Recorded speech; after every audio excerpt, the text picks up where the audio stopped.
Tremfya, guselkumab, taken by injection, is a prescription medicine for adults with moderate to severe plaque psoriasis who may benefit from taking injections or pills or phototherapy, and for adults with active psoriatic arthritis. Serious allergic reactions and increased risk of infections and liver problems may occur. Before treatment, your doctor should check you for infections and tuberculosis. Tell your doctor if you have an infection, flu-like symptoms, or if you need a vaccine. Imagine being 1,000,000 miles away. Explore what's possible. Ask your doctor about Tremfya. Visit Tremfya.com or call 1-800-526-7736. Sports Radio 93.7 The Fan. Get the latest on Pittsburgh sports from anywhere with the Odyssey app. Listen to shows and Pirate Games live. Check out our exclusive interviews and content anytime. Download the Odyssey app now and never miss a minute. Sports Radio 93.7 The Fan. HD1 Pittsburgh, an Odyssey Sports Station. Live from the Jim Shorkey Mitsubishi.com studios, North Huntington and North Hills. Always live and free on the Odyssey app. 93.7 The Fan. Sports Radio 93.7 The Fan, the PM team, presented by Mike's Beer Bar. You like that song Love and Marriage from Married with Children? Yeah, it's a good song. And they go together like a horse and carriage. Can you finish it? This I tell you, brother, you can't have one without the other. Yeah! Let's go. You can't have one without the other. Your dad loved that show, didn't he? It's like his all-time favorite. I think sitcom. loved implies that he no Al longer Bundy's loves it. his all-time favorite character. The PM team at 2 p.m. Live and local, just like Mike's. Now, fan headlines powered by Bowser Chevrolet. All right, Joel Nelson for Fan Headlines. The Pirates have taken 2 of 3 in their series against Arizona, but last night fell late to the San Francisco Giants 5-2. Game 2 of their series is set for tonight at 9:05. It is Braxton Ashcraft up against Landon Roop, and coverage here on The Fan will begin at 8 o'clock with the North Shore Tavern Leadoff Show. Catch it all on the free Odyssey app as well. More headlines at 937thefan.com. Right now, it's going low. Now, it's time to take a look around the links. It's time for Going Low with Chris Muller. Every Saturday morning, we cover the world of golf, both locally and nationally. Going Low is powered by Bowser Chevrolet. Brought to you by Cedarbrook Golf Course, True Green, Chestnut Ridge Golf Course, Omni Bedford Springs, Moon Golf Club, Lynch Golf Club at Pine Creek, Conley Resort and Golf Club, and Suncrest Golf and Grill. Going Low with Chris Muller is on Sports Radio 93.7 The Fan. Welcome in and a good Saturday morning to you. A chilly, drizzly Saturday morning, chances are. I think unless you're well north of the city, maybe. It is the Going Low Show. Yeah, that sound you hear is a man who's played many rounds in the rain, in the chill, who's regaling me with tales of hand warmers. That's PGA professional Craig Mankins, Chris Muller, our guy Nelly on the other side today. Happy Saturday to you. If you're going to play today and you are committed to playing today, congratulations. You are hale, you are hardy, and you really like to golf. Are you actually playing today, Craig? No. This I played yesterday. Rare off day for you. Yes. I am ready to roll. I'm playing. That's good. Here's the biggest thing. This is what I'm going to tell everybody out there. You Hand have warmers. to be prepared today. Yes. Hand warmers are just one of the things. Make sure you have, and here's the funny, it's just drizzling. But rain pants. I do have those in the car. Rain jacket. That stuff keeps the heat in. The biggest problem with this is when it gets cold and your body tightens up, because as soon as you start shivering, tension breeds restriction. Restriction means you don't tension turn. breeds restriction. Oh, you're what? done. That's like Confucius right there. That is Confucianism. Yeah, I have some think more of he used those. to If you say need that. me to say, I have a couple Tension of those. breeds restriction. That Yes. sounds great for the old golf swing. Although some people like me would say, extra layers breeds restraint, breeds a more controlled golf swing. I have in the car, so I'm playing out at the Pit, the Dick Groat fundraiser event. Yes. That's awesome. Out at his old joint, Champion Lakes, which I've never played before. Never played it. Time out. I'm going to tell you one thing. It's one of the best layouts. He designed it too. He had a friend. He and the friend designed the place. Yes. I've heard very good things about the layout. You're going to want to go play it again because you're not going to want this to be your last time playing Okay. Champion Lakes. So I'm excited to do that. The weather could be better. Here's what I've got, preparations wise. Got the rain gloves in the bag tucked away. Good. Inside of a towel. So I've got a spare towel already. How many towels do you have? 2 towels today. Get another one. It's 2. I have one in my car. right. I'll give it to you. I had 3 I could have gone with at home. I got 2. Okay. Because I figure, okay, we'll be on carts, maybe, you know, stay a little drier. You're probably figuring if you use 2, you're probably not playing anymore. Correct. So I've got what I have on, because it is going to be, I think, up to closer to 60 eventually. But I have navy pants. Okay. I have rain pants. Good. I have the sleeve, like, you know, short sleeve, because I couldn't find my actual zip-up jacket, but I have the short sleeve rain jacket. Yeah. Okay.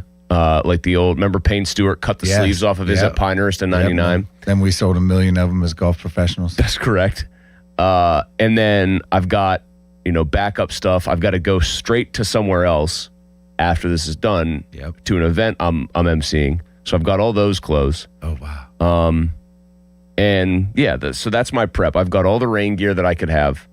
And Nice. I got to go into it. You and I had to battle in the rain at Laurel Valley last year. I think that was kind of cold, too. That kind of cold. It was very cold. Yeah. Caddies Yeah. are telling us they couldn't believe the course was still open. Well, yeah, I'll be honest. I was kind of surprised. That one, you had the trifecta. You remember that you got the 3 elements.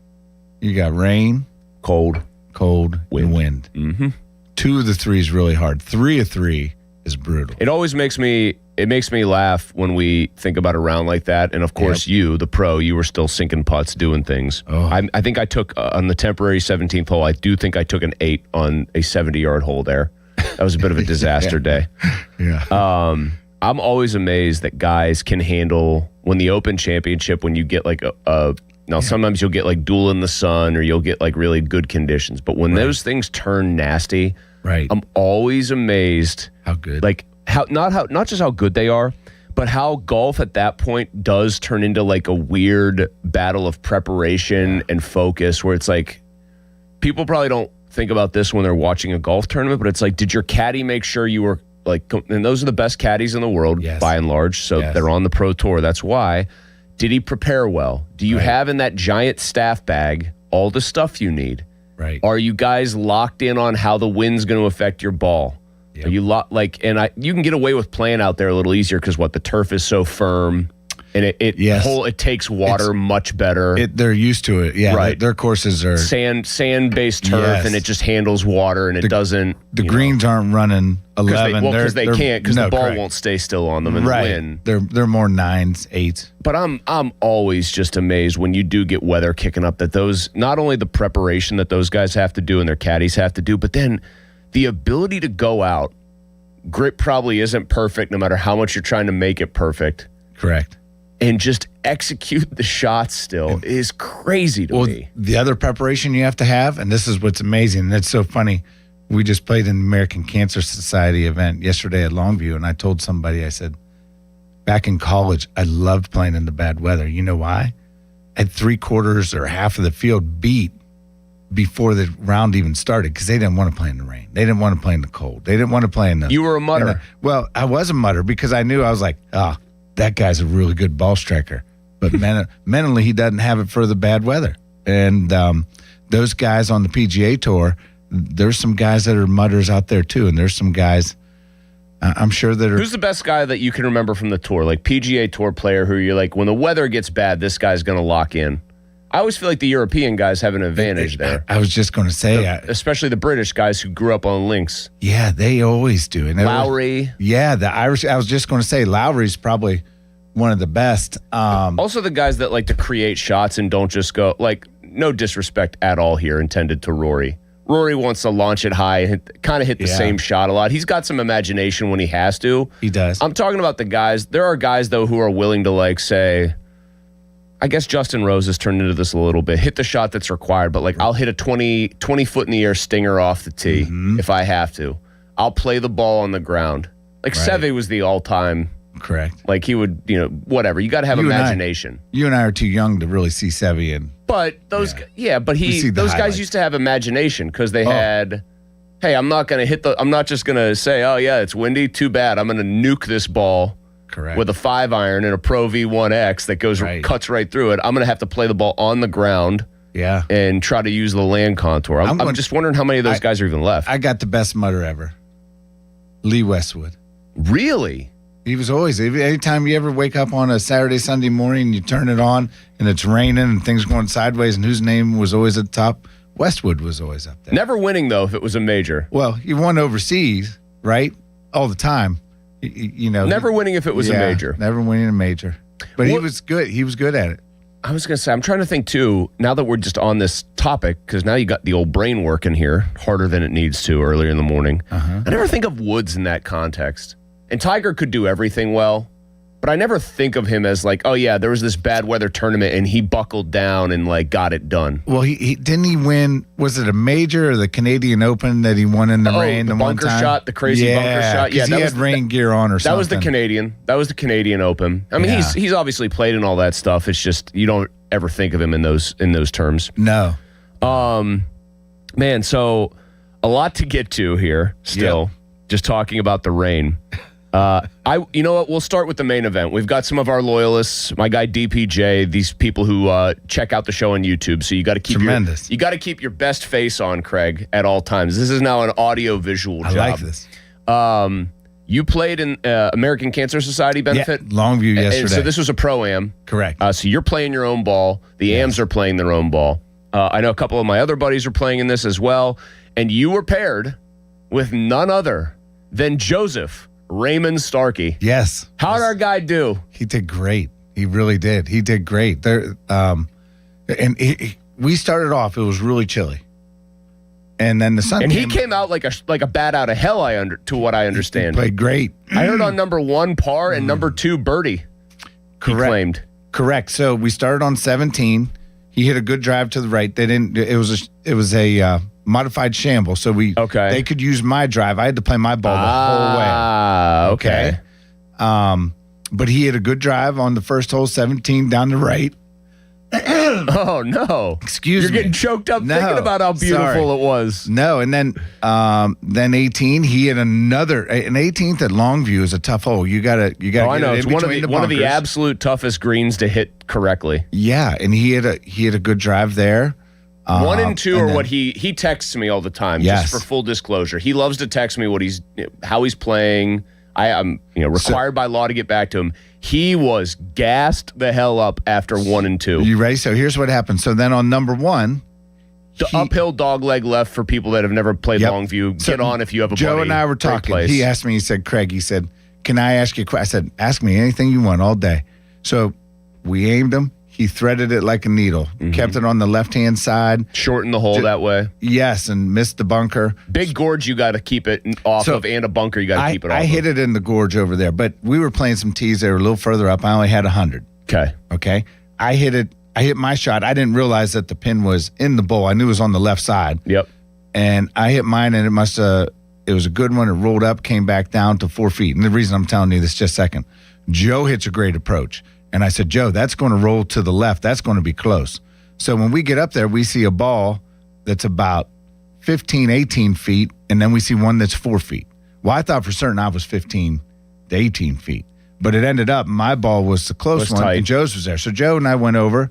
Joe was putting it. He said, Craig, I'm going to play it.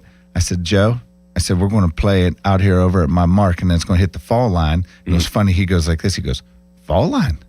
Oh, he has no idea. No, and he goes, I told him, I said, that's where gravity. He goes, okay. So he hit it, just missed it. Par on 1.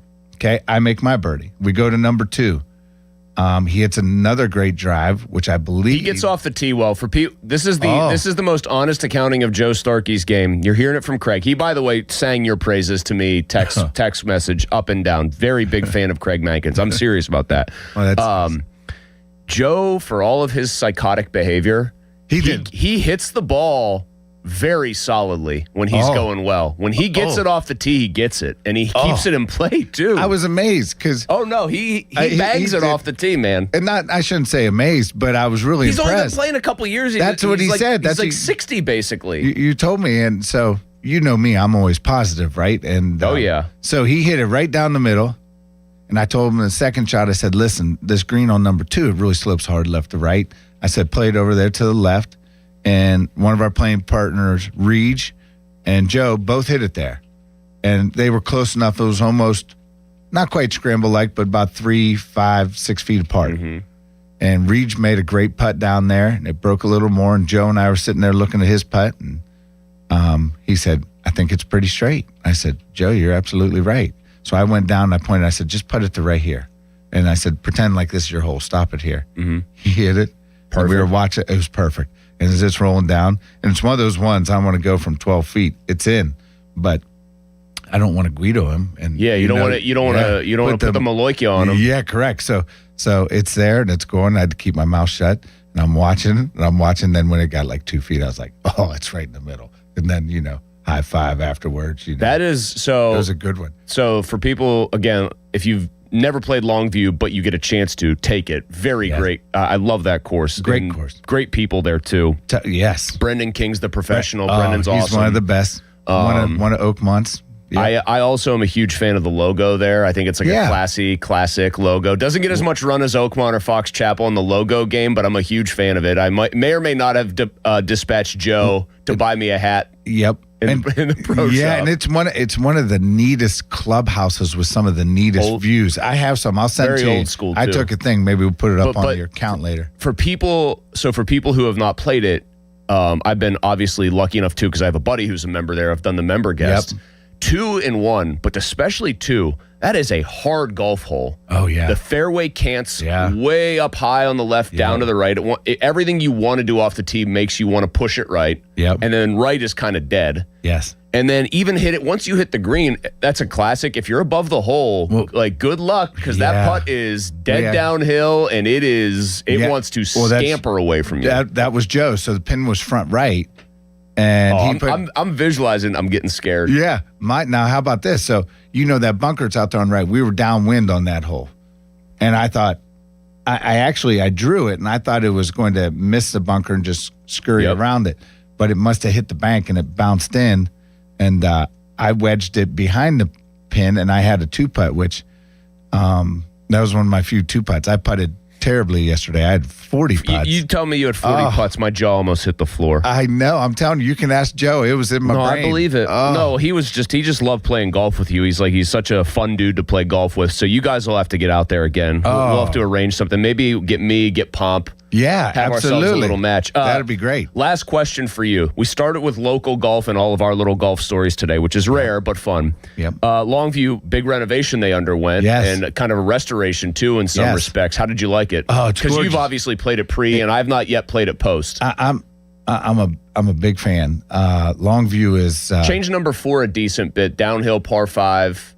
Change the approach to that, which was kind of a wild approach. Correct. Coming in. It's much more. It's a little more gettable and a little more open. It's a little more fair, and that's it's and it's more eye appealing to where it doesn't look as penal.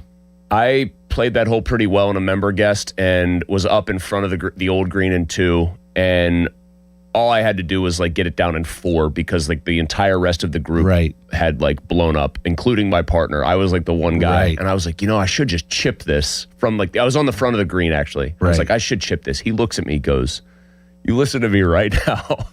You're not on tour. I want you to putt the ball to 20 feet left of the hole. Then they're going to concede it to you because they don't think you're going to get it down in more than 3 from there. We're going to walk out of here." That's what happened.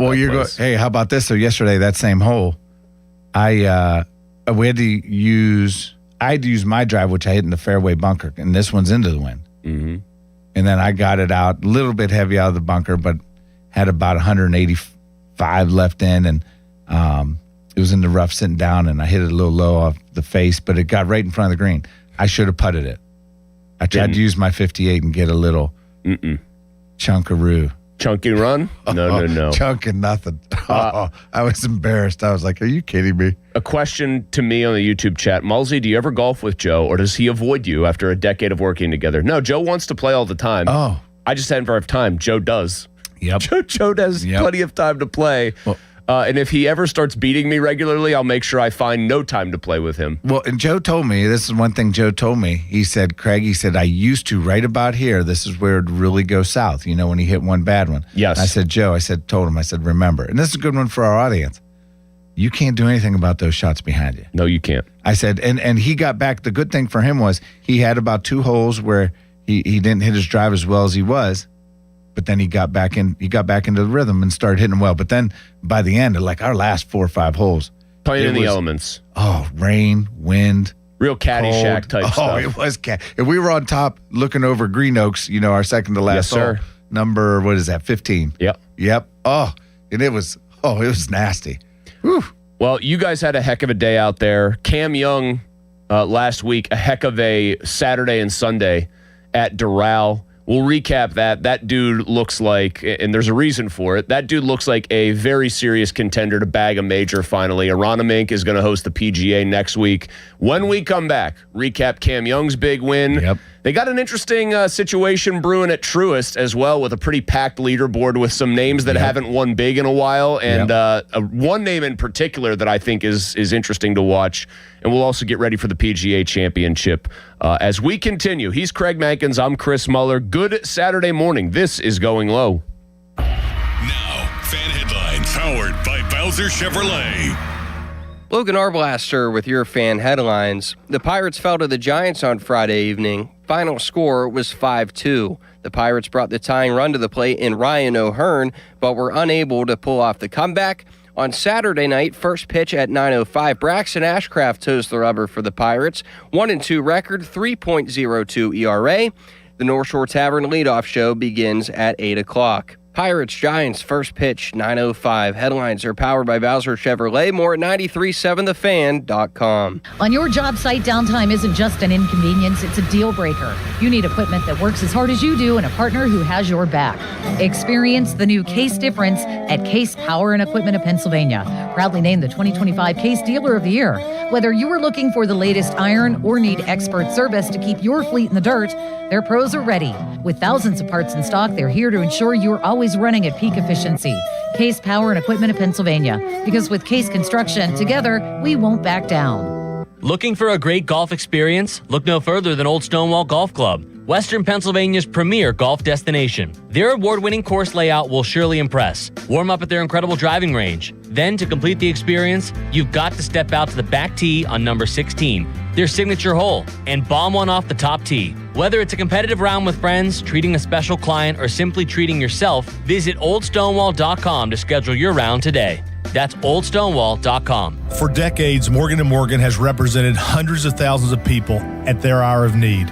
Injuries on the job, car crashes, medical malpractice, and nursing home abuse, Social Security claims, dangerous drugs, and dangerous products. We became America's largest injury firm for a reason, and no firm is even close. Then we got to thinking, what if we could prevent these terrible events before they occurred? So we built the AI-powered People Protector. Simply visit peopleprotector.com and type in the product you have questions about before you buy it. Children's toys and accessories, cars, drugs, products, you name it, we got it. With our success, we decided to pay it forward for all of America. Our way of saying thank you for your trust all these years. Morgan & Morgan, protecting America. And if you've already been injured, just visit us at forthepeople.com. Morgan & Morgan, 603 Stanwyck Street, Pittsburgh, Pennsylvania. Pennsylvania lawyer will handle Pennsylvania cases. Prior results do not guarantee a similar outcome. Just 20 minutes from downtown Pittsburgh and 10 minutes from the airport, Moon Golf Course offers a beautiful 18-hole course that's perfect for players of all skill levels. Whether you're squeezing in a quick round, planning a weekend outing with friends, or hosting a golf event, Moon Golf Course delivers scenic fairways, great conditions, and a relaxing day on the links. Book your tee time today and experience one of the area's hidden gems. Visit moongolfclub.com. Hey, Mom, now that I have an after-school job, I think I want to buy a drum kit. Okay, Rockstar. Let's look at your account. When kids start making money, Chase has easy-to-use tools and expert bankers to help them learn how to manage it. And next month, I'll buy the bass drum and the cymbals. Oh, and maybe some noise-canceling headphones for you. Aw, you've thought of everything. Help kids save, budget, and build financial independence, all with Chase. That's good for kids and good for parents. Visit your local Chase branch and get started. Account subject to approval. J.P. Morgan Chase Bank, N.A. member FDIC. At Target, finding something for every kind of mom and every side of mom just got easier. Does she love fashion? Take 20% off select women's clothing and accessories and find a dress she'll love to wear. Is she into the outdoors? Freshen up her favorite spot with up to 40% off planters, pillows, and poofs. Or keep it classic. Fresh tulips for just $12 and a Dossier fragrance trio for $32. Whatever mom is into, we've got it. Celebrate mom her way, only at Target. Restrictions apply. SchultzFord.com. SchultzFord.com. SchultzFord.com. SchultzFord.com. lynchgolfsales.com. Lynch Golf Sales at Pine Creek and Allison Park is the #1 golf club fitter in the area. Not only do they have the best two fitters, Jim Lynch and Zach Stein, they only do their fitting outdoors on their driving range. If you get fit indoors, you're not being fit. You must see ball flight to be fit properly. They also do fitting the day of purchase, so there is never a fitting fee. So when you're ready for the best club fitting experience, set up your appointment today. Lynch Golf Sales, 412-492-9990. I finished a 5K in 94th place, right after a man wearing jeans. They still gave me a medal. I don't want a reward for doing. I want a reward for dominating. Like Daily Prize Matcher on Bet365. I play for free and win real rewards, like up to $5,000 in cash weekly. Unlike that joker in denim. Bet365. Winning is everything. Gambling problem? Call 1-800-GAMBLER. 21 plus only. Must be physically present in New Jersey and Pennsylvania. T's and C's apply. Shopping for replacement windows? Metropolitan Window Company elevates your shopping experience. John, Maggie, and Justin Schmutzer here from Metropolitan Window Company, Pittsburgh's locally owned and family-operated window and door company for over 47 years. When you choose Metropolitan Window Company, you'll experience personalized knowledge, expertise, and professionalism from our first visit to your home until our craftsmen complete your installation. We're the window company that people want in their homes, and our exclusive Infinity by Marvin 100% fiberglass windows are the windows people love. They're built for life. They are the strongest, longest lasting windows you can buy. And we have a great selection of colors and finishes. Experience Metropolitan Window Company. Stop by our showrooms, visit us at metropolitanwindows.com, or give us a call at 412-655-8411. PA 1565. Golf season is back, and it's time to claim your spot at Conley Resort and Golf Club. Conley is forming new weekly golf leagues for players that want great competition, a beautifully maintained 18-hole course, and the perfect place to unwind after the round. Grab your buddies, form a team, and make Conley's your weekly golf night. Great golf, cold drinks, and bragging rights on the line. Want to make a weekend of it? Come stay and add Suncrest Golf and Grill to the fun to play 36. Visit ConleyResort.com. Conley Resort and Golf Club, where the round doesn't end on the 18th. For over 50 years, the Jim Shorkey Auto Group has been built on trust and family values. At Jim Shorkey Mitsubishi in North Huntington, that tradition continues with great service and great deals.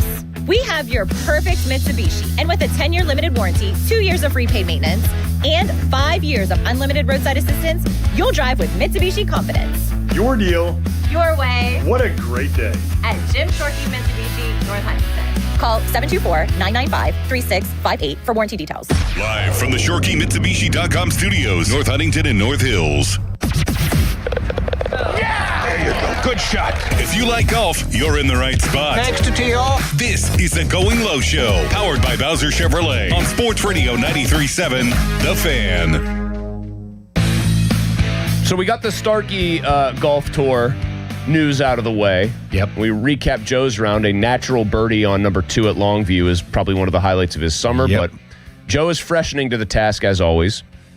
A lot of upside there with Joe. A lot of upside. Oh, yeah. He could have like one of those true like late bloomer careers where he doesn't even consider golf until a certain point in life, and then he just blows up. Well, Joe does two things really well. He drives the ball really well. I was really impressed. And he putts the ball well. He's got a good touch. Like, it was hard to make putts. Him on the short game though, around the greens, we still need some work. Well, all of us do. He does putt it better than I ever thought he would when he started playing. Yeah. A putt at Montour Heights was what got him hooked, because he had been an anti-golf guy. He liked golf apparel. He didn't like golf or golfers. Right. Somebody dragged him out to Montour Heights, and he hit like a 15-foot putt, and I think like put one good swing on a ball and actually hit it good, and that was all it took. By the way, this show is starting to get your buddies, from what I understand, in trouble, right? Oh. You're starting to create problems with your buddies because you're spilling tea about their golf games. Classic. So last week, I was talking about my buddy Jay, who was struggling putting, in which I'll never say that about anybody again, because the golf gods got it to me. I told you. 40, and then how many putts did you have at Swickley Heights? 43. Craig, that's Muller-esque. That's more than 3 rounds for me usually. That is 40 putts is what happened to me at Lindenwood last year, I want to say it was, when I hit the ball better that day, tee to green, than I've ever hit the ball in my life. Hit it well enough legitimately to shoot under par and shot 81 because I had 40 putts or something. Yeah, I shot 81 yesterday and I had 40 putts. So, okay. Anyway. So you're getting people in trouble here. Yeah, so my buddy Jay, who didn't even listen to the show, and I talked about his putting. And we serves you right, Jay. Yep. But here's a funny part. Another good buddy of mine named Jay, who my daughters played basketball. He's got 3 daughters, and Ashlyn and Caitlin played together, and Ashlyn played a couple years with my oldest daughter, Abby. And his wife, Jen caught the show because they were traveling to AAU basketball. Mm-hmm. And she hears, I played Sonny Hannah on a Friday with Jay. And then she hears that he was a bad putter, missing all these putts. So at the game on Saturday afternoon, she looks at him. She goes, "Did you golf yesterday?" And Jay goes, "No." He goes, "What are you talking about?" He goes, "You golfed yesterday." She goes, And you're a bad putter." So Jay busted out laughing. And he said, "I'm sure Craig's got a couple other friends named Jay, but in the Price family, right now, Jay's known as a bad putter, but I'm here just to..." And he wanted to set the record straight, too, that he was a good putter. He's a good putter. He's a Other good putter. Jay. So you've got GPJ, good putter Jay, and BPJ, bad putter Jay. That's exactly right. Good golfer Cam Young, man. I'm sure the people at Cadillac who sponsored that he's turned it. That's been the difference for him. He's turned into a great putter. Yes. I'm sure the fine folks at Cadillac who paid out a bunch of money to turn Doral into a signature event wanted a more dramatic finish, but frankly, unless you like watching somebody run away and hide from the field, that was a completely dramaless Saturday and Sunday. Yeah. Cam Young just wrecked the field, and Scotty Scheffler did not have any juice to chase him down, but I did watch it for the most part, and I got the feeling that if anybody had posted any kind of real challenge to him, he would have just done exactly what was necessary to push them away. I mean, he's like, I think, the 5th or 6th betting favorite, which is kind of crazy to me, for the PGA Championship next week at Aronimink, which I'm excited to watch that course on TV. Yeah. That's going to be a good one. Aronimink is a good one. It's Scotty, obviously. I still think Scotty has earned the right to kind of be the favorite until he has a long run of finishing something other than 1st or 2nd, which is pretty much all he does. Right. And Scotty just has to get going in round 1 and 2, right? If Scotty just makes a couple extra putts, he wins several of these tournaments. Just put himself up there. You don't have to chase him way down. If he makes 2 more putts, he wins the Masters. So he's first betting favorite. Rory second. And then this kind of surprised me. I think as of last week, it was DeChambeau was still listed ahead of Cam Young. And I want to say Rahm might have still been up there too. Rahm looks like he's in hell right now with Liv disintegrating around him. And he didn't take the lifeboat and now might have a much harder road back. And he's got the agreement with the DP World Tour so he can play on the Ryder Cup team, which for the Ryder Cup purposes for them is good. Other than Rory and Scotty, and you could probably talk me out of either one of those guys being a betting favorite ahead of him if you made a compelling enough case. Cam Young can't be worse than 3rd on any of these lists. I think the guy has very loud tools for golf. He crushes it off the tee. Correct. He's gotten way better on the distance control. He had a ball change, which was a big deal apparently. I was listening to some media about this podcast I like. He has some sort of proprietary, legal, double dot Titleist. You know how they have left dash? He has, and they have left dot that they had for a while. Yes. His is a double dot Titleist, and ever since he's switched to that ball, he's basically been, at worst, the 2nd or 3rd best player on the planet. This is last year. So I think that to me gives this tournament a lot of juice because I think you have 3 major storylines. Does Rory somehow go back-to-back at majors, and then we start really reevaluating him as far as the renaissance he's having in his 30s, winning the big ones? Right. Does Scotty break through again and defend successfully? Or does Cam Young finally get on top of the mountain? At a course that I'm excited to watch on TV. No, it's funny. We just played it on the simulator the other day. I was giving some young folks some lessons, and we were on there, and we put it on, and it's got, just like you said, it has some character. It's got the old school character. Well, they don't play many golden age courses really that have that look about them. a lot of clubs near Philly. Philly Cricket Club last year, which hosted the Truist because Quail Hollow was hosting the PGA. Marion. Philly Cricket, Marion. I mean, Oakmont's got the old school look too. The squared off greens in front, the shapes. I want to see that course on TV, and I think we got some juice. I think it's, of the 4 majors, to me, that one is the one that sometimes plays the most like a regular event because the scores I think they want the scores to be low. I don't think they want it to be like an ultimate defensive par. This year, I think you got some big time stories at the top of that leaderboard. You do. And the neat part about, Cam is, as well as he played last week, I love watching him because the deliberate slow takeaway. I mean, it looks like a pause at the top. He does pause. Yeah. I'm amazed that he can hit it like he hits it with that pause. Yeah. Because you would think that it's all fluid momentum to hit a ball really hard, and he sets it at the top. Yep. Just absolutely unloads on the ball. He does unload on it, and he gets after it, and he's obviously he feels good. He's healthy, and he's confident, and that's. I mean, just do the eye test. He right now is playing the best of. It's hard to name somebody playing better.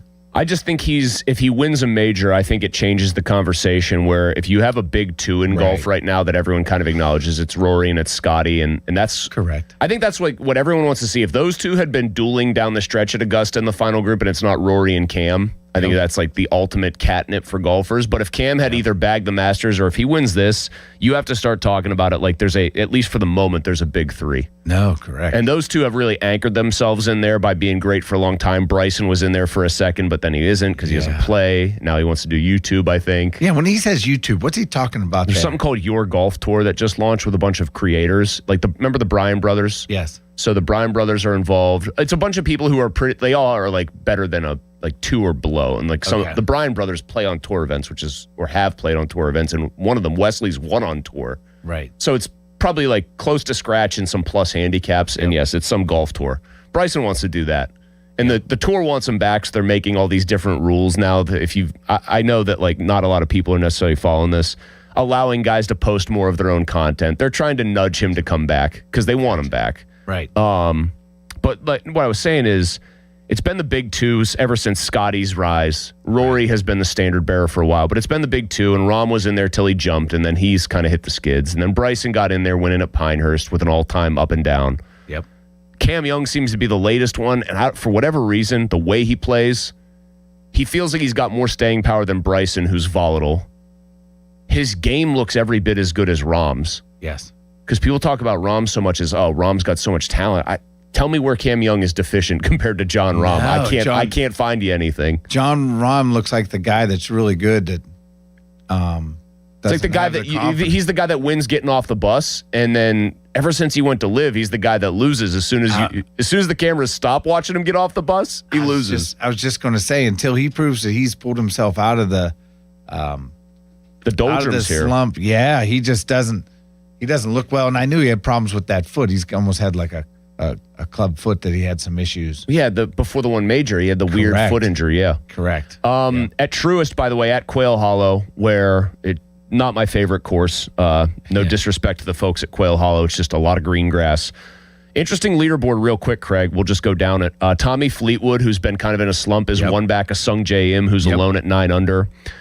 Justin Thomas, T3. Remember, he won the 2022 PGA at Southern Hills when Pereira just completely imploded on the last hole. He beat Zalatoris in that playoff. Remember when they were saying Alex Fitzpatrick might not deserve a spot on tour? How dare he get a card for the next 2 years? Where is he? Tied third, 7 under. How about that? And he's already been good. I think at Doral, he went right out there and immediately had like a top 15 finish. So he's making the most of it. A couple other names. Rory's at -5. He shot 67 in round 2. One of my favorite guys to watch hit the ball, Harris English, flushes it 5 under. And then this is the only other one I wanted to bring up to you. Go ahead. Cam Young, by the way, is lurking at 4 under in this tournament, so don't count him out. He hasn't gotten the super Scotty respect treatment yet, where like his odds are still like second best to win it. He hasn't gotten that treatment, but he puts a big round together today. He will. Ricky Fowler's 5 under. Wow. Now, there's a dude who's an ultimate good guy ambassador. If I could pick one random player to win the PGA and he falls into this bucket now, I'd love to see Fowler get a major. I agree. I would. I agree. He's kind of battled the swing for a while now and seems to be finishing more regularly towards the top of some of these leaderboards. I'd love to see him pick one off.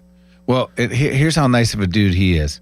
So my buddies went on a vacation. We would go every winter down south and play in Florida. And my good friend Brandon, who caddies on tour, would get us on these nice places. Mm-hmm. Well, we were lucky enough to get on Michael Jordan's 23 or Grove 23. Yeah. Okay. I wasn't able to go that year, but they went. But you have to be with a member. Guess which member? Jordan got him on. Ricky Fowler. Oh, okay, Ricky. Ricky. Yeah. But Ricky had to play with you. So he played 9 holes with half my guys and 9 holes with the other half. That's pretty cool. It was really cool. And my one friend, who's my really good friend, I won't mention his name, but his name's Mike. Okay.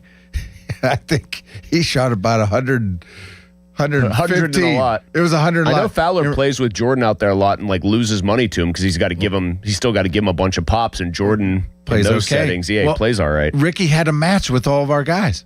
I think he played them all $20, $50. He had a match with every one of them, gave everybody their shots. That's cool, man. It was really cool. He's good guy, signs all the autographs, family man, and also one other thing. Also, he was helping our buddy Mike, who shot the 100 try to get it around a little. No, he's helping him look for his ball. Like there's a PGA Tour guy looking for his ball. Oh, that's a good dude. I respect him too because he rebuilt the swing. Remember how he laid it off at the top like that? Yep. Like he had that one of the wilder looking swings. Yeah. I think it's always impressive when guys are able to actually change their action and then kind of get it right back to tour level. Yep. So shout out to Fowler. I want to see him do well. I'll admit that one. Coming up, so there's your tour update for the big event. A lot of signature events kind of blending into one, if I'm being honest here. And it's kind of tough to keep like a complete track of all of these things, but they're kind of condensed. And man, if we really wanted to do a deep dive on the way this schedule is going to start looking in the coming years, we would. But instead, we've got another update to get to you. There is a signature event at Truist. There's also an opposite field event, guys who did not qualify. There's one guy in particular playing in that event that we have a particular interest in. Yeah. We'll give you an update on a local man who we haven't heard from in a while, who hopefully can make some noise the rest of this weekend. That's coming up next. It is the Going Low Show. Now, fan headlines powered by Bowser Chevrolet.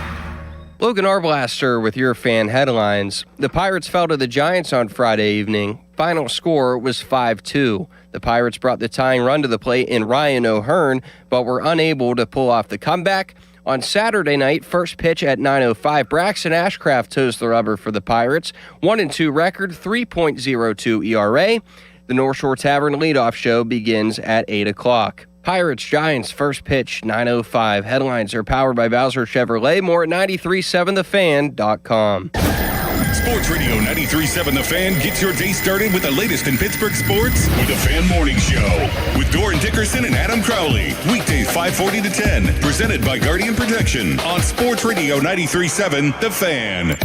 This May at Hickory Heights Golf Club, take advantage of an exclusive offer. Half off initiation fees on all membership classes, including their new all-inclusive option. Host your next unforgettable event, graduation parties, showers, and private celebrations set against one of the region's most scenic backdrops. And now, the Pub at Hickory Heights, offering exceptional dining, craft cocktails, and a beautiful patio with one of the best views in the city. Hickory Heights Golf Club. Join today and start enjoying affordable golf. A great lawn doesn't happen by accident. It takes the right expertise and the right team. That's why more homeowners trust TruGreen, America's #1 lawn care company. As the official lawn care treatment provider of the PGA Tour, TruGreen knows what it takes to make grass look like a fairway. Their local specialists analyze your lawn, build a plan, and handle the hard work with routine visits throughout the season. And it's all backed by the TruGreen Satisfaction Guarantee. Visit TruGreen.com today to get a golf course quality lawn. Restrictions apply. See site for details. Attention. Have you racked up $10,000 or more in credit card debt? Are you barely getting by making minimum payments? With credit card debt reaching all-time highs, National Debt Relief is notifying consumers about significant debt relief options currently being made available to help those with overwhelming credit card debt. These options may reduce a large portion of credit card debt for those who qualify. You don't need to declare bankruptcy or take out a consolidation loan, and you may only have to pay back a fraction of what you owe, even if you have bad credit. National Debt Relief has already reduced the credit card debt for more than 550,000 consumers. So don't wait. If you owe $10, $20, or even $100,000 in credit card debt, you can now take advantage of this financial debt relief as the cost of living continues to skyrocket. To check what debt reduction you may qualify for, call 800-358-6868. That's 800-358-6868. Again, 800-358-6868. Text us on the Edgar Snyder and Associates text line at 412-928-9370. Edgar Snyder and Associates reminds you to text responsibly.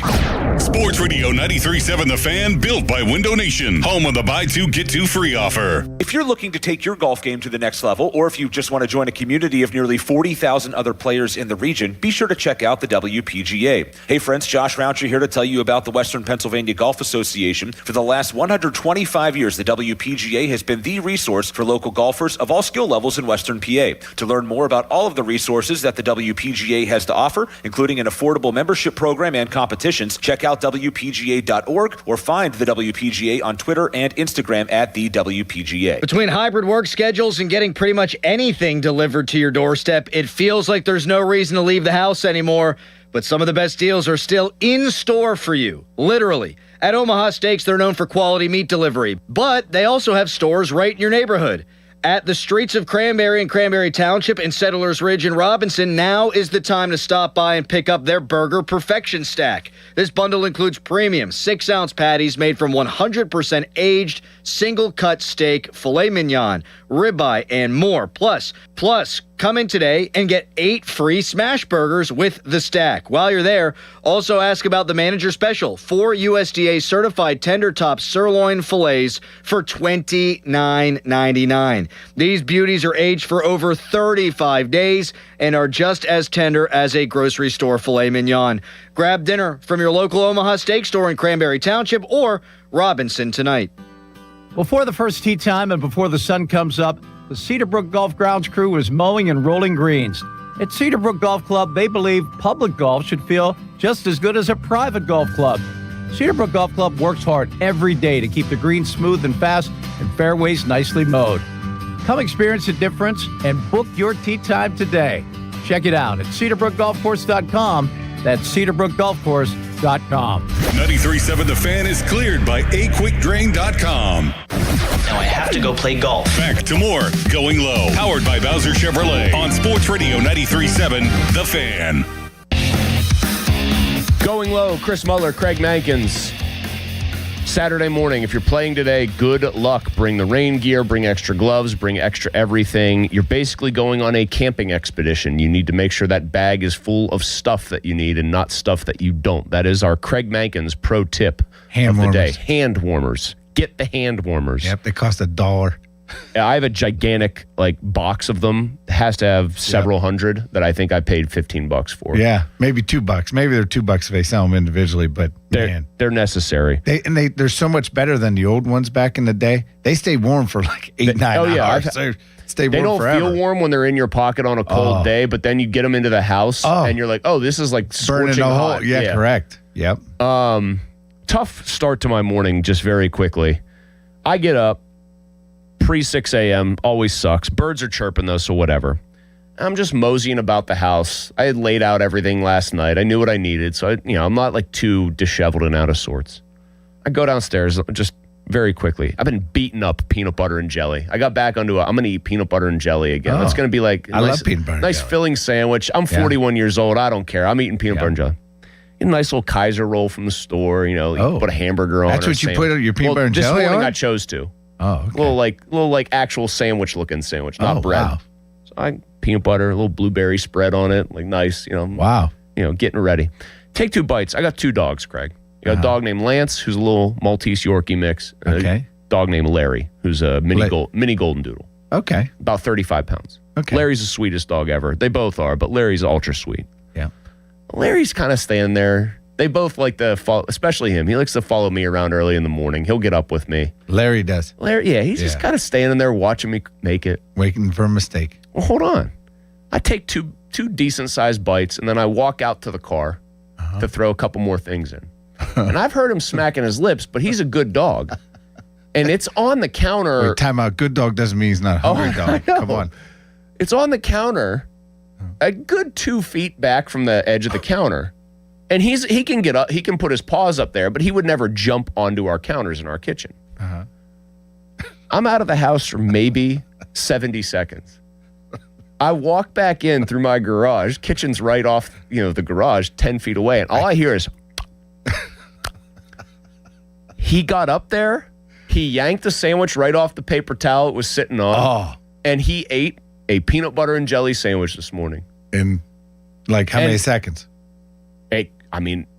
If he waited till I got out of the house, it couldn't have taken him more than 15 seconds to devour that thing. There's like a little bit of blueberry jam on the floor that I could see. It's the best. And I was glad I didn't put grape jam on it because that makes, grape anything. Every dog owner knows you keep grapes away from your dog. So I'm sure he's good. Peanut butter and bread. I mean, my man is living big. The worst part is he's very anxious. Like if my little dog does something wrong and I bop him on the snout to tell him, he doesn't care. Right. This one will pee on the floor if he thinks I'm mad at him. He'll get really upset with himself. He was so happy he ate this. I gave him 2 little bops on the nose. I said, "No, what are you doing?" And then pee. He didn't pee. He just looked at me and walked away. Why not? Just Yeah. peaced out. He's like, "I got what I needed here, pal." If Larry could have talked, he would have said, "You were the idiot that left a sandwich on the I looked counter." at. I didn't even yell at him. I little like I'm talking a little tap on the nose. I am not mean to my dogs. I said, "Buddy, what are you doing?" Oh yeah. And he looked at me. He like looked at me and looked at the floor. He's like, "What do you think I'm doing?" Dolt. All you have to do is you point at them. Dogs' facial expressions are the best, right? Like in their eyes, you can see it. They're like, Oh no, he was proud of this one though. He was proud? Like he was not. I've yelled at him before where he'll get like that weird sad look. And like that's when I think he might pee, and then I have to be really nice so he doesn't pee. This one he looked at me like that's a you problem, buddy. No, maybe me eating this, that's you. Maybe that proud look was more like, "Hey, bro, you made a really good sandwich." That was really that good. was the worst part. I took 2 bites in. I was like, "This is a good one." This roll is still really fresh. So time out. So did you make another one? No, I had to leave. That was the worst part. Larry. Larry's just chilling. Larry's got that full belly. He's dreaming. Right he's about now. I He's had to laying text down. I sent my wife like a voice text. I'm like, "Just so you know, Larry ate an entire peanut butter and jelly sandwich. Please keep an eye on him with blueberry. With blueberry spread. Don't worry, it wasn't grape." If he starts squirming or going across the floor with his rear end, Correct. You know what's coming. Oh my God, I was boy, mad. Here we go. Anyway, as an aside, we've got an opposite field event on the PGA Tour. Brooks Koepka's in this one because he's still got to keep doing his sort of punishment. What is he? How many under? He's 4 under. He's T22. He's not playing bad. Right now, that one led in Myrtle Beach. Aaron Rise 10 under. He's 1 clear of Brant Snedeker. Yes. Brant for the 40 and over crowd doing it up. Couple other guys close to the lead, but Neil Shipley, our guy, he needed to make a move. Yeah. I think I'm not talking out of school here, and Neil knows this. Oh. He's got to start stacking some decent finishes because that's an easy way to lose your tour card. Yep. 73 round 1, but he rallied back with a 67 yesterday. So he goes 4 under, par 71 course. He's 2 under for the tournament, T38, well inside the cut line. He's somebody that could really use, and he tees off in under 2 hours in Myrtle Beach. He's somebody that could really use like a 67 on the weekend. Correct. And get to that would get him to 10 under. I'm willing to bet with the way the scores are in this, that would get him around top 15-ish or so. But he could really use one day where he really goes low, or 2 days where he has strings together good rounds. Let's just hope he gets a good one today because all he needs is one. You get a top 10, you get the confidence going, you get a decent paycheck even for an off-field, opposite field event. I think that would be very beneficial for him. But it's been tough. We were talking off the air. Everybody out there can play. They all need it. And they all need it. They're all fighting for the same thing. In his case, it's like get him to the point where he maybe sneaks his way into a signature event somehow, although that would be an indication things are going really well. But start just beating up some of these off-field events and just start getting some confidence. Yep. Here's a funny one. Tied for 6, Carl Phillips. So how about Jeffrey qualified for the U.S. Kid National Tournament, World Tournament, whatever it was. We went to Pinehurst number 8. We played. I played Pinehurst 8. Yeah, and we were probably, Jeffrey was young. Eight's a little bit further off property than some of the other ones. Nice. It's a bit of a drive. Different, kind of a different course. It's more of a traditional golf. More of a traditional golf course. It's not like a sand belt. There's not as much like roughage area. It's more built in and greened up. Correct. But we played with him. He was in our foursome, and they had, like, Jeffrey told me, he said, Dad, Adam Scott took this kid under his wing.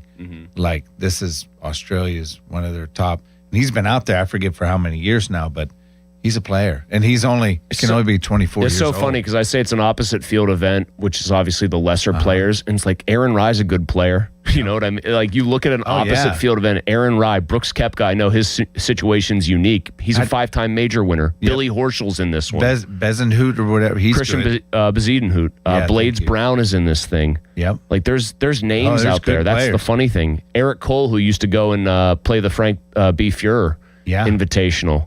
Right. Tom Kim. Yeah, there's names everywhere. That's kind of like that kind of illustrates the situation right now. Yep. For Neil Shipley. He's off at 940 if you want to track Ship. Yep. And PGA Tour lets you track these guys very easily. You hit the little star next to Shipley's name and it'll track them for you. Eric Cole's 4 under. He's got ties to Pittsburgh. Yep. Yes, he is. Really quickly about Pinehurst number 8, now that you mentioned it. Maybe the best golf shot, Craig, I've hit. I think people always say Woods' 6-iron from the bunker at the Canadian Open is the best shot he's ever hit, even though it was like 20 feet away from the hole because it's just such an insane shot.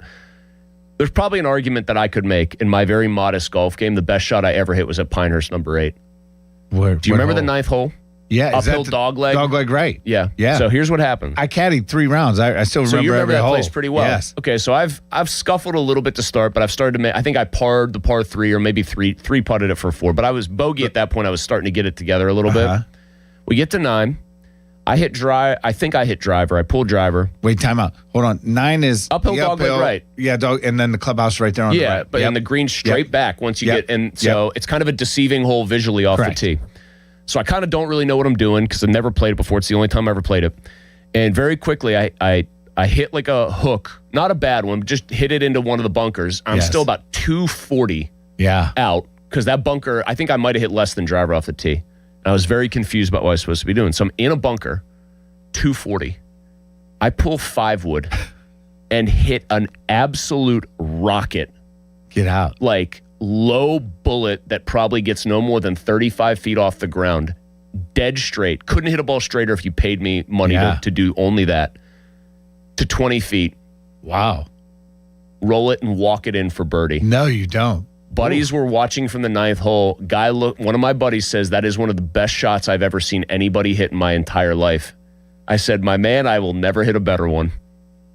5-wood, 240. That's so from a bunker. And the green rolls off to the left, if I remember right. I hit it dead in the heart of the green.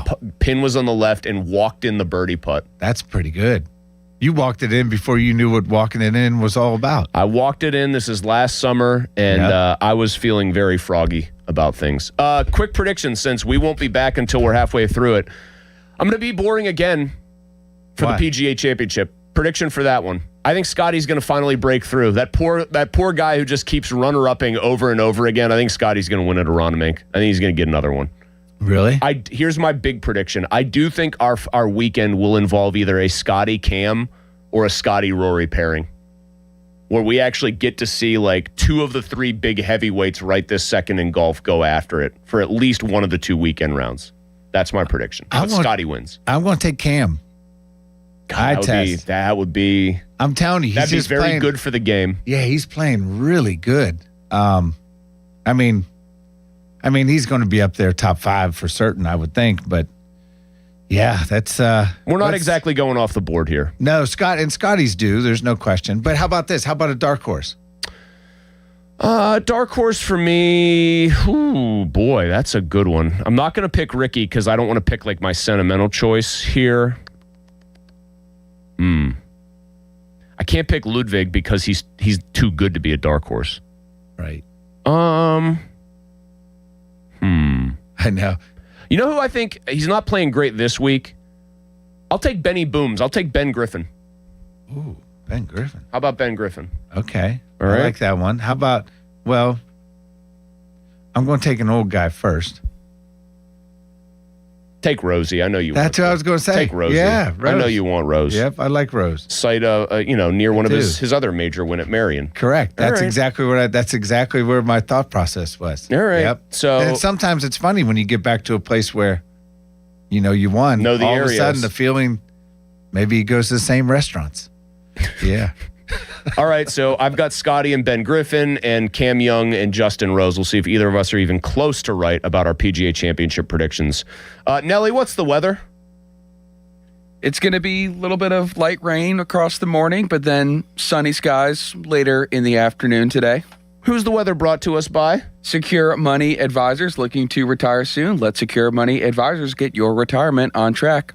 That's Nelly. He's Craig. I'm Chris. This was Going Low. We'll talk to you again next Saturday at 7. Panther Insider Show next on The Fan. Sports Radio 93.7 The Fan. The Fan is once again answering the call to help local volunteer fire departments. The 3rd annual Fan 5 Alarm, presented by Allegiant Community Federal Credit Union, will take place June 17th at Wexford Volunteer Fire Department and June 18th at Robinson Town Center. We'll select a minimum of 25 volunteer fire companies to receive a deserving donation. Nominate your local VFD at 93.7 The Fan. The Fan 5 Alarm is brought to you by McVeigh Plumbing, Heating, and Cooling, Guardian Protection, True Green, and Oakmont Bakery. On Sports Radio 93.7, The Fan. We all hear the radio ads about the IRS. They tell you to be afraid, to be scared, and they try to frighten you into calling. I'm not here to do that. Tax Relief Advocates is different. TRA is here to tell you that if you owe money to the IRS, whether it's $5,000, $50,000, or $500,000, we have a solution. It doesn't matter if you're sitting in your car, at work, or with your kids. No matter where you are, call now. 800-507-9701. Don't lose hope. TRA can eliminate or reduce what you owe to the IRS. Generous programs are now available that can give you a fresh start. Our passion is taxes and helping individuals fix their IRS problems. We have over 1,000 5-star reviews on Google and an A+ with the Better Business Bureau. You don't need to be afraid of the IRS any longer. End your tax nightmare today by visiting us online at TRA.com or call 800-507-9701. That's 800-507-9701. Tax Relief Advocates. Real solutions for real people. Your hometown building partner since 1956. 84 Lumber. Visit 84lumber.com. This is the story of the one. As a maintenance tech at a university, he knows ordering from multiple suppliers takes time away from keeping their arena up and running. That's why he counts on Grainger to get everything he needs, from lighting and HVAC parts to plumbing supplies, all in one place. And with fast, dependable delivery, he's stocked and ready for the next tip-off. Call 1-800-GRAINGER, click Grainger.com, or just stop by. Grainger, for the ones who get it done. Finding great candidates to hire can be like, well, trying to find a needle in a haystack, but not with ZipRecruiter. Its powerful technology actively finds and invites qualified candidates to apply to your job. So while other companies might deliver a lot of hay, ZipRecruiter finds you the needle in the haystack. See why 4 out of 5 employers who post a job on ZipRecruiter get a quality candidate within the first day. Try ZipRecruiter for free at ZipRecruiter.com/team. That's ZipRecruiter.com/team. ZipRecruiter. That's the sound we like to hear. It's time to book your trip to the Grand Resort in Warren, Ohio, and play your choice of 4 of the best courses you'll find anywhere. Our stay and play deals are unmatched. The most popular is our 3-round, 2-night stay and play, which starts at $549 per person during the week and $647 on the weekends. And ask about our off-season rates too. Visit thegrandresort.com or call 330-856-8825 and book the golf trip of a lifetime. Golf at the Grand Resort in Warren, Ohio. Must finance HMF, low APR tier 1 through 2, plus tax acquisition fee, title and plates. Not available on HEV or PHEV models. Must finance HMF dealer's choice for Tucson rebate. Not all buyers are qualifying in stock units only. Offers end 5/31/26. Get to Mike Hamlin Hyundai today for Memorial Day savings all month long. Take advantage of 0% financing for up to 60 months on the new 2026 Hyundai Tucson and Santa Fe. Or receive up to $3,000 in rebates. MikeHamlinHyundai.com. All Mike Hamlin Hyundais are backed by Owner Assurance, America's best warranty, 10 years, 100,000 miles. And the Mike Hamlin Advantage oil changes for life. If you're looking for a fun round and a new spot in your rotation without spending all day on the course, Suncrest Golf and Grill is the place to play. North of Pittsburgh and just minutes from downtown Butler, Suncrest offers a fun, challenging challenging course that's perfect for after-work rounds, weekend games with the guys, or settling a few bragging rights. When the round is over, stick around for cold drinks and the perfect place to relive every shot. Want to play 36? Don't forget our sister course, Conley Resort and Golf, and make your weekend complete. Suncrestgolf.com. Grab your buddies. Book a tee time today. Pump up the volume. Business moves fast. Pump up the volume. When you ship with USPS Ground Advantage, you can keep up with confidence. Visit USPS.com/Ground Advantage to learn more. There's a new kind of energy at Starbucks. When your day needs a reset, try the all-new energy refreshers. Strawberry acai, mango dragon fruit, or the all-new mango strawberry. The refreshers you love, now with extra caffeine. New energy refreshers only at Starbucks. HD1 Pittsburgh, an Odyssey sports station. Live from the Jim Shorkey Mitsubishi.com studios, North Huntington and North Hills. Always live and free on the Odyssey app.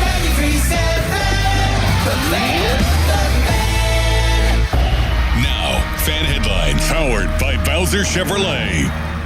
Logan Arblaster with your fan headlines. The Pirates fell to the Giants on Friday evening. Final score was 5-2. The Pirates brought the tying run to the plate in Ryan O'Hearn, but were unable to pull off the comeback. On Saturday night, first pitch at 9:05, Braxton Ashcraft toes the rubber for the Pirates. 1-2 record, 3.02 ERA.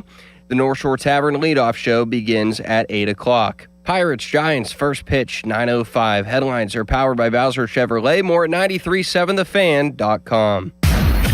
We talk about the game, and that's all we talk about. It's time for the Panthers Insider Show. The Panthers Insider Show with former Pitt quarterback Pat Bostic is brought to you by Voss TV and Appliances. And it says live, Joe Ball GMC and PGT Trucking. The Panthers Insider Show is on Sports Radio 93.7, The Fan.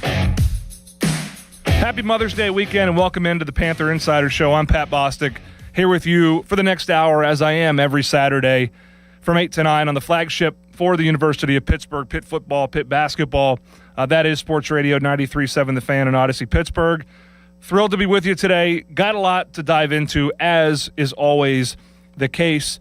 We'll talk NFL draft. I want to recap it. Some interesting factoids that came out of the Pitt Athletics Department about the impact of the block party, the Pitt Block Party on Arch Landing, viewership and media value. Really cool stuff. Those of you that had the opportunity to head down and experience that activation, I'm sure you really, really enjoyed it. Pitt baseball in a postseason push run right now, to be frank. I mean, it is certainly put up or shut up time for Mike Bell and his team. They're in Chapel Hill, taking on the second-ranked North Carolina Tar Heels. 3 games set, a second of those 3 games today at noon, and then the capper, obviously, tomorrow on Sunday. And the Panthers have to stack some wins here. A tough series sweep loss to Florida State last week. Battled in the last 2 games, lost 10-1 in the first of those 3 games, then 8-5 and 6-4.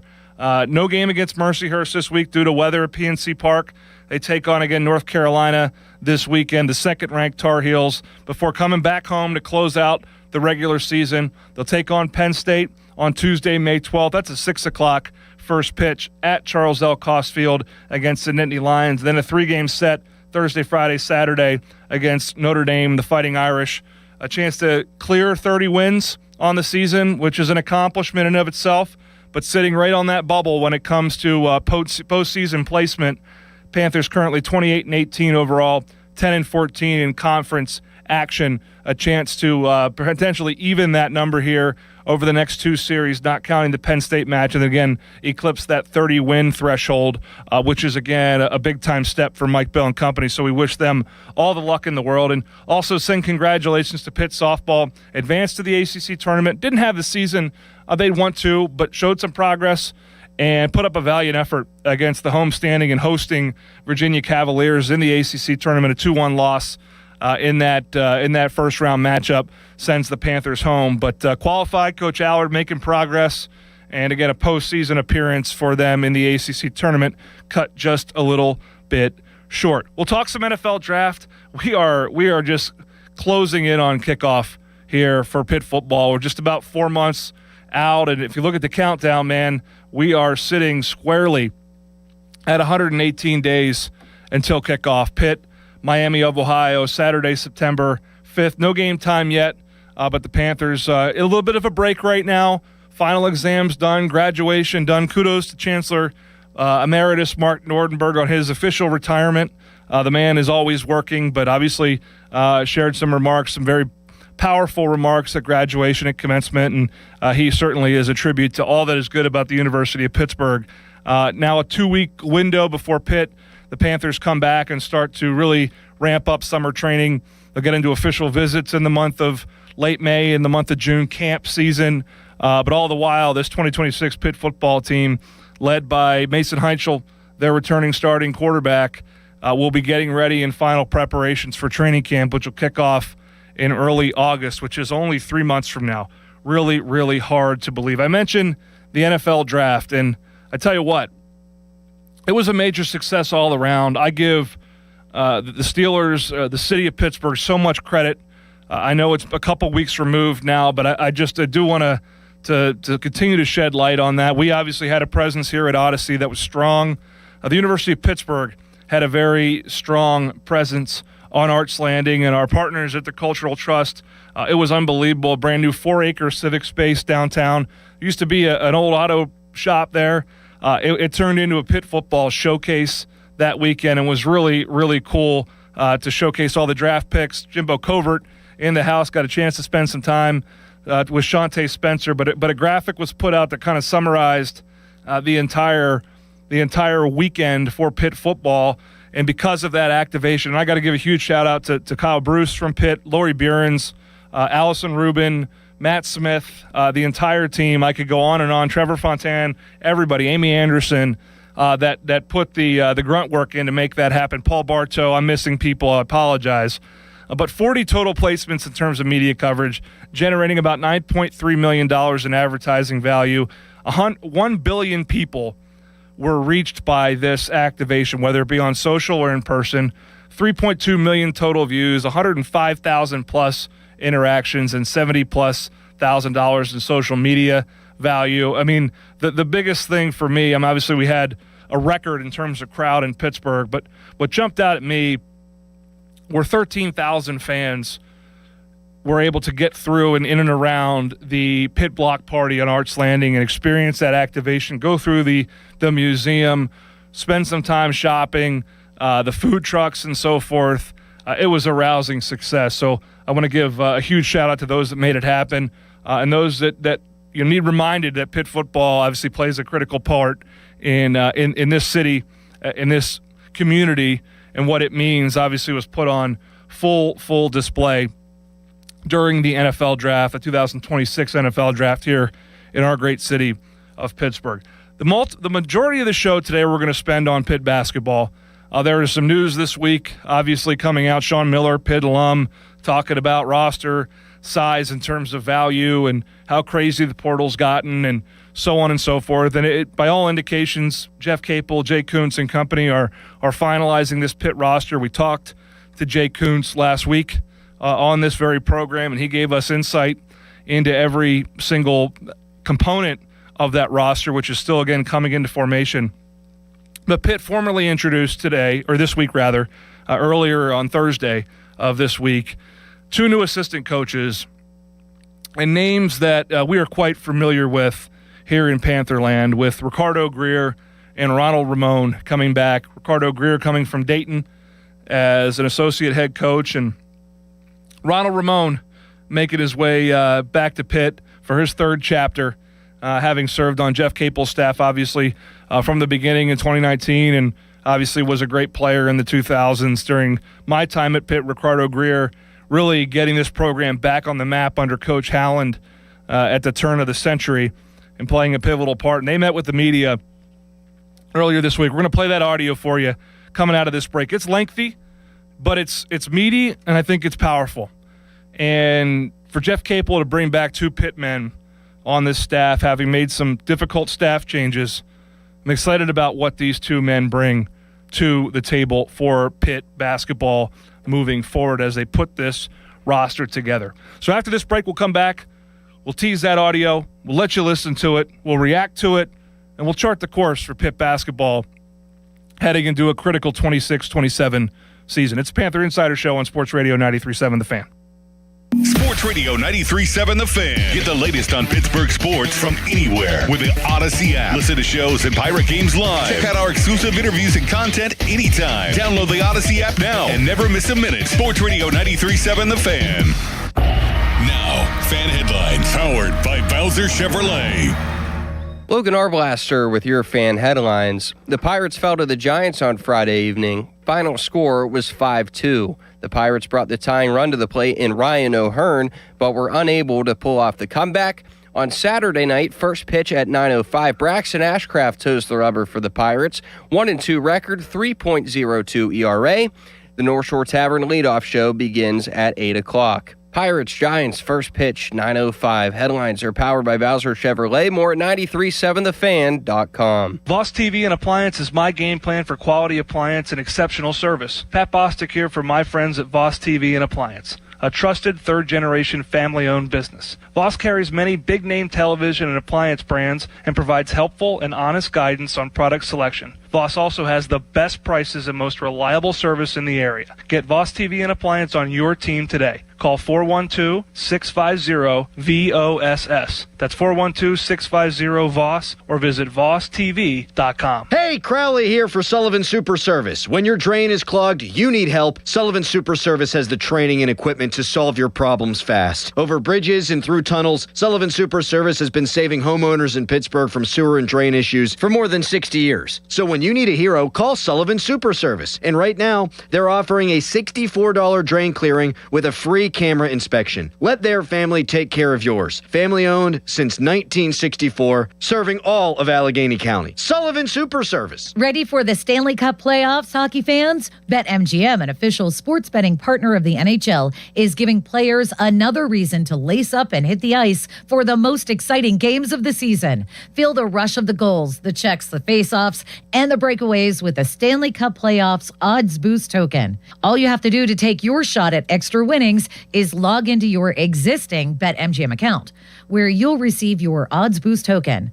Then make any qualifying Stanley Cup Playoffs bet and activate your token. If your bet lights the lamp, you'll receive extra winnings. Log into BetMGM, an official sports betting partner of the NHL, to get your Odds Boost token. BetMGM and GameSense remind you to play responsibly. If you or someone you know has a gambling problem, help is available. Call 1-800-GAMBLER. See BetMGM.com for T's and C's. 21 plus to wager. Pennsylvania only. Existing customer offer. Subject to eligibility requirements. Rewards vary and expire in 7 days. I'm Bob Burke, founder and chairman of Burke America Parts Group, a family of brands that includes RepairClinic.com, an appliance and HVAC parts solution company that's grown into an international brand. Before AmericanEagle.com, we partially launched a new technology platform developed by another firm. American Eagle helped take our technology to a whole new level with digital marketing, software development, and business insights into our key markets, appliances, HVAC, and outdoor power equipment, and did so both on time and on budget. AmericanEagle.com has the resources, experience, and talent needed to produce solutions. Our new technology platform, developed by AmericanEagle.com, has produced tremendous results with higher traffic, conversion, engagement, and online revenue. If you have any home repairs you need to take care of, check us out at RepairClinic.com.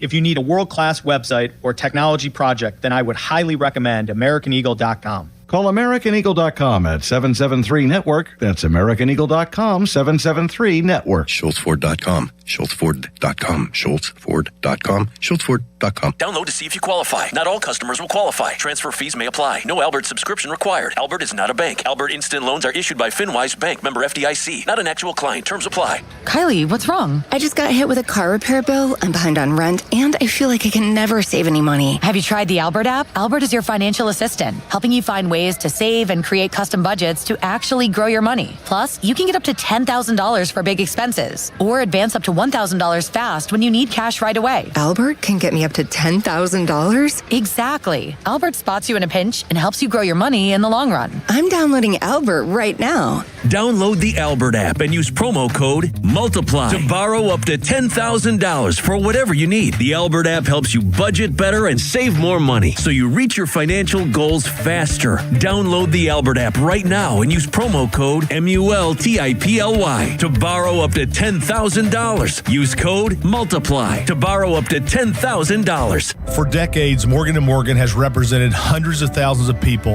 at their hour of need. Injuries on the job, car crashes, medical malpractice, and nursing home abuse, Social Security claims, dangerous drugs, and dangerous products. We became America's largest injury firm for a reason, and no firm is even close. Then we got to thinking, what if we could prevent these terrible events before they occurred? So we built the AI-powered People Protector. Simply visit peopleprotector.com and type in the product you have questions about before you buy it. Children's toys and accessories, cars, drugs, products, you name it, we got it. With our success, we decided to pay it forward for all of America. Our way of saying thank you for your trust all these years. Morgan & Morgan, protecting America. And if you've already been injured, just visit us at forthepeople.com. Morgan & Morgan, 603 Stanwyck Street, Pittsburgh, Pennsylvania. Pennsylvania lawyer will handle Pennsylvania cases. Prior results do not guarantee a similar outcome. Live from the ShoreKeyMitsubishi.com studios, North Huntington and North Hills. It's the Panther Insider Show with former Pitt quarterback Pat Bostic on Sports Radio 93.7 The Fan. Welcome back to the Panther Insider Show, and I teased it, and we're going to jump right in, waste no time getting to the sit-down, the media availability for both Ronald Ramon, new assistant coach for Pitt men's basketball, and Ricardo Greer, new associate head coach for Jeff Capel and company in Pitt men's basketball. Two former players back at the University of Pittsburgh, and very excited to be home. What was your initial reaction to hearing that Pitt was interested in getting you guys on staff, and just what was that process like?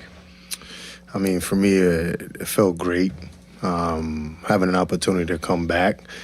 Being under Capel, he obviously gave me my first opportunity to get into the business 2019. So it felt like I'm coming back home.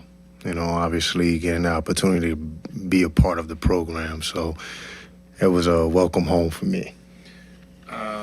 Same. You know, I got a call from Ronald, actually. I was in Florida with my wife and my daughter, and he called and asked me, hey, man, would you be interested in coming back home?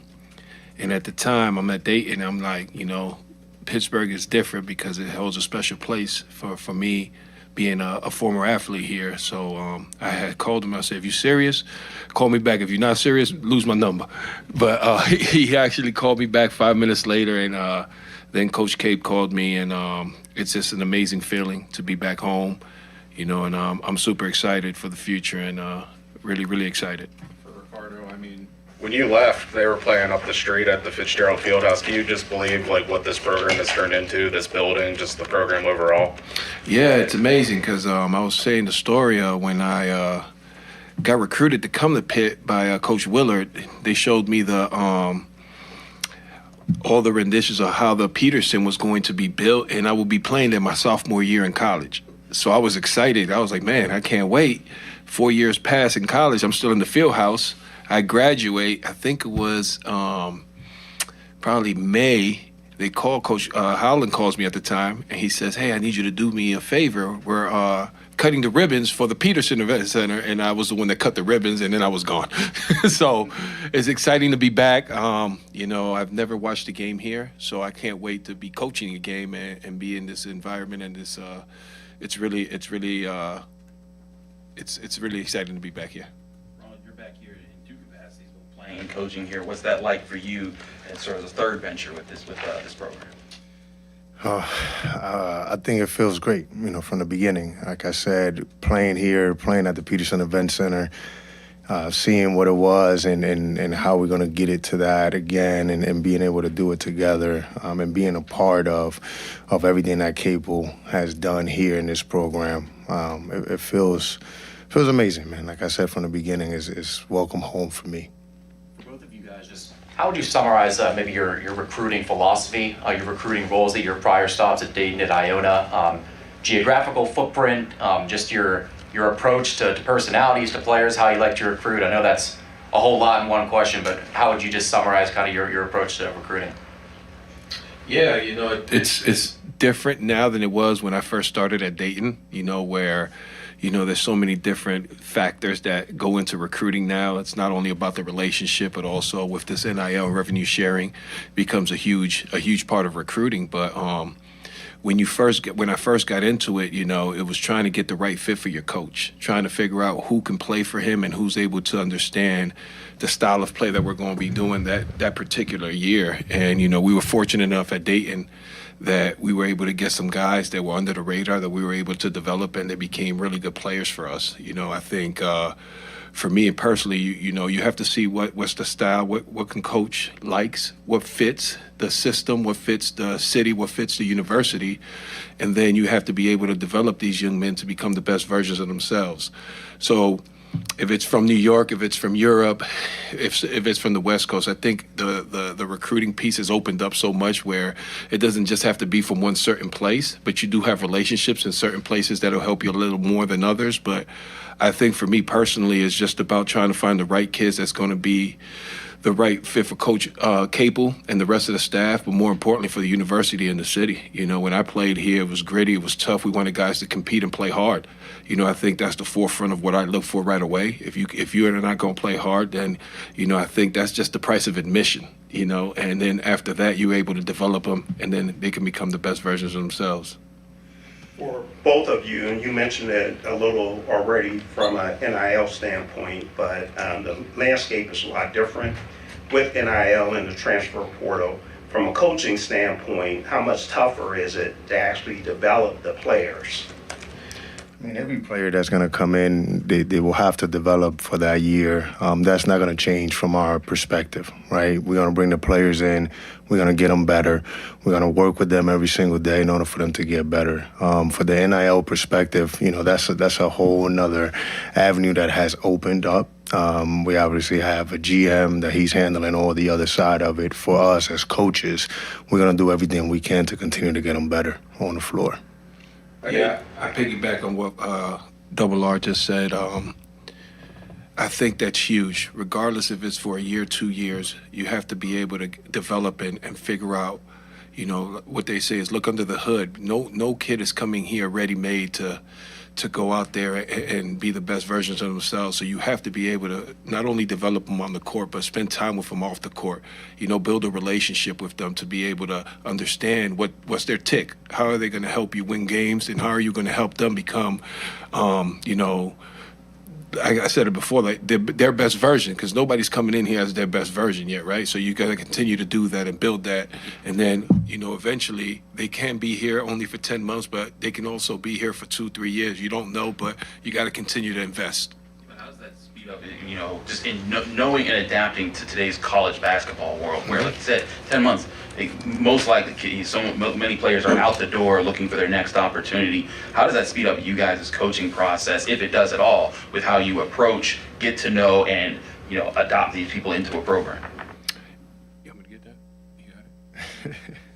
No, I think it's the same perspective. When you bring in a kid in, you talk about developing no matter what. So as they come in, you still have a responsibility to get them to the best version of themselves. We can't speed up the process. There's no such thing, especially on the floor. You got to continue to build that, continue to make them play the way they come in. They trust you. They come in with a trust level that they want you to get them better and get them to play at a high level. So for us, it's the same process when it comes to that developing stage. And when you talk about people, you want to make sure you build those relationships, because once you bring someone in and you recruit them and you connect with them, it's for life. It's not about the 10-month. I'm not thinking about I'm going to bring you in here for the next 4, 5, 7 months or just 2 years. Once you connect with the families and the kids, you're going to have that connection for life. So at the end of the day, whether they see it, this is the best fit for them after 10 months or if it's not, we're still going to have that relationship. We're going to continue to build on those kids. So. Whenever this place was rolling and it was loud, and it seemed like that was a close-knit group. How much did you hear from some of your former teammates about coming back? Everybody. They're a part. We built something very special. I think that's what's special about the university. Being able to, we built a culture, and it's not only my former teammates, but everyone that worked here, everyone that was a part of it. I have, hundreds of text messages from people that were involved with the program, and that says a lot about what the city is, what the university is. So I think it feels good being able to be part of that and being part of that culture, and that's what we look for, especially when we recruit and when we bring guys in. Kind of going off that question, for a majority of this past decade, this building hasn't been the same. As a coach, how do you get this building back into, making Pitt basketball interesting product on the floor? For us, it's getting those guys better. We have to do everything we can to win games. Our jobs is to win games, bring the guys in, and being able to get them ready to perform at a high level. I think we connect with the city. We understand what the city's about. We understand what they expect from us. But once we get on that floor, once we start coaching, it's one step at a time. And our first step is, how can we get those guys ready to compete? What's different? Oh, sorry. Go ahead. No, you got it.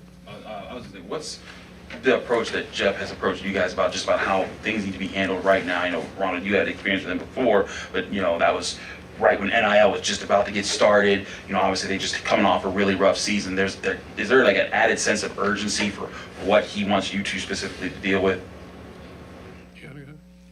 I think for us, it's that same mentality, right? We've been part of the culture here. We've been we wore the jersey, and we gave a lot to it. So he understands that he cares about this university a lot, and he wants it to be successful. So for us, it's to bring that same passion, the same energy, and kind of connect with the players that are going to come in order to translate that. Yeah, I think that first and foremost, when you speak about Coach Cape and you speak about, what he has done, he comes from winning. Like Duke and that Tree and Krzyzewski and all them guys, that's a lot of winning. And he knows what it looks like. And for me, it's when I see it, I see the vision and I understand the vision. And this place is different because I wore the jersey and I saw what it can be. And our job, walking in is more than just being former players. This means it's different, and I want to just be a part of something bigger than me, and I feel that it can happen here. It's happened before, and getting back to the NCAA tournament and winning games, that gives the city, the community, the university, everybody an excitement to come and watch the games. You got to win games, and you have to have guys out there that want to compete, play hard, and be about something bigger than them, about their teammates, about everyone else. So, when we spoke to Cape, that's what it was about. It's about you guys wore the jersey. You understand how much this means to you guys and trying to help that. But, man, Coach Cape comes from winning, man. He's won a lot. The people he's been around won a lot of games. So he knows what it takes to win, and I'm excited to be here when he gets it done. And, we're excited to win some basketball games.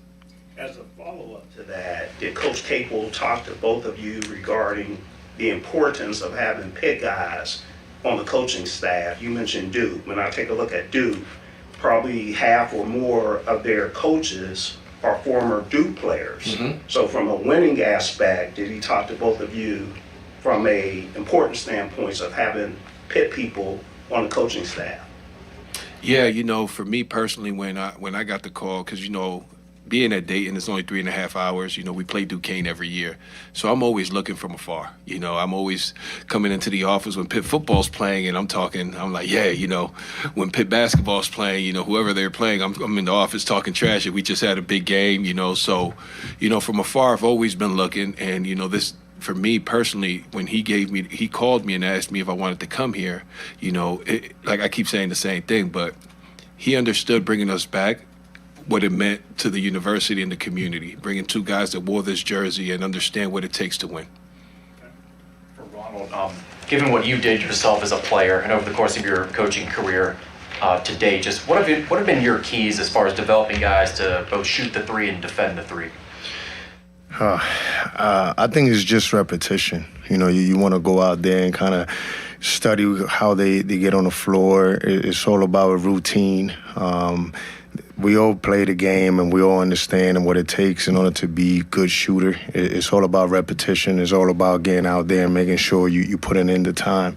One of the things about this game that it doesn't lie. right? You get on that, you work, it's going to show. So I think for me, it's just making sure that I get those guys into a routine, making sure they're getting a lot of shots up and trying to perfect the things that I believe are important once that you get those shots up. What are the specific positions you guys are going to be working with? Well, right now as a staff, we all trying to get together. That's up to Cabe. We'll sit down and we'll decide that within the staff, and we're just trying to develop players. That's the one thing I could tell you guys. Our jobs is to develop players as soon as they come in. How good can we be from the beginning all the way to being the best team we could possibly be by the end of the season? Just wanted to ask, general college basketball question. The tournament just expanded, like they just voted on it. Any reaction to that? Better chance. Better chance to get in. Yeah. No real excitement or anything. We just, it's new to all of us. So we have no idea how it's going to work. We have no idea how it's going to look. So we're in the same process as you guys. So, Ronald, I think you said you've been here 4 weeks. And Ricardo, you said when did you? 2 days, guys. 2 days. I'm still trying to figure out where the buildings are at, where I got to go for my ID. So it's been great to be back. A question for both of you. As coaches, what has been the biggest lesson or aspect that you've learned about yourself that you need to, and how you want to coach in both of your tenure so far, career so far? Yeah, when you've played for as long as I played, and then you get into coaching, you start figuring, the guys that coached you before and the guys that you've worked under. I've been fortunate to work under 3 amazing coaches, in Johnny Dawkins, Donnie Jones, and just recently AG. And you try to figure out who you are first and foremost. I'm never going to be AG, but you try to figure out what are things that, that he does that can help you become the best coach you can be. Just with Johnny Dawkins and Donnie Jones. But I think the biggest thing for me is, and I think this will never change, regardless of what they're making, regardless of how long they stay with you, I think the relationship piece goes a long way. I think being able to build relationships with these young men and being able to help them grow. Because at the end of it, when the basketball stops bouncing and they're 35, 36, and they got families, you want to make sure that you're able to help them understand what it is to be a good father and a good husband or whatever they're doing at that time. So that piece for me holds true because, I understand what they went through. I've been in their shoes, and I understand where they want to go to because I've played 15 years professional. So I'm trying to, bridge that gap. The basketball piece is important with the development and understanding that, that's really important. But I also think that relationship piece holds true regardless of how long they're with you, because parents, whoever is, they're leaving their kids with you, and you want to make sure that if it's your kid going somewhere, they treat them the same way. For me, when it comes to coaching, I think basketball has done everything for me. It has been a venue to being able to understand what it takes in life and the things that I need to do to get to the places I wanted to.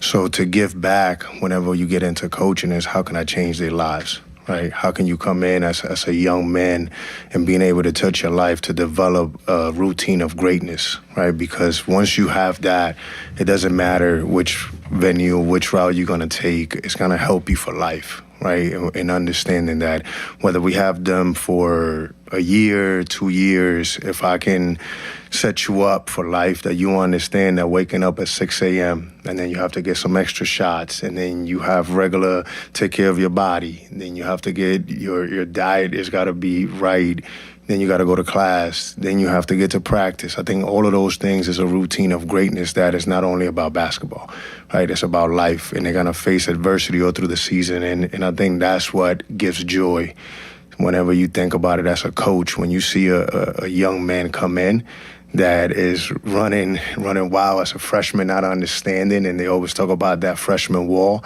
And then all of a sudden when he's graduating or he's leaving and you see him and he's telling the other guys how to do it and why he's done the things that he was able to accomplish, I think that gives me joy. I think that's why I get into coaching. Good? For both of you guys, Mount Rushmore of Pitt basketball. I'm not doing that one. You're not going to give me with that one. Oh, sir. He's thinking.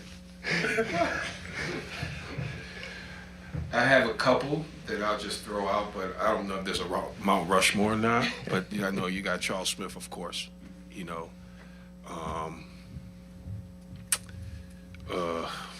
so many great players. Yeah. So many great players. I mean, throughout the eras, and it's not fair to some of the guys that done a lot. So you weren't gonna say me?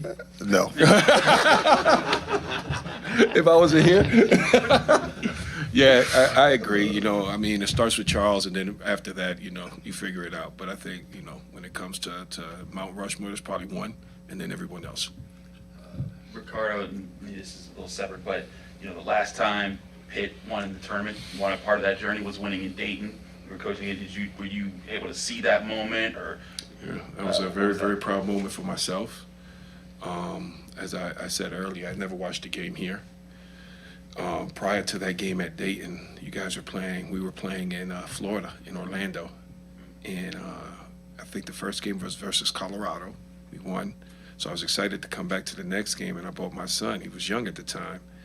And he's a rabid Florida Gator fan. So I'm sitting behind the bench of the Pitt basketball team, and my son is gator chomping. And I said, you do it one more time, you're gonna walk home. So, you know, the next time I had the opportunity to watch at Dayton, I was excited. I had my Pitt gear on, you know, and I'm walking through the Dayton fans. It's like, Coach Greer. I'm like, Pitt's playing, man. I'm not a Dayton. I'm a Pitt guy right now. So it was great, and also to see him win that game, it was phenomenal. So I was very, very proud to be a part of that and to see them guys be able to get to that next round of the NCAA tournaments. You have a proud moment as an alum watching a moment that you were like, way to go, Pitt? Yeah, I mean, we watched, you know, from 2019 and understanding everything that we went through, and then seeing them win when Bub and them were here. I think that was a proud moment because I was part of it from the beginning, and then all of a sudden it turned around and they were able to get out there and win games, and it really made me feel like we're doing the right things here, and we understand that, you know, everyone believes that Cape has what it takes in order to being able to do that with that group. So that was a proud moment for me. He's being modest. I thought he was going to say his shot versus West Virginia. Yeah, that's what I thought he was going to say. See what I mean? He's can't talking get this about game that for 2 days in those offices, man. It's tough, man. Interesting. Here we go, man. Interesting. Just outstanding stuff from Ricardo Greer and Ronald Ramon, who met with the media on Thursday of this past week. You can tell how much this program really means to them and how personal it is. And obviously for them to come back here, and I'm not going to overstate this, it's a great opportunity to come home, but Jeff Capel obviously is entering a very pivotal part of his tenure, entering his 9th season, coming off of a difficult one where there are a lot of questions about the future.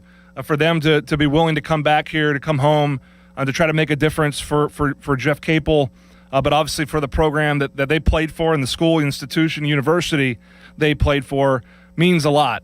And I can tell the passion, hear the passion in their voice and what they're going to try to do and implement with a brand new roster that we will talk about next. But really good stuff from Ronald Ramon and Ricardo Greer, shedding light on why they're back here at the University of Pittsburgh. More Pitt Hoops talk after this break on the Panther Insider Show on Sports Radio 93.7 The Fan.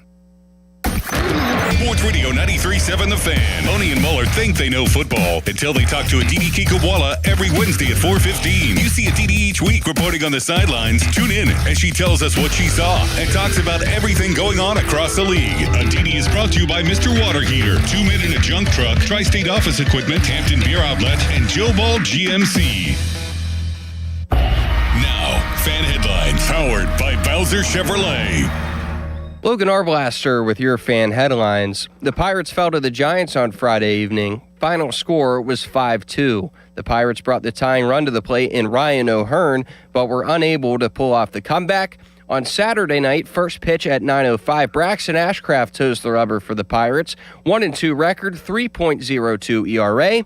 The North Shore Tavern leadoff show begins at 8 o'clock. Pirates Giants first pitch 9:05. Headlines are powered by Bowser Chevrolet. More at 937thefan.com. Sports Radio 93.7 The Fan. Tune in every Tuesday morning at 9 as the Pittsburgh kid Neil Walker joins the Fan Morning Show. Tune in or listen on the Odyssey app as Neil gives you the latest on our Pirates. The Neil Walker Show brought to you by Mike Hamlin Hyundai, Goodrich & Guys, Pittsburgh's personal injury attorneys, and Bet365 on Sports Radio 93.7 The Fan. Here's Sports Radio 93.7 The Fan's Fan About Town. The Bucks are back. You can catch the games on 93.7 The Fan. Coverage of the North Shore Tavern leadoff show and the Og, Murphy, and Prokosky reaction show is brought to you by Robert Pearson Associates, Central Outreach, Spitzer Toyota, Sir Grout, Veteran Basement Waterproofing, and Emilio's HVAC. New to Rivers Casino? Join now and earn up to $1,000 free slot play. Stop by Rush Rewards on your next visit to start earning today. Gambling problem? Call 1-800-GAMBLER. Food for thought, where homemade corned beef is made fresh every single day and piled high just the way you like it. They don't cut corners. They slice perfection. From the best Reubens in town to deli sandwiches that keep you coming back. This isn't just lunch. It's tradition. Food for Thought Deli, Craig Street, North Oakland. The Deli King. For more information, visit 937thefan.com. Thorne Dickerson here for PJ Fitzpatrick. Don't know who to trust? Go with the sure thing. PJ Fitzpatrick has been your trusted roofer for 45 years. They've earned thousands of 5-star reviews and back all new roofs with a lifetime guarantee of materials and labor. The PJ Fitzpatrick team of experienced professionals installs most roofs in just one day. Set up a free consultation this month to save thousands. Plus, they have a variety of financing packages that work with any budget. Don't wait. Visit trustpj.com today. T-Mobile has an exclusive bundle for customers 55 and up. I'm Sarah Bowl. Yeah, I'm Frank Bowl. A reliable network is key for us. And with T-Mobile, it's been wonderful. And going to the 55 plus plan saved us so much money. A lot. And that's important. Trying to keep costs down. The home internet's been perfect. It's fast, it's quick. The setup was so easy, it took less than 15 minutes. It was like, ta-da! If you want simplicity, coverage, reliability, you want the whole package, T-Mobile has it. Right now, T-Mobile customers 55 and up can get 2 phone lines on America's best network, plus America's fastest 5G home internet for just $30 each. $30 per month each line with autopay plus taxes and fees. Minimum age 55. Pricing for home internet rely on 2 lines of essentials. Choice 55. $35 connection charge per line required. Best mobile network and fastest 5G home internet based on analysis by Oak Cliff Speed Test Intelligence data 2H 2025. All rights reserved. Text us on the Edgar Snyder and Associates text line at 412-928-9370. Edgar Snyder and Associates reminds you to text responsibly. Sports Radio 93.7 The Fan, built by Window Nation, home of the buy 2 get 2 free offer. Do you have experience working on Class 8 heavy-duty trucks? Consider a career with PGT Trucking Maintenance. PGT is now hiring experienced diesel mechanics in Midland and Blairsville, PA. Support the fleet by helping to maintain PGT's late model equipment, including International and Peterbilt tractors. Technicians should be able to complete a preventative maintenance inspection. Experience in the trucking industry is preferred. Call 1-800-TEAM-PGT or apply online at pgttrucking.com/work. It's Memorial Day all month long at Jim Shorkey Mitsubishi North Hills.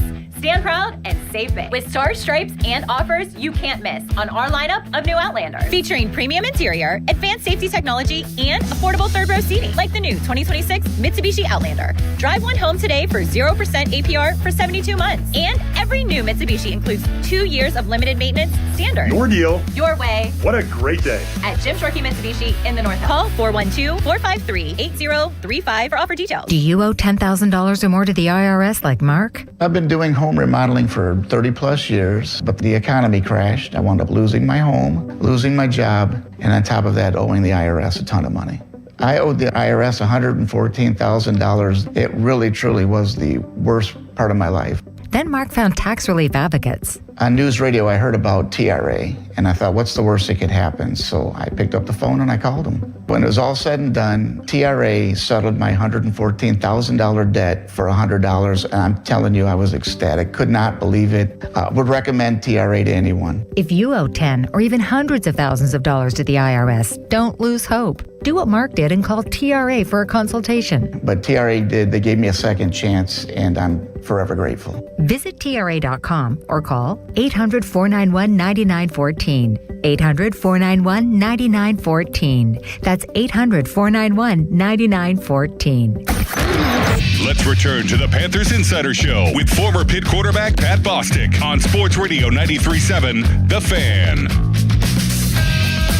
A little bit of a different format for our show today, given the length of that interview, but I thought it was so good that I wanted to replay it.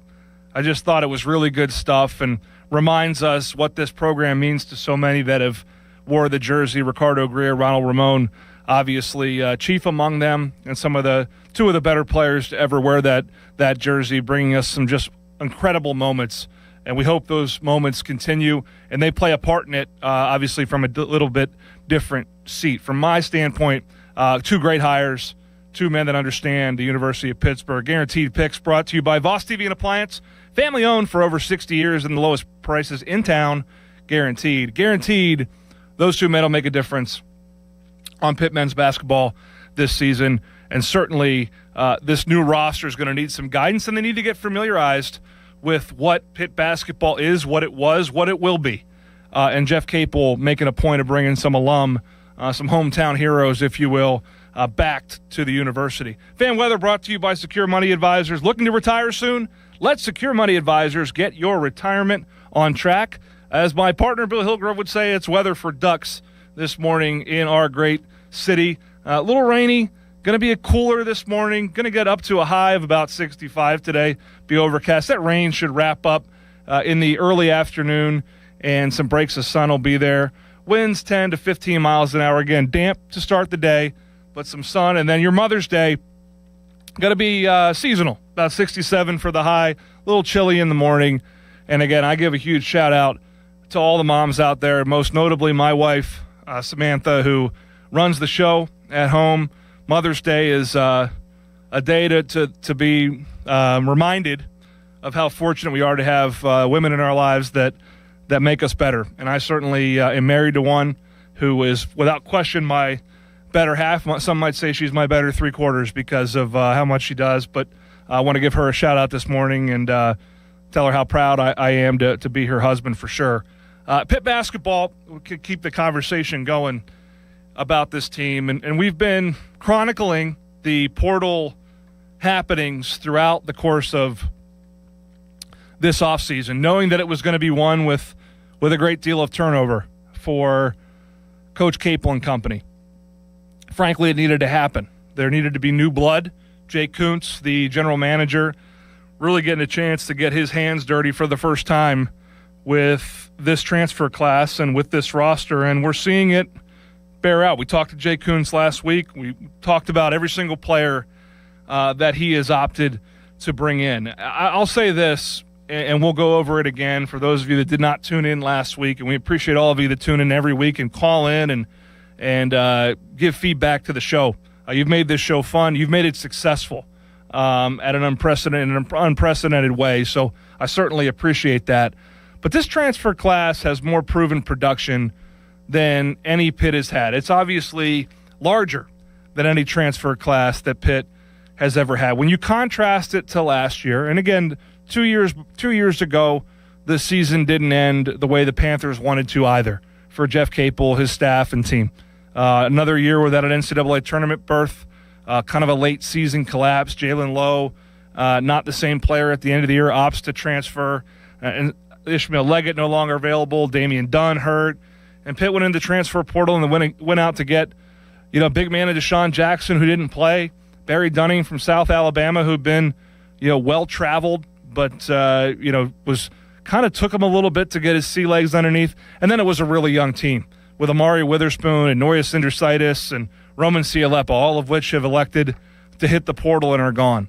This year's team, and Jay Kuntz talked about this, this year's team it has experience in production, but not necessarily old production, right? There are some older players that are one and done type players. When you look at Armani Mighty and you look at Ndongo and the size and production they have down low with potentially another piece to add down there. When you look at the number of guards that could play multiple spots throughout the entire up and down the lineup, starting obviously with Nate George, who's played at Georgia Tech and played at Syracuse, but has some time left on his clock. And, oh, by the way, there might be more time left on all their clocks. Jalil Bethia is a young player, Jonathan Powell, because we're going to have the 5-for-5 rule potentially implemented here in the next few weeks. It will probably be implemented where players that have exhaust their eligibility next year will have a fifth year to play out.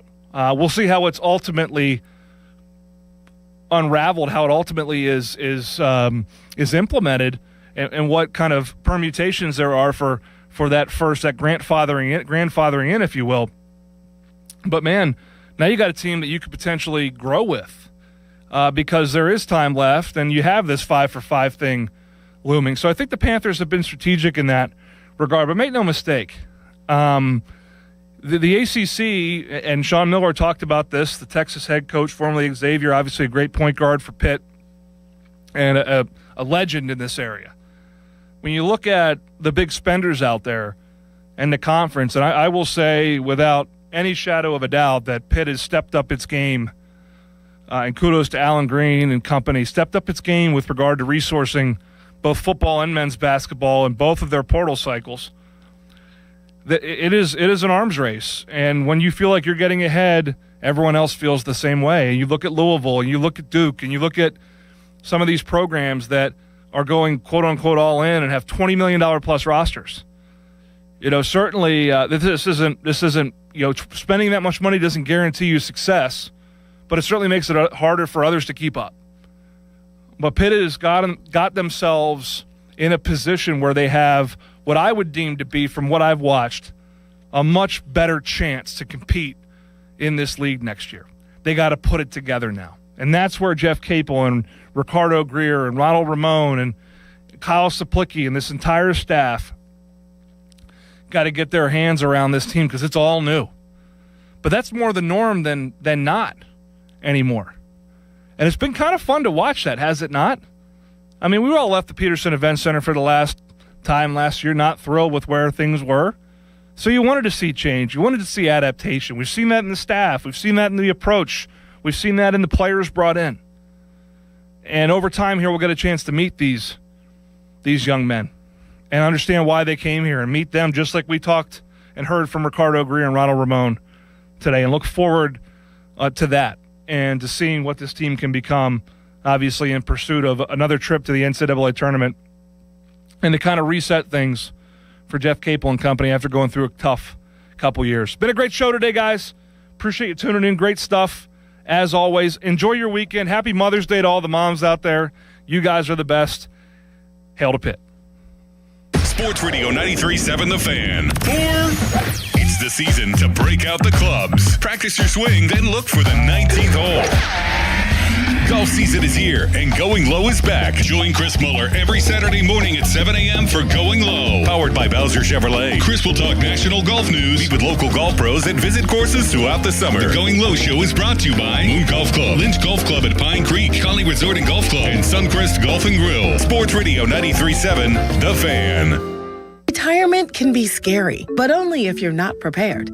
That's why AARP created thisispretirement.org. Because unless you've already retired, you're in pretirement, and you still have time to plan. Learn about retirement savings options, potential tax breaks, and how you can build savings over time. Visit thisispretirement.org for free resources to help you customize your action plan and feel the retirement fear disappear. Brought to you by AARP and the Ad Council. Wouldn't it be great if life came with a remote control? You could hit pause when you needed to, or hit rewind. Like that time you knocked down that wasp's nest. Uh-oh. Or that time you forgot to roll up your windows in the car wash. Fantastic. Yeah, a remote control would have come in handy then. Well, life doesn't always give you time to change the outcome. but prediabetes does. With early diagnosis and a few healthy changes like managing your weight, getting active, stopping smoking, and eating healthier, you can stop prediabetes before it leads to type 2 diabetes. It's easy to learn your risk. Take the 1-minute test today at doihaveprediabetes.org. Life doesn't come with a remote control. Yikes! So you're on your own with the WASPs. You have the power to take control of prediabetes. Visit doihaveprediabetes.org today. That's doihaveprediabetes.org. Brought to you by the Ad Council and its Prediabetes Awareness Partners. Substance use disorder and addiction is so isolating. And so, as a Black woman in recovery, hope must be loud. It grows louder when you ask for help and you're vulnerable. It is the thread that lets you know that no matter what happens, you will be okay. When we learn the power of hope, recovery is possible. Find out how at startwithhope.com. Brought to you by the National Council for Mental Wellbeing, Shatterproof, and the Ad Council. Sports Radio 93.7 The Fan. The Fan is once again answering the call to help local volunteer fire departments. The 3rd annual Fan 5 Alarm, presented by Allegiant Community Federal Credit Union, will take place June 17th at Wexford Volunteer Fire Department and June 18th at Robinson Town Center. We'll select a minimum of 25 volunteer fire companies to receive a deserving donation. Nominate your local VFD at 93.7 The Fan. The Fan 5 Alarm is brought to you by McVeigh Plumbing, Heating, and Cooling, Guardian Protection, True Green, and Oakmont Bakery on Sports Radio 93.7 The Fan.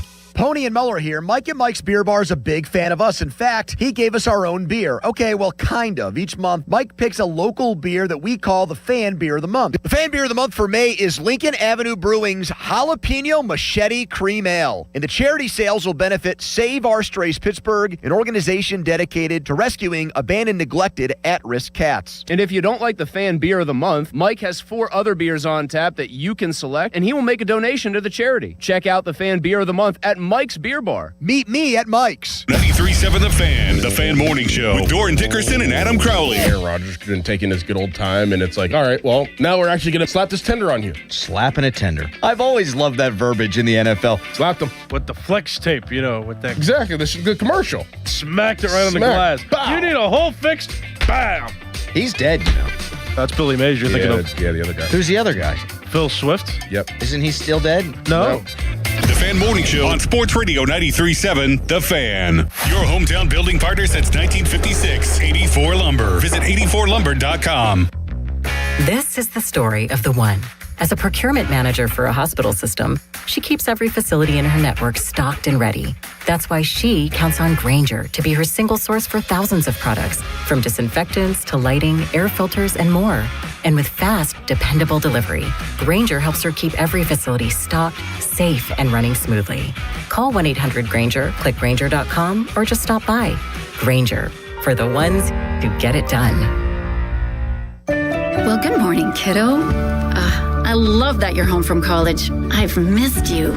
Still taking your Nature Made vitamins? Every day. A multivitamin and a probiotic. You better be taking yours. Still looking out for me, Mom. I'll never stop. Made to care for you every day. Nature Made, the #1 pharmacist recommended vitamin and supplement brand. Find us in the vitamin aisle, based on a survey of pharmacists who recommend branded vitamins and supplements. Don't miss the Panthers Insider Show every Saturday morning from 8 to 9 with Pat Bostic. The best insight with the top guests and everything you need to know about Pitt. The Panther Insider Show is brought to you by Voss TV and Appliance, NSS Life, Joe Ball GMC, and PGT Trucking. Sports Radio 93.7 The Fan.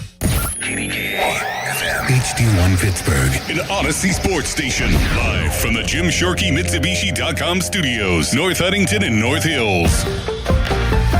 Always live and free on the Odyssey app.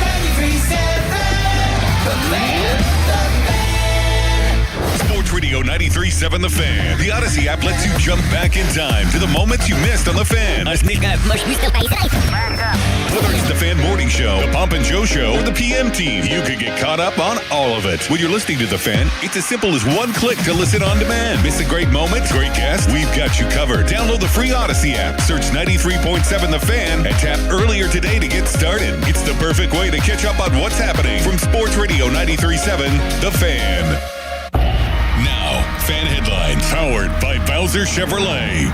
All right, Joel Nelson, 4 fan headlines. Last night, the Pirates fell to the San Francisco Giants 5-2. Game 2 of the series is tonight, 9:05, and it's Broxton Ashcraft up against Landon Roop. Coverage on 93.7 The Fan begins at 8 o'clock with the North Shore Tavern leadoff show.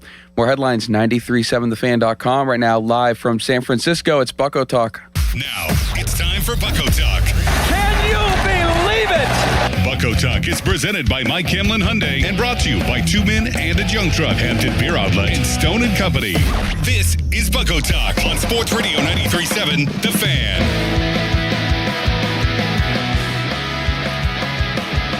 And a good morning and a happy Saturday to you. This is Bucko Talk. Thank you very much for the introduction, Joel. I am Jason Mackey talking to you from San Francisco.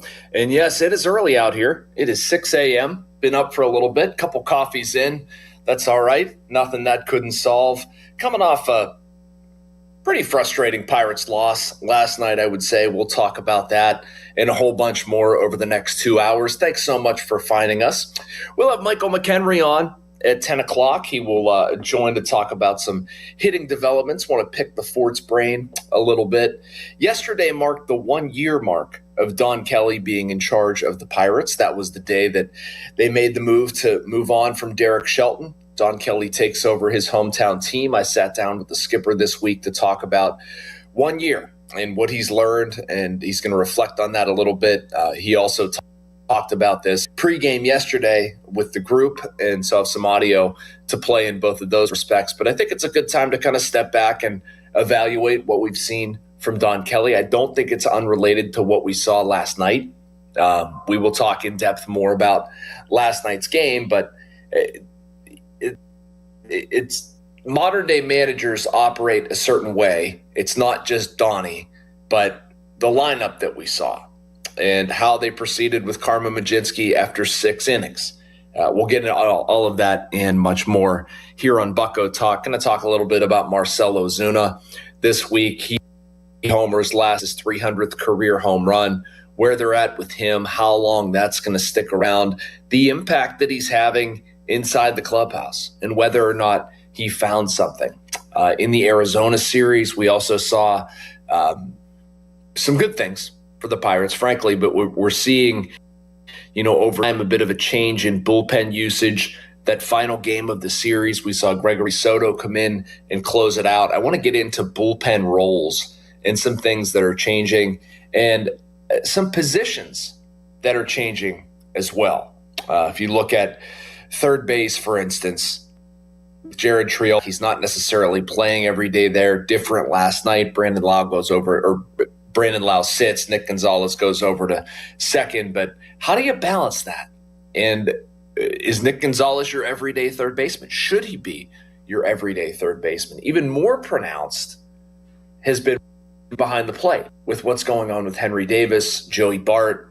If you're paying attention to the club, that has shifted.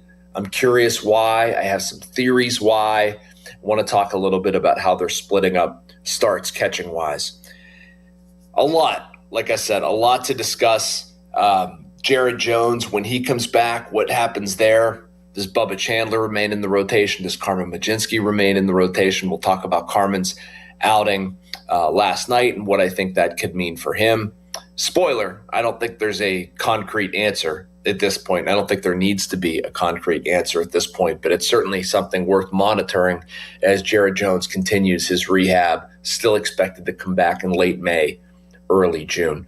We'll go down on the farm per usual, and also per usual, Seth Hernandez, the Pirates' top prospect basically at this point. I think Griffin is still technically listed as their top prospect, but Seth Hernandez is just going bonkers. He did it again last night. We'll get into his outing. Career high 24 whiffs. It's absolutely crazy. I have a few questions I want to pose to you. Hopefully we have a conversation here. Can get your involvement, 412-928-9370, with anything that's on your mind. Joel, how are you doing, sir? Doing well, Jason. Wish I could be out at San Francisco. I know that's one of your favorite road trips. It is. Have you ever been out here? Yeah, my family and I, we went back in summer of 2010, I want to say. It was pretty fun. Yeah.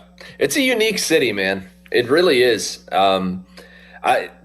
Yesterday was crazy. Like the weather patterns here are just so odd. Like the afternoon in the sun, it was warm. You know, I had 2 layers on, and I'm like sweating being out there for batting practice.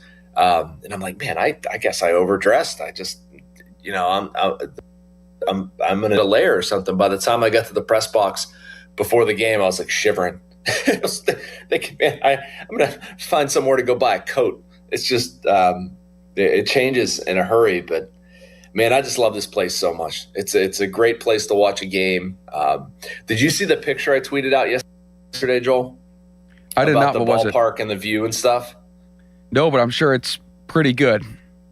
Dude, it is. So it's the best, like, to watch a baseball game. I don't mean like, you know, the best view of everything is PNC Park. Obviously, I'm not going to go against that. Like the backdrop and everything like that. But, you know, small nitpick.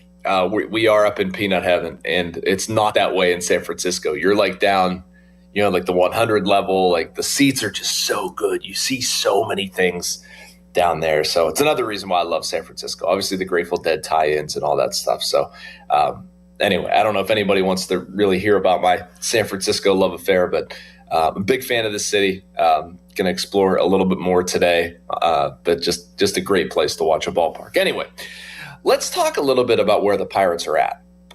You know, I'll intersperse my thoughts a little bit, but Don Kelly, 1 year in, what do you think? How do you evaluate what Don Kelly has done? Are you happy? Are you mad coming off of last night where, you know, I understand where you can poke holes in some things, but give me your evaluation of Don Kelly to this point. Maybe give me a good thing. Maybe give me a bad thing. What do you want to see change? Nobody's perfect. Talked about that at length. We'll get into it. What are you discouraged by overall with the Pirates? Like, what is your concern at this point? I mean, and I'm not saying you shouldn't have them. Like, that's not a how can you possibly not be in on it? Like, clearly. But, you know, what worries you about this team? And also, what encourages you about this team? For me, if I was answering those questions, it would be the bullpen. Right now, where they stand, you've got a couple guys with ERAs creeping up around 4. I don't know if Dennis Santana is their closer. He might be. Right now, it's Gregory Soto. But you don't have of options back there. Justin Lawrence pitches last night, faces 4 guys, gives up 3 hits, hits 1, 3 runs scored without recording it out. Like, they needed him to be a leverage guy this season. And he's not been a leverage guy this season. I don't think he's going to be a leverage guy this season.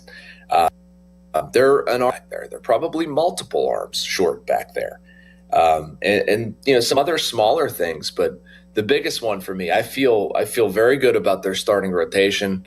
I even have a pretty good amount of faith in Bubba Chandler figuring it out. I don't know what's going to happen with that spot, but the area that concerns me, based on how much they're being used, is the bullpen and the results being produced. And, you know, just if this doesn't work out, where do they have to go? And there's not a lot of depth there. That has to be something on Ben Cherington's radar. I've talked to him about this, but they need to get a few more solutions in either via trade.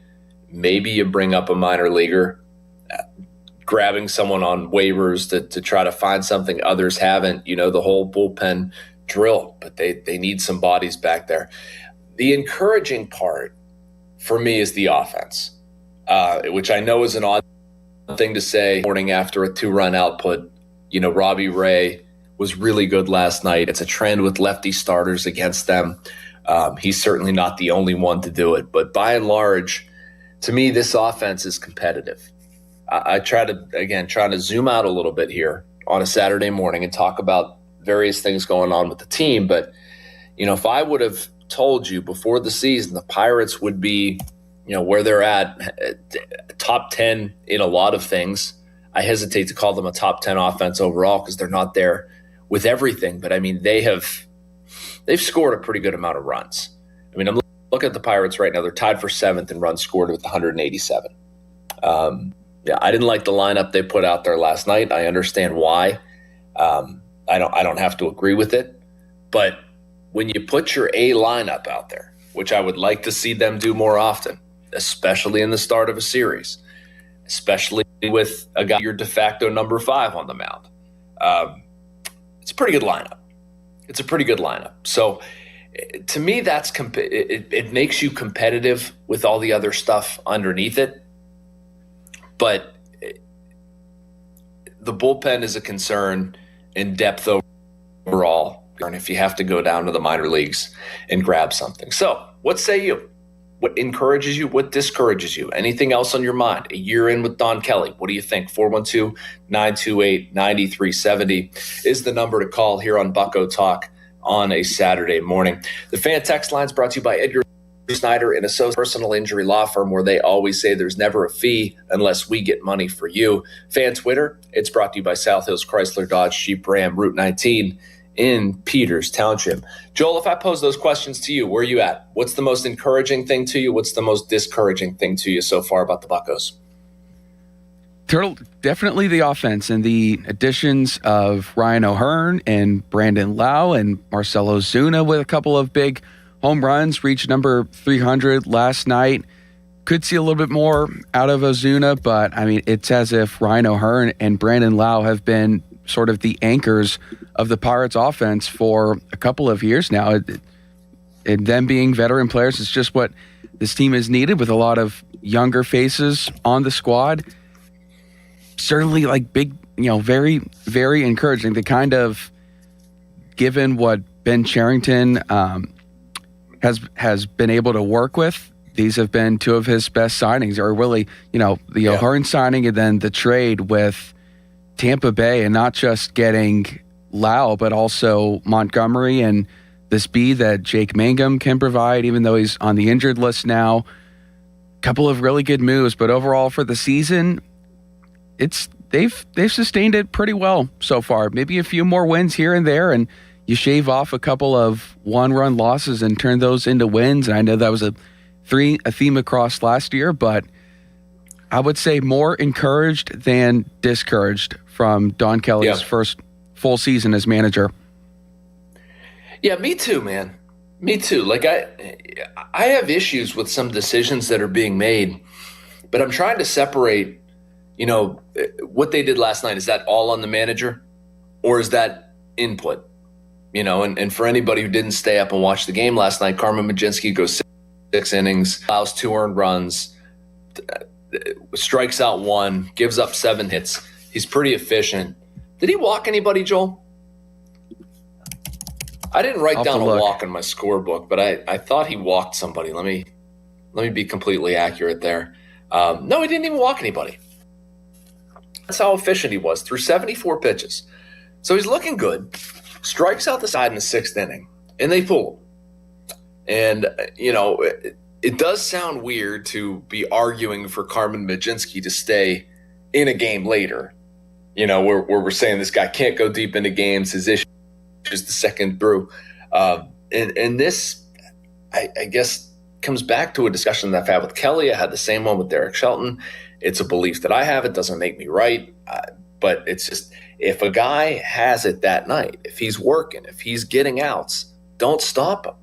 Give me a reason to take you out of a game. And Carmen Mlodzinski getting 3 quick outs in the 6th inning over the heart of the order, you're not giving me a reason to take you out of the game. You're giving me a reason to keep you in the game. Now, I know what the Pirates look at. I know it's the same as every team, and it's not just like, oh, I'm in a hurry to get out of the game. I'm just itching to use my bullpen. Like they look at a lot of things, a lot of data. They look at the quality of pitches being thrown by the start. And again, I prefaced it by saying I don't like it. So anybody hearing this, don't think that I'm like trying to sell you on it. I'm not. I disagree. But I'm trying to explain both fair and balanced way. They're looking at quality of pitch usage. That could be velocity, that could be shape, that could be effectiveness, all that stuff. And they're also looking at the next matchup. And again, this is beyond the manager. This isn't a singular, what Don Kelly thinks in his gut decision. They're looking at how's their bullpen set up, what's the who are the upcoming hitters, what stuff did they hit well, what stuff did they struggle with, handedness, who do we have ready, how's he been pitching lately, whatever, and you factor all that in. And I guess I do understand an inning earlier than maybe you would have wanted. At that point, they're trailing 2-1. You bring in Justin Lawrence. Okay, Justin Lawrence prior to last night had been good. Pitching in lower leverage situations, but he's commanding his sweeper. He's not leaving stuff over the middle of the plate, whatever. And he comes into the game and he doesn't execute. Stuffs over the middle of the plate, faces 4 guys, like I said, gives up 3 runs, 3 hits, hits 1, just looks very bad. And, we can sit here and blame Don Kelly. And he understands that comes with it. He's the manager. He made the decision. There's no other way to do it. But is that a lack of execution? And is that just an overall sort of like a systemic thing where that's what teams do now? They're looking at all these factors instead of, Jim Leland in the dugout saying, no, he's got it. Let him go. I wish it was that way too. But it's not always that way. And you're looking at so many different things. It's probably, one of the many ways where I think numbers get in the way of enjoying baseball the way it's meant to be enjoyed. Like Carmen Mlodzinski was doing a very good job last night. It was atypical of his season performance.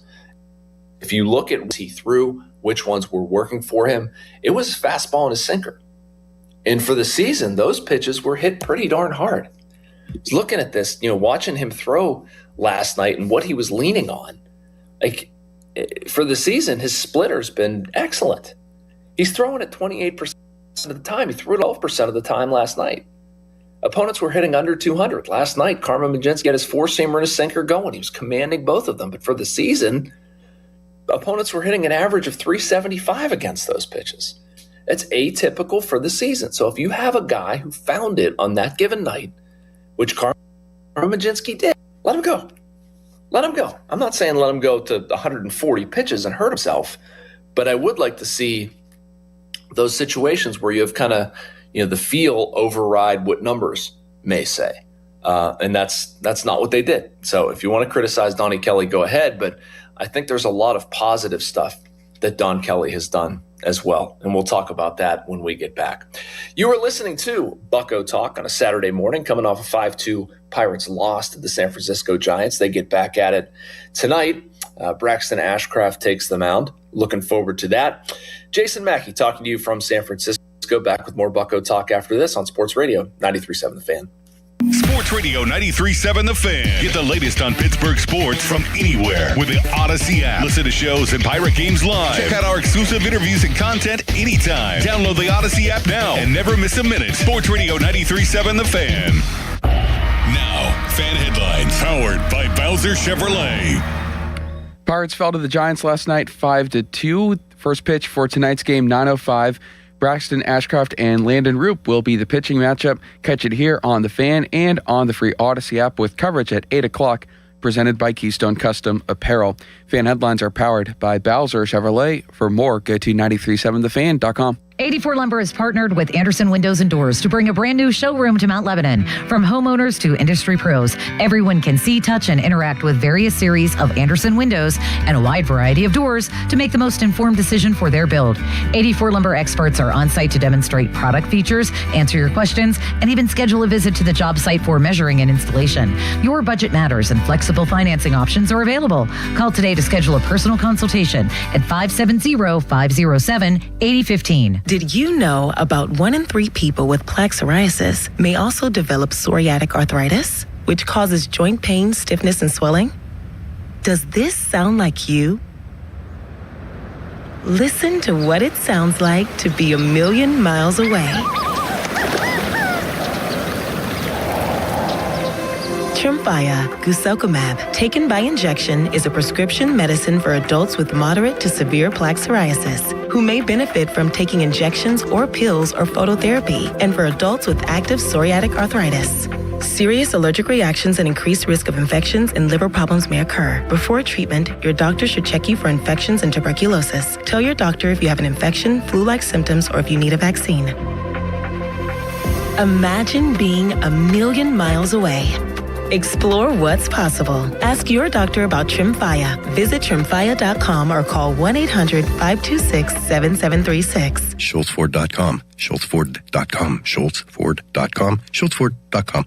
This Nurses Week, May 6th to the 12th, and National Hospital Week, May 10th to the 16th, we celebrate the incredible dedication of the team at Independence Health System. Around the clock, nurses and hospital employees bring skill, compassion, and resilience to every patient and family they serve, making our communities stronger. To every nurse, technician, caregiver, and support staff member working behind the scenes, thank you for your commitment, sacrifice, and humanity. We're grateful for you today and every day. Happy Nurses Week and Hospital Week from Independence Health System. Hockey is a passion for fans of the sport, but also for the youth who fall in love with the game.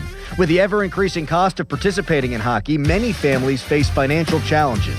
The Assisted Goals Foundation was founded to remove financial barriers and to create lasting growth in the sport for current and future players of all backgrounds and communities. Help the Assisted Goals Foundation make the game of hockey available and accessible to anyone, anywhere, at any time. You too can provide an assist. Donate today at assistedgoals.org. Ouch! Checked from behind. Man, that's gotta hurt. I'd hire Morgan & Morgan if I were them. What? Yeah, Dan, America's largest injury law firm. They serve up justice, ice, cold, law. Know what I mean? I guess. Their gloves come off when they fight for you. Okay. I'm talking a settlement slap shot. Shouldn't we be talking about the game? Yeah, Dan. Morgan & Morgan. Proud sponsor of the Pittsburgh Penguins. Offices Pittsburgh. Injured? Dial Pound Law or visit forthepeople.com for an office near you. At Petite Kitchen and Bath Design Center, we love to exceed our customers' expectations. It's what we've been doing for over 50 years. Our kitchens are a combination of quality materials and master craftsmanship. And through each step of custom creation to expert installation, it's all about taking care of the details. With a focus on the details, we make sure that the design meets your needs and that the materials and construction ensure that your kitchen will stand the test of time. All while managing the scheduling so that your life has as little disruption as possible and your kitchen is completed without surprises. Exceeding expectations. We'll deliver more kitchen than you expected for less money than you expect to pay. Visit our showroom or call us at 412-279-2222. That's 412-279-2222. Haven't you waited long enough? PA 625. Live from the Shorkey-Mitsubishi.com studios, North Huntington and North Hills. Back to more Bucko Talk, brought to you by Mike Camlin Hyundai.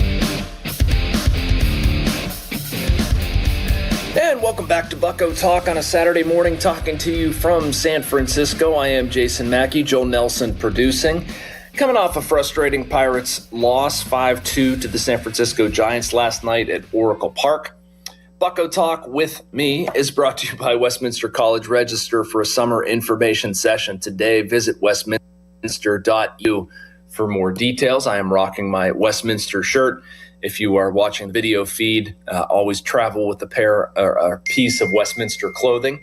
Never leave home without it. So very much appreciate all the support that Westminster gives us.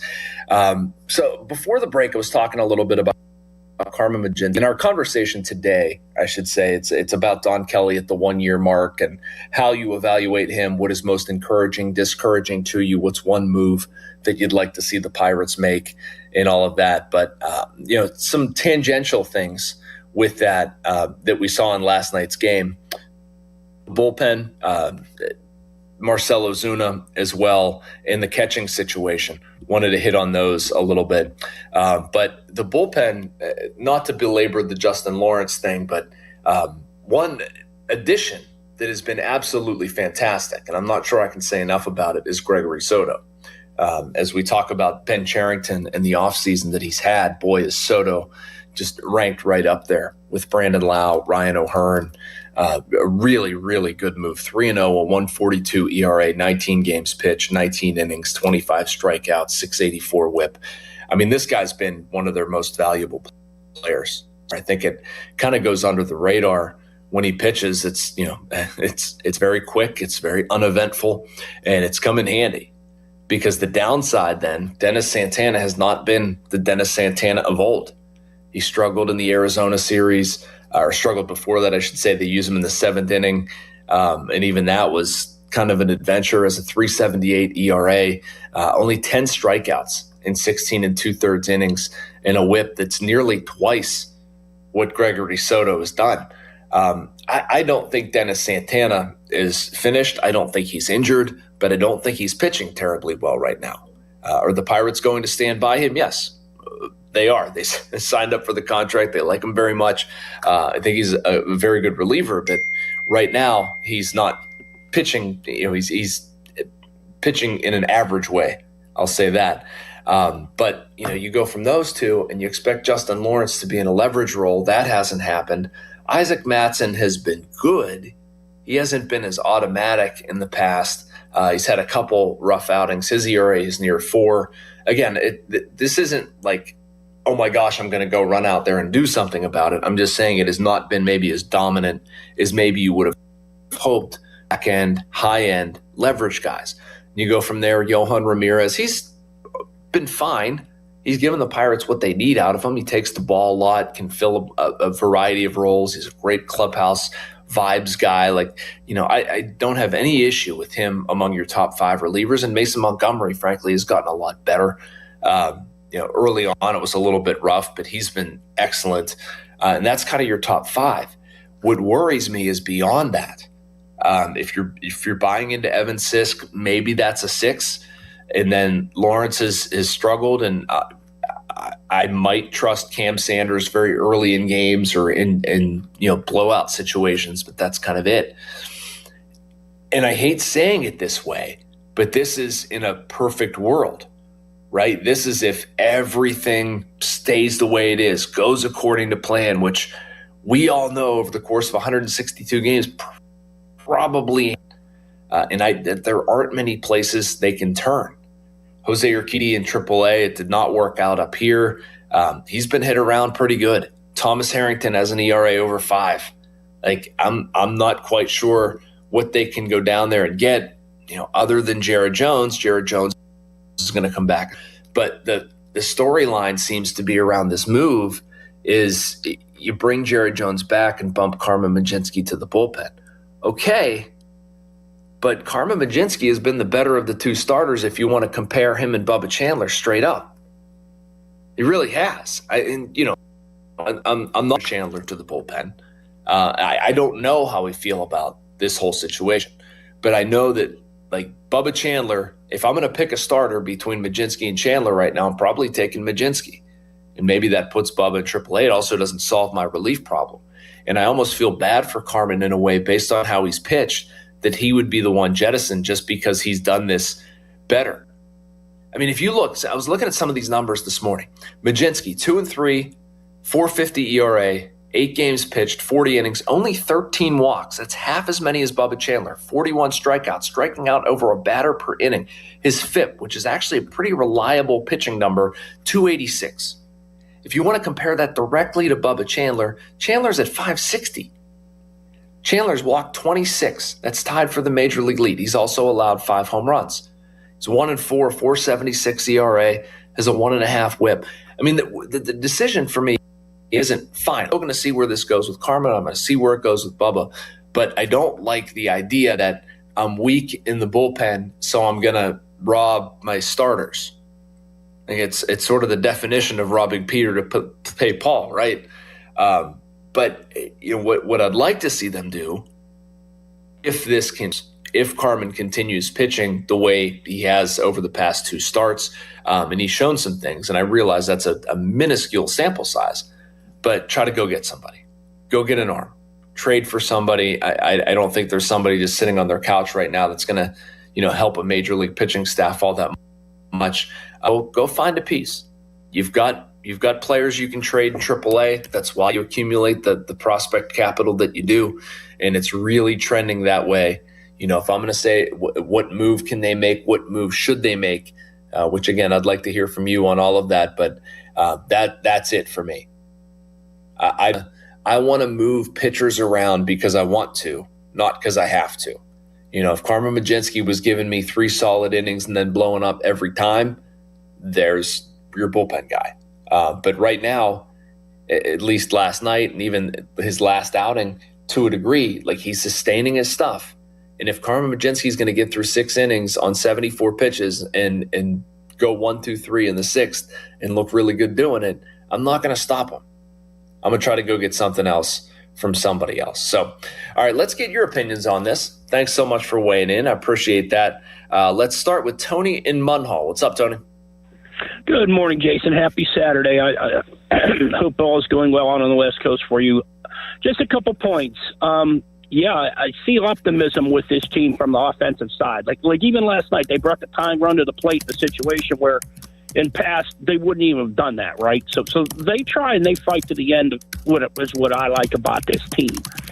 They really do need to find some solution outside the organization that can eat some innings from relief and starter. And then Ozuna looks like he could be starting to heat up. If he starts to heat up and he can get to 25, 30 home runs, I think that's mission accomplished, right? I think that's money well spent. Oh, gosh, yes. The end result is 30 home runs or 25 home runs. We'll see. There's a lot of work to do there. Connor Griffin. Yeah, if they get a 30-homer season out of Ozuna, Tony, they're going to be plenty happy. That'll work. That would be great. And hopefully they could get there. Like I said, he's been a slow starter, but usually not this slow. And then Connor Griffin, day by day looks better.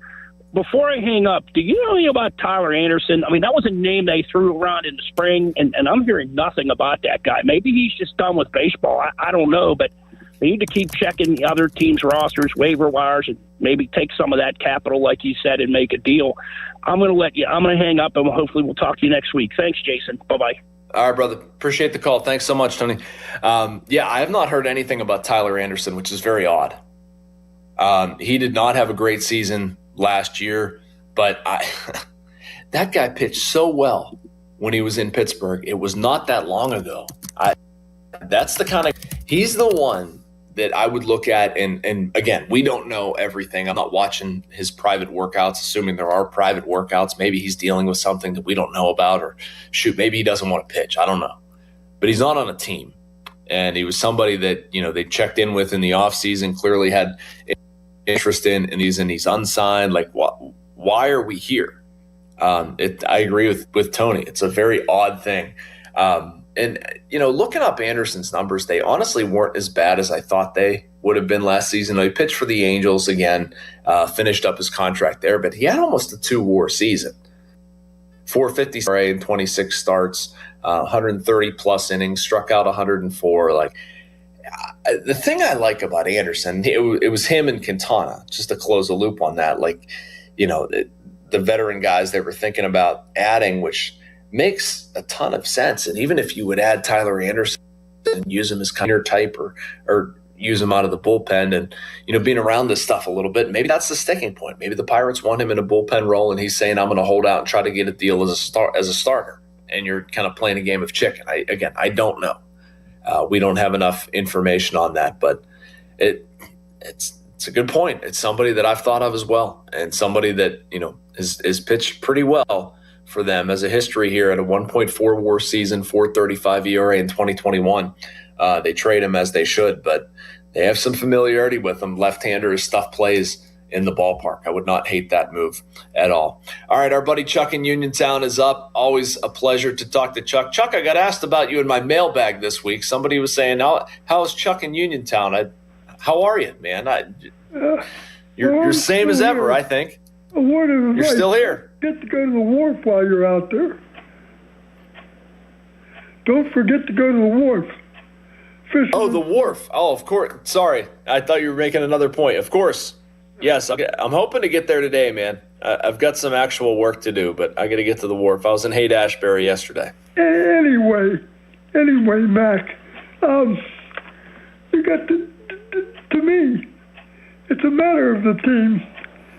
First of all, you have to dominate the Central Division to some extent. I'm thinking 46 to 50 wins in the Central Division if you can do it.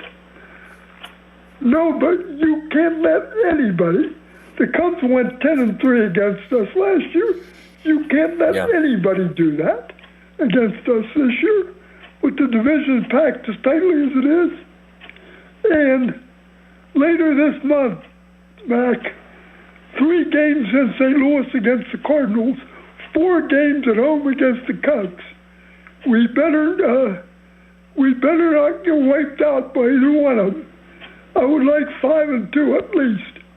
And to my way of thinking, the Pirates should try to stay in the wild card mix all year. If they're out of it, not more than a game or two, and not more than 4 games off the division lead at any time this year. But I want to ask you this, Jason, about the organization overall. Are they any place in the organization? Are they developing any run producers? I know they might not help us this year, but are they developing any hitters that can produce runs? Thanks. Bye-bye. Yep. Thanks, Chuck. Have a good one, man. They are. Are they as close to the major leagues as someone might want? Probably not. I am intrigued by a few prospects, though, like Wyatt Sanford, in somebody that, I think when you say run producer, at least my brain goes a certain way, and you think about that type of player who can do a bunch of different things. But, I mean, he's obviously several years off. Edward Florentino, is that somebody that you might put in that category? I think probably. But again, he's still a little ways off. Going through thinking about anybody who might be closer, like Murph Gray's been hitting a ton in Bradenton, but that's maybe not where you're at. Where I'm thinking about this, and to Chuck's point, like can get help somewhere. I think 2 players. If I'm going to go down there and give somebody an opportunity, I'm thinking about Joe Stinson Garcia, who is on a rehab assignment with Bradenton and is not quite ready, but he homered yesterday, has 3 homers on his rehab assignment, did a bunch of great things in spring, defended well, ran well, got off to a lousy start, started to find it, gets hurt, has some low back tightness, but he's working his way back. And, if Mangum, I don't think Mangum's going to be on the IL for very long. But if you need another bat, somebody to facilitate some offense, he's someone I'm curious about. And also Valdez has hit quite a bit in AAA. Is that somebody who maybe gets an opportunity? I don't think that fits in the spirit of what Chuck is asking, like guys that, kind of create offense. I think about, running, having not just like a power tool, but also a hit tool. I could be interpreting Chuck wrong. That's also possible, but those are your guys at the upper level. And I mean, you might go down and get an Endy Rodriguez, you might go down and get a Rafael Flores, something like that. Like those guys have hit a little bit more recently, but especially with the trend in catching recently, and that's another thing that I said I was going to get to, should probably circle back on now. But the way they're handling their catching situation, that's not pointing to Endy or Rafa Flores coming up anytime soon. If anything, over the past 5 games, they've kind of benched Henry Davis, which I don't totally understand. I mean, I do and I don't. Like Henry Davis has the game that he did on May 1st. Goes 2 for 3, 2 home runs, 3 RBIs. And then out of the next 5 games, he's sat for 4 of them. Again, we have no known injury. If Henry's battling something and just not saying something, we don't know about it. That's always a possibility at that position, so I understand. But Joey Bart has been playing a lot. Now I look at Joey Bart and I do, like, I get the reasoning for that too. It's one of the ones where you can kind of see both sides, right? Like Joey Bart, the argument to play him more is that he's on a contract, pays him, more money than Henry Davis, about 2.5 without looking it up. Like that's a guaranteed deal that you want to get something out of that. You want to play it, whether you agree with the roster construction or not, like you signed up for it and you're not going to pay your backup catcher that amount of money. And to get anything out of Joey Bart, you need to have him in the lineup. You need to let him get some sort of consistency. So that's what they're doing. Unfortunately, it is expensive Davis and defense and stuff that helps the pitching staff or whatever. But, Joey Bart isn't going to improve defensively unless you play him. He's not going to improve offensively unless you play him. Joey Bart got off to a lousy start. You can look at his season and sort of segment it into 9 games. Over his first, just 130 with a 453 OPS. His last 9 hitting 280 with a 720 OPS. It's not the 800 OPS that we saw from Bart a couple of years ago, but it's certainly somewhat better. In the trade-off, you're kind of looking at that. You're saying if Joey Bart is going to hit, if I'm going to get actual offense from Joey Bart, do I care enough about the defensive drop? And how big is the defensive drop? So right now, I think I can live with it. If you're telling me I'm going to get a Pirates catcher with a 720 OPS, but I got to live with the difference in defense, Henry Davis to Joey Bart, I think I can do that. I was a little surprised to see how close they are. Fangraphs defensive runs saved is the number that I generally go to for that sort of thing. Davis is at 1, Bart's at -1. That's not a huge swing. I actually thought Davis would be higher. I thought Bart might be a little bit lower. But I can see what more. And then if you also factor in kind of that timeshare, the way it works, the way guys in AAA are now performing, like it would behoove the Pirates to try to engineer a trade involving Joey Bart. And it's something they try to do in the offseason and, for whatever reason, never materialized. But if you can get Joey Bart hot and get somebody interested and go use that to go, go get another pitcher or whatever, that does make sense. So, I mean, we can look at it from a strictly Henry Davis standpoint and say, this guy had a breakout game. Why aren't you playing him? And I think it says him. But you can also look at it and say, Joey Bart has produced more than the other guy. He's starting to show signs that he might be, actually producing offensively. Maybe let's ride this out, give him some more time and see what happens. So we'll see who plays today. We know that whenever Paul Skeens pitches, Henry Davis will be in there, but I'll be interested to see with Braxton Ashcraft who they have catch him.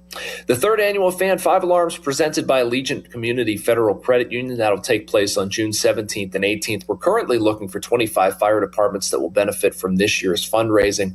Nominate your volunteer fire department today at 937thefan.com. 1-800-BOARD-UP and the National Fire Sprinkler Association. All right, we come back. I want to get more into the Don Kelly talk. I also want to get your thoughts. 412-928-9370. How would you evaluate the Pirates skipper to this point? Donnie weighed in on 1 year at the helm and also sat down with me in Arizona on Wednesday. We'll play audio from those when we get back. You were listening to Bucko Talk on a Saturday morning, talking to you from San Francisco on Sports Radio 93.7 The Fan. Now, Fan Headlines, powered by Bowser Chevrolet. Tonight's first pitch for Game 2 of the Pirates and the Giants will be at 9:05. It is Braxton Ashcraft taking on Landon Roop, and it's right here on The Fan with coverage at 8 o'clock with the North Shore Tavern leadoff show.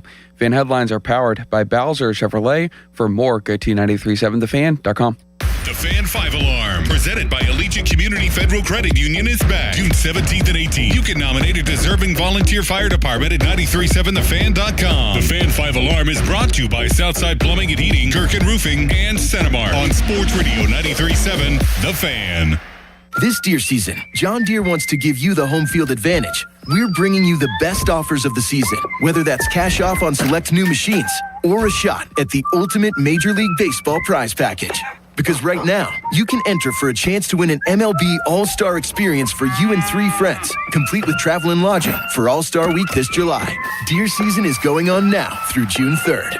Visit johndeere.com/deer season to enter and view the offers and complete contest rules. Major League Baseball trademarks used with permission.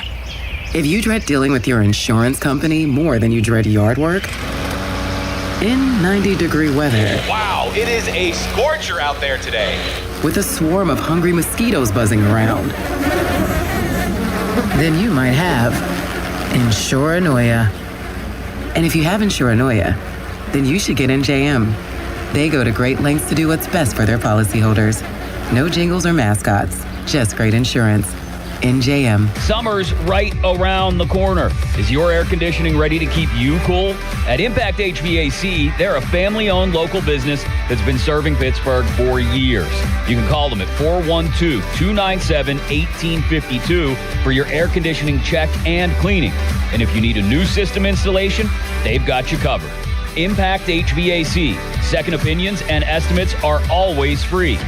Call today, 412-297-1852. At Target, finding something for every kind of mom and every side of mom just got easier. Does she love fashion? Take 20% off select women's clothing and accessories and find a dress she'll love to wear. Is she into the outdoors? Freshen up her favorite spot with up to 40% off planters, pillows, and poofs. Or keep it classic. Fresh tulips for just $12 and a Dossier fragrance trio for $32. Whatever mom is into, we've got it. Celebrate mom her way, only at Target.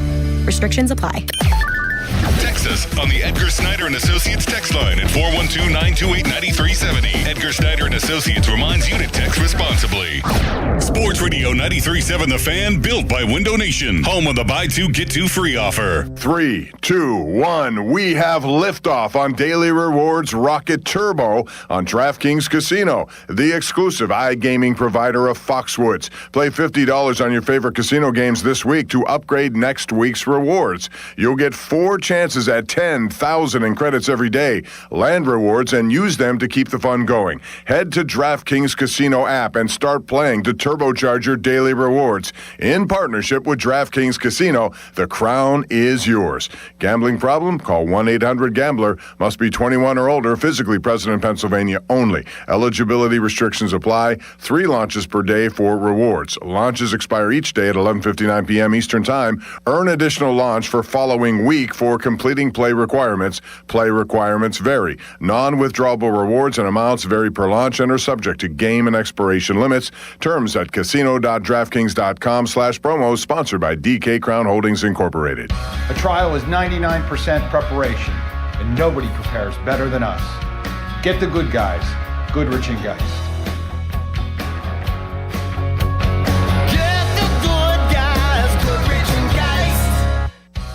When you hire our firm, you become part of the family. Nobody messes with family. Get the good guys, Goodrich and Geist. Get the good guys, Goodrich and Geist. 93.7 The Fan is cleared by aquickdrain.com. Back to more Bucko Talk, brought to you by Mike Camlin Hyundai. And welcome back to Bucko Talk on a Saturday morning, talking to you from San Francisco. Michael McHenry coming up around 10 o'clock, your time, 7 a.m., my time. We will get into some Don Kelly stuff, or some further into some Don Kelly stuff, and play some audio for you. But have a couple phone calls I want to get into and have that discussion, continue that discussion with Mike in the North Hills. Wants to talk about Jared Triolo. What's going on, Mike?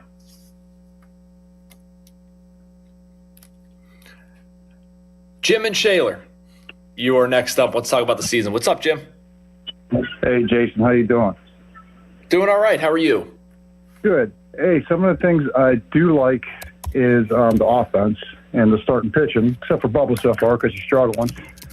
And some of the things I don't like is in a game like last night, the Cubs are hot right now, okay? The Pirates are 6 games out. They're trying to win a division. You can't get yourself buried and be like 10, 11, 12 games out. You got to play your best players right now. You gotta get wins, and now if they get the 2 wins already for the season, for the series win, then fine. Play your Cook, play your. But these guys gotta go out there and beat the San Franciscos and beat the Arizonas right now because Chicago's hot. You can't get buried. Couldn't agree more, man. Couldn't agree more. In that lineup last night, go ahead. And then the starting pitching. Like you said, if the guy is pitching good, leave him in an extra inning because the bullpen isn't strong. We did with Skeens the other day. I totally agree with him. He probably was running a little bit out of steam. He pitched 8 strong innings. Don't take a chance to lose that game for him. Don't take a chance losing the game for the team. So he did good. So some things I like about Donnie, some things he got to work on.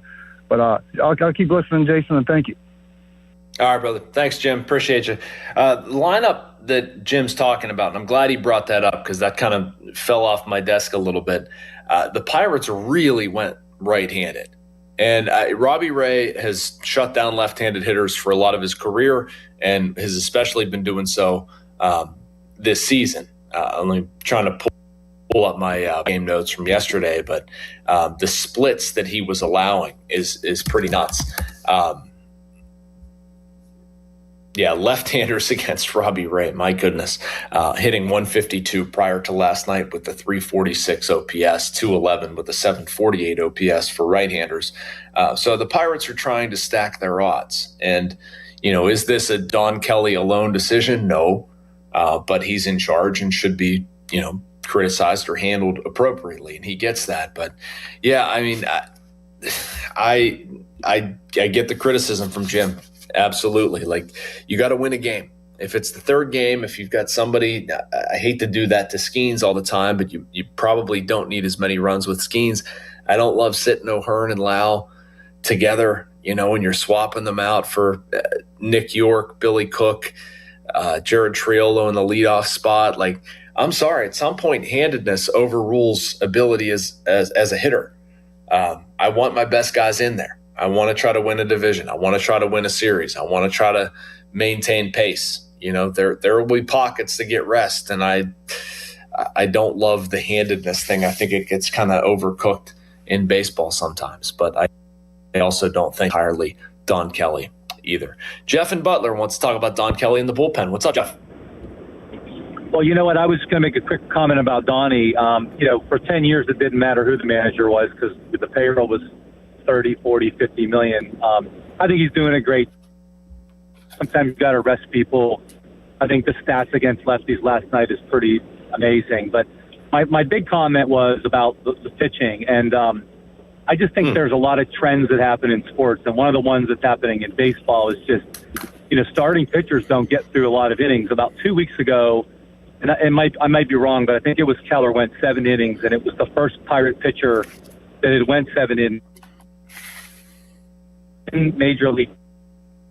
Hadn't had a pitcher throw 7 full innings, which is really amazing because your bullpen used to be you had an 8th inning guy, a 9th inning guy, and a bunch of guys that you could just fill in. And I think that things have changed where guys are in the 3rd inning and they've got 55, 60 pitches, and you're just thinking, watching the game, I'm always watching that pitch count. I'm like, oh my gosh, this guy can even be able to get through 5.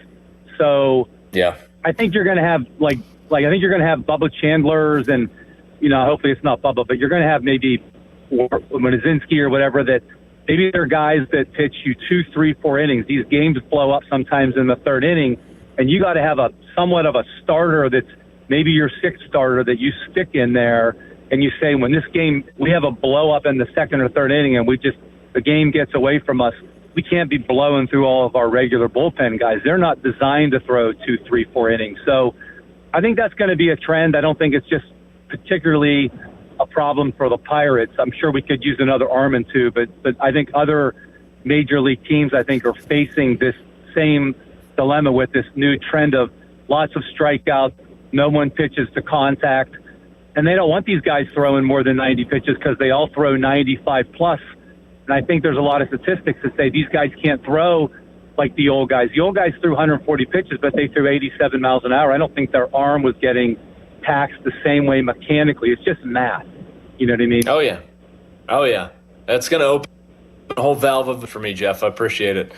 The game has changed so much. And these guys are throwing year round. They're throwing in pitching labs. They're throwing max exertion stuff. Your arm's not designed to snap off a slider or a curveball or whatever you're throwing at full speed every single time. It's not designed to throw year round. And you're pitching for strikeouts. You're ramping up your pitch count. I thought what Carmen did last night and what Paul Skeens did in his last start was great. And thank you for the call, Jeff. I don't know if I said that or not, but I love when guys are efficient and can eat innings. And I believe me, I like seeing strikeouts too, but there's a way to get them that makes sense. And then there's a way where you're kind of intentionally seeking strikeouts. If your stuff's, you're going to get strikeouts. But go after guys, attack guys, don't nibble. And Skeens he's the perfect case of this. Put it there. Nobody's touching that. You can kind of engineer a strikeout, but I like when you additional sort of old school pitching. I don't know about anybody listening, but I'm watching a game. I'm always happy when I see the starter having the same number of pitches as an inning. If I'm looking at a pitch count of 33 in the 3rd inning, great. 66 in the 6th inning, great. 70 something in the 7th. And my general rule would be never to take a guy out if that's happening. If you're doing that, if your pitch count starts the same number as the inning And as long as you're not getting shelled, obviously. But if you're effective, especially if you're winning the game, if my eyeballs tell me you're pitching well, I'm not messing with that. And starting pitchers get paid a lot of money, and if I'm managing a team, I would work them. I want innings from my starting pitcher. I want them to throw 200 innings. That's the goal. I just think that baseball's kind of veered off course with a lot of that stuff too, where, we're worried much more about arm care and max exertion is the issue, but how much more sensitive we've become to arm issues, and all of a sudden there are more of them. Like, I'm not going to solve the elbow epidemic here on a radio show on a Saturday morning, but I don't have it with more volume. I don't think a pitcher is going to turn into a pumpkin automatically the third time through or even the fourth time through. He might sometimes, and you can see it. You can see with your eyes. Like, if this guy is executing pitches, if he is around the strike zone, it's just the old school versus new kind of thing. And we could sit here and complain all day about how that goes. I mean, I'll blab to anybody who will listen about pitchers and sort of earning the corners and the fact that doesn't happen anymore. Like, you have ABS. I used to love if you're around the plate and you're picking at the outside and you just keep picking and you just keep picking. Like, I think about Tom Glavine as the perfect example of this. Like, all of a sudden you're like 4, 5, 6 inches off the plate, but you also look at, say, I'm Tom Glavine. I'm around here. Look at my resume. I'm living around the plate. I'm executing a pitch on the outside corner time after time after time. You're earning that pitch. As a pitcher, you're earning that. Now you can't do that. There's no human element. And again, I like getting calls right, but I don't think you can have both. And so it's kind of the way the game has changed. And I don't know, sorry to go, but that's what Jeff's talking about. That just, the pitching style and pitching trends are so different now that you can't expect guys to go deep into games. I think we saw with Skeens. I mean, I hope he throws a complete game. I'm sure he probably will. I'm not going to tell Paul Skeens he can't, but I don't know if anybody other than Paul Skeens is ever going to throw a complete game for Don Kelly or for the Pirates. I mean, if he didn't throw a complete game the other night when they take him out with 97 pitches after 8 and how that game went, like, I don't know who's going to be in a position to complete a game. You're going to have a pitch count probably 10 pitches below going 80 after 8. It's going to have to be like 70 after 8 or something like that. I mean, maybe that's extreme. Maybe if you're at 80 pitches after 8 innings, they let you keep going. But it's just, we've gotten really, really extreme with that stuff. All right. Fan Weather, it's brought to you by Secure Money Advisors. Looking to retire soon? Let Secure Money Advisors get your retirement on track. This morning in Pittsburgh, but sunny skies and temperatures in the 60s. Later, temperatures also in the 60s in San Fran for Pirates Giants. It's not going to feel like in the 60s once the game starts, unfortunately. All right, let's take our final break of the hour. When we come back, we'll have Michael McHenry, Pirates Sportsnet Pittsburgh analyst and around good guy. Love talking ball with Fort. We'll do that when we come back on Sports Radio 93.7 The Fan. Your hometown building partner since 1956, 84 Lumber. Visit 84lumber.com. Our yoga instructor challenged us to find inner peace. I found it faster than anyone. After 4 seconds, I stood up and screamed, "I found Nirvana! I win!" They asked me to leave. I guess they don't respect winning. Bet365 does, though. New customers get $200 in bonus bets just for betting $10.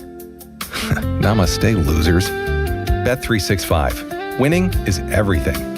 Gambling problem? Call 1-800-GAMBLER. 21 plus only. Must be physically located in Pennsylvania. T&Cs apply. In-app only. At Planet Fitness, we know how important it is to take care of both your mind and body. That's why now through May 15th, all new members get free massage amenities all month long, so you can reset, recover, and leave feeling stronger than when you came in. Join the club for just $1 down, $15 a month, and get free massage amenities for the month of May. No commitment. Deal ends May 15th. Planet Fitness. We're all strong on this planet. See club for details. Hey, Colin Dunlap for Schultz Ford. There is a lot going on at Schultz Ford now that we've drifted into the warmer months. How about this? Employee pricing. It is back, and man, is it a big deal. So, ask for it. All those great locations. Schultz Ford Wexford, Schultz Ford Harmer, Schultz Ford South in West Mifflin, Schultz Ford in Wheeling, and always online at schultzford.com. People love employee pricing. Man, how could you not? So go check out what you want. Maybe you want an Explorer. Maybe you want a Mustang.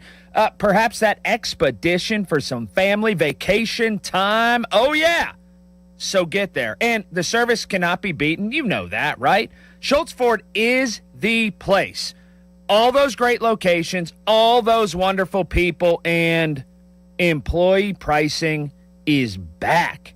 Oh, that's something. So go online, check out the vehicle you want right now at schultzford.com. HD1 Pittsburgh, an Odyssey Sports Station. Live from the Jim Shorkey Mitsubishi.com studios, North Huntington and North Hills. Always live and free on the Odyssey app.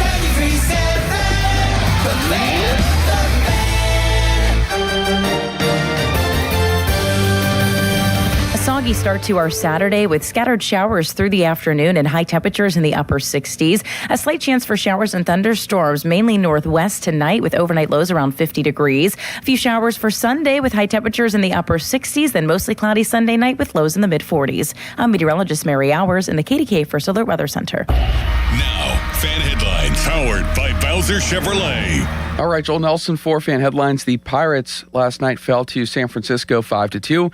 Game 2 of the series is tonight at 9:05. It is Braxton Ashcraft on the rubber up against Landon Roop for San Francisco. Coverage here on The Fan, 8 o'clock with the North Shore Tavern leadoff show.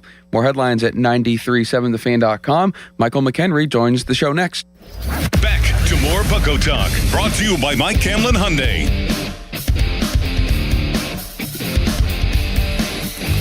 And welcome back to Bucko Talk on a Saturday morning, talking to you from San Francisco. We are recapping a little bit, but delving into various storylines. Pirates lost 5-2 to the San Francisco Giants last night. Another one there always is. Let's go out to the fan hotline where we find the one and only Michael McHenry from Sportsnet Pittsburgh, former Pirates catcher. Fort, what's going on, man? Good morning. Good morning, sir. It's a really early morning for you. Yeah, it is. Legend. It is 7 a.m. here. I am corner room, or I'm at the end of the hallway, and I'm hoping that the acoustics are not such that somebody's trying to sleep next door. So yeah, I mean, it is very early. That lets them know that you're working harder than them. That's okay, Mackie. I don't think they want anybody working harder at 7 a.m. on a Saturday. But yeah, that's true. Yes, brother. I enjoyed traveling with you in Texas. That was good. Where did we go after that? Texas and Milwaukee. Yeah, good stuff. Yeah. It was a good trip, and we played well, so that helped too. Yeah, and they've largely played well on this one. I'm not sure what to make of last night, Fort. I mean, I've been talking this morning about the decision to remove Mlodzinski after 74, and I don't love it. I would have let him keep going, but I also know it comes down to execution with Lawrence, and he didn't get it done. What would you have done last night? The one thing I can. You know me, I love the old school ball when it comes to, the eye test. And for me, last night, he was getting hit hard, so I kind of understand it, but it is the worst offensive baseball. And the bullpen has been a little shaky. I mean, when you go back to Arizona, Ramirez struggled a little bit. I feel like they haven't gotten a lot of work as of late, too. It's been a while since Lawrence has even been on the mound, so execution's tough when you don't see the mound very, very often. You go out, maybe you feel too good. It looks like he was throwing through his pitches again. He was doing that early in the season. Yeah. Last night it looked like he had really no movement. When that guy can't get soft contact or ground balls, it's usually not a good thing, and that's kind of what it looked like last night. He's just throwing through everything, and then he couldn't land that big old sweeper. So, yeah, it was a tough ball game. I don't know what to make of it at all. When you say throwing through his pitches, what does that mean? So sometimes when a lot of guys don't play well when they feel too good. And I feel like most sidearmers, they really got to get that extension.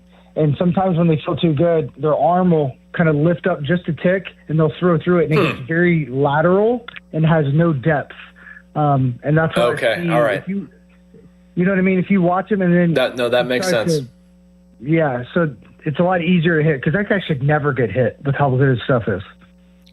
Well, I mean, that's the crazy part to me that, like, I would just explain that as, like, he's leaving his sweeper over the middle of the plate. But, like, that's what you're saying. It's just, like, it kind of flattens out. It doesn't have that same bite to it, and it just sits there. Yeah, absolutely. Yeah, you should never get hit. He should never get hit. His stuff, when it's good, nasty. Exactly right. Yeah, I mean, that's one of those things that, like, you want to try to figure out how can you, maybe it's even sinking 90%. I mean, some way to get him to have more depth of his pitches. And even if it's 92, 93 instead of 95 to 96, that's probably better. Yeah. That concerns me a little bit too, man. Like, I was talking about this earlier too, and sorry, I have a list of actual hitting questions that I wanted to get to you with, but this is interesting. Like, Soto's got to be your closer, right? And then what do you do with Santana? Like, I'd like to see them target an arm. I'd like to see them get a little bit more depth there. But is Soto your closer, and what do you do with Dennis? 100%. And I think the way they use Santana in Arizona is perfect.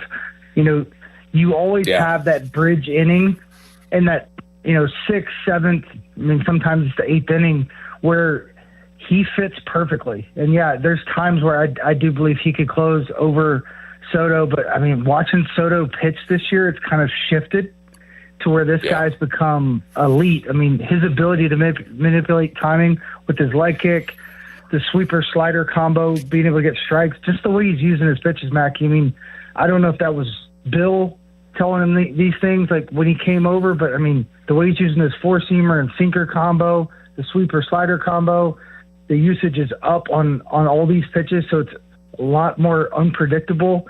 But the way he's manipulating timing with the way he slide steps and stuff is unreal. Yeah, I watch it. Like, hard to remember that. Like, he didn't have a very good year last year. Not like it was bad. Like, he wasn't this. Like, he's a potential all-star right now.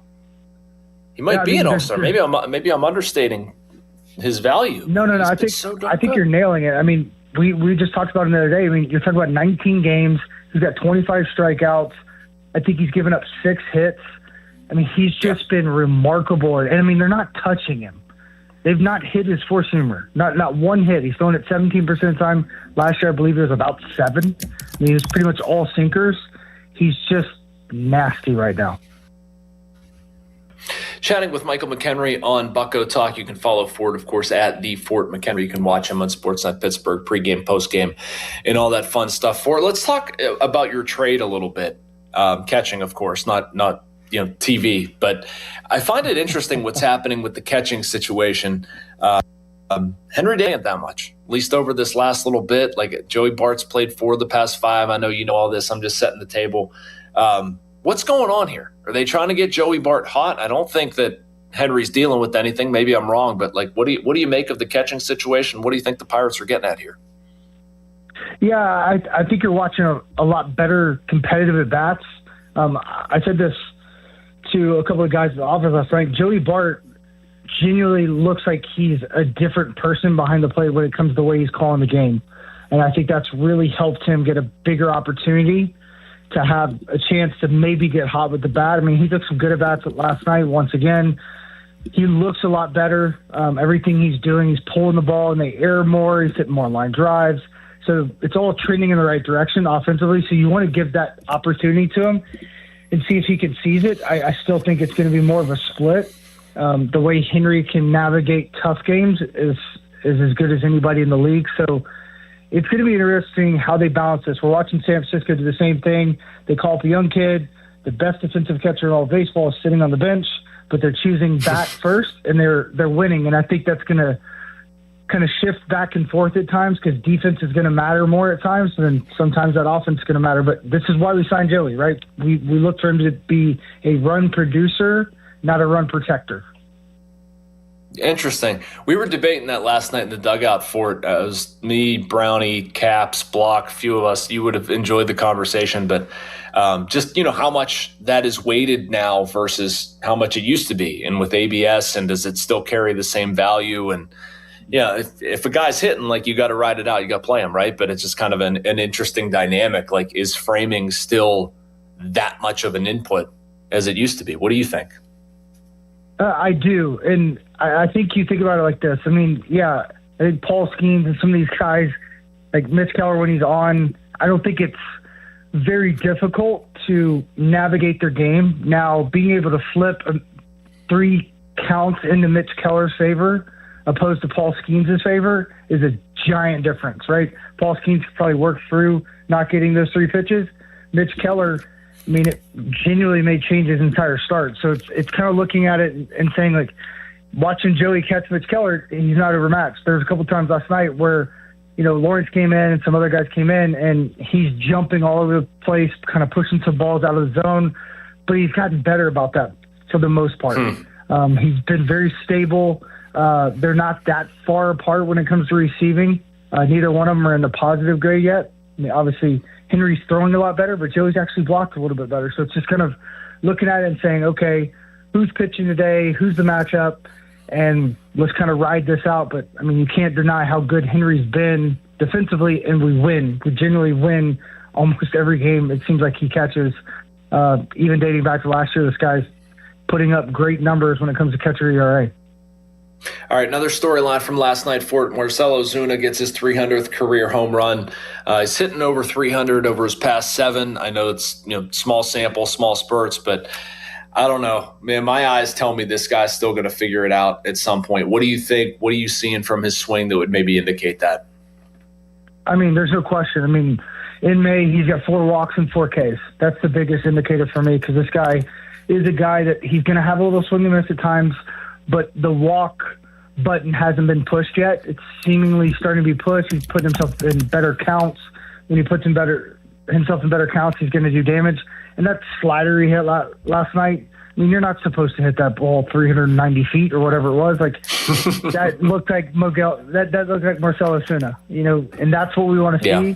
But I'll say this, Mackie, I've loved watching this guy go about it when he struggled because we've seen guys come here, struggle, get booed, and say things to the fans, whine about it, complain about it. Whatever it is, this guy's just been smiling. He's been pouring into crews. Every time I'm over there, he's genuinely trying to love on somebody. He comes up to me every single time I see him and gives me a hug. This guy genuinely makes you feel better when you're around him. So, like, I've been so impressed with the way he's carried himself. Yep. I cannot agree with that enough. Not that you need my opinion on it, but, like, I love, from a media member standpoint. Right? Right. I mean, this guy's been unbelievable to you, to anybody that comes in anywhere in his vicinity. This guy's smiling. He's going to make you feel good. And it's like, dude, you're hitting 112, and you are literally a beaming light right now. And it's going to get better. You're right. This guy's going to hit. He's always going to hit. And it's just being open and honest too. Like not just like former player to former player, right? Like you guys have your own code, but like even to media and by proxy with fans, like you saying, I understand why people are booing me. You're not at the question. You're not standoffish. You're completely aware of the situation. Like it's incumbent on fans, on media to ask about your struggles. Like fans are going to get upset about your struggles. Don't run from it. And he hasn't. And I love that. And I think that buys you a lot of capital with people. Like it's, I like it. So, all right. Other one, man, Nick Gonzalez. I wrote about him this week, and I want to get your perspective. He was explaining to me, bad in the zone earlier, staying there for longer, some stuff he's tweaked in his setup that I don't totally understand. But when you watch Nicky G, what's he doing differently this year? He's also taking walks, too, which is crazy, walking 3 times in last night's game. But I think there's been some improvement there. I wanted to hear what you thought about what he's been able to do better. Yeah, I think he's made some really significant changes. So he's preset a little bit more, hands are back a little bit more, and he's got a little bit more of a turn into maybe even towards home plate. And that preset helps him, one, get everything done a little bit sooner, but it's actually helping him get to a better position in the end result. So when he lands, his bat's getting in the zone and staying in the zone longer.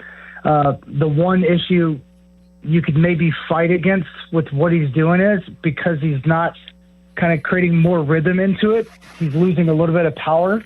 But I think that's going to come. We saw him hit a ball really, really well last night. I believe the wind held it up a little bit, but it's a 400-foot out. I think he's going to start hitting homers on hanging breaking balls. But his approach right now keeps him in the zone and allows him to cover so much of the dish, and the walks, I think, are a byproduct of him being ready to hit more often. The consistency of him being ready to hit is so much better than it has been in the years past, and obviously he's not too quick out of the zone because of all of this, because if you're ready to hit, you're going to stay in the zone longer. Your brain always tells you to rush when you're not, so you spin out, and guys with his hands, if he's a tick late, he's able to do things most guys aren't. He'll let line drives foul, and you're like, dude, why can't you stay on it? He's like, I don't know. But the reality of it is, it's because he's not ready to hit, and his brain's saying go, and he turns too fast. Last question for you.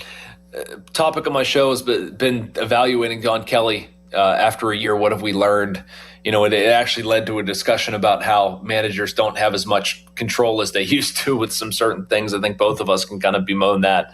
But how would you evaluate the job Donnie has done so far? Elite communicator, players first.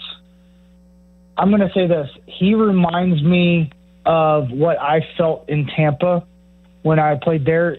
They have an incredible analytics department, one of the biggest in all of baseball, especially for a small market. But when you were on the field, you felt like that didn't exist because the coaches, even in the minor leagues, were such good communicators. And I feel like that's what Donnie does. If you watch Donnie during VP, he roams around, which a lot of managers do, but he roams around and he'll touch so many heads, but then he's always in the infield. He's watching his guys, and then he's talking to his coaches, and there's a lot of trust there. This game, I believe, has lost its trust because of whether it's job security or whatever it is, maybe it's analytics. He's taken the mind of, hey, I'm gonna trust my guys. I'm gonna believe that Tony Beasley knows what he's doing. I'm gonna believe that Negron knows what he's doing. I'm gonna believe that every dude on my staff knows what they're doing, and I'm gonna lean on them, but at the same time, I'm gonna push back. And that's been the coolest part, because I think communication, if we're watching just the Giants in general, a guy that's been managing a team for a long time, even though it's not been in the big leagues, that's been hard for him. Just manage that team, that communication with guys closer to your age is not easy, and he's done it in stride. It's been fun to watch, and I think he's just going to get better. Fort, sorry to ask you and blow you up. It's what you're talking about, man. Like, as a major league player, is that information going to be processed differently if it's coming from like Don Kelly or an assistant coach or whatever? Because, I mean, we're talking about an analytics department and a bunch of people crunching numbers, whatever. And they're saying things that oftentimes make a lot of sense. But I feel like a player might be resistant to hearing that if it's directly from them. But if it's like put into kind of the coach translator and you're talking to Don Kelly or Christopher Negron or whoever it is, like that might come across differently. Is that the type of communication that you're talking about, like relating to players and sort of balancing that relationship with analytics in the front office? Because if so, I mean, that hats off. Like, that can't be an easy thing to do, to kind of be that intermediary. Yeah, I think there's a fine line of understanding of how to do it. I think sometimes being too standoffish can harm you a little bit, because you're putting a little bit too much trust in the areas of significance, like hitting, pitching, whatever. You can't touch them all. You can't do everything at once.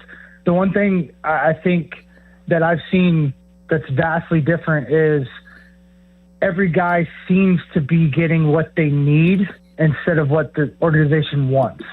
So, like, you can only consume so much of it. It's like, man, if there's a giant cake in front of me, Mackie, I want to eat the whole thing, right? But I could probably just have a slice. And should I really have a big slice? Or should I just take that little slice and say, okay, I'm good. Now, maybe I can have another one later on. And so often, even Connor Griffin, when he came up, dude's overwhelmed, right? He's overwhelmed off the field, on the field, and behind the scenes, because it's all this information that he's never had on, especially the opposing pitcher. And it's not just offense, it's defense. So being able to figure out how to balance that and give the guy what he needs to be, okay, and then slowly integrate as he needs more so he understands it.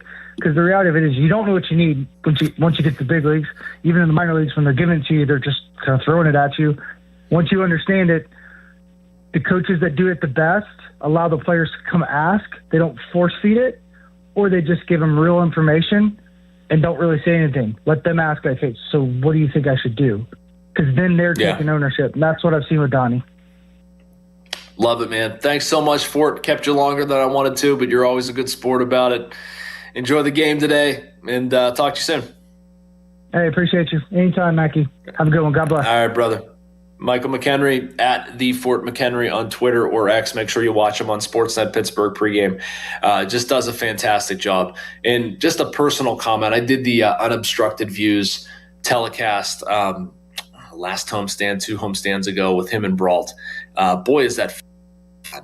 The way those two interact and like Steven's growth in television and what McHenry adds, like baseball knowledge-wise, personality-wise, it is just such a cool blend of personalities and baseball talk and not just the show. I'm saying like the two. We are so lucky to have them in the city. Fort, just a wonderful, wonderful human being. All right, we're going to continue our discussion about Don Kelly, 412-928-9370 if you want to get involved. We'll also go down on the farm, and we will get to that interview that I had with Donnie Kelly here when we come back. You're listening to Bucko Talk on Sports Radio 93.7 The Fan. Sports Radio 93.7 The Fan. Get the latest on Pittsburgh sports from anywhere with the Odyssey app. Listen to shows and Pirate Games live. Check out our exclusive interviews and content anytime. Download the Odyssey app now and never miss a minute. Sports Radio 93.7 The Fan.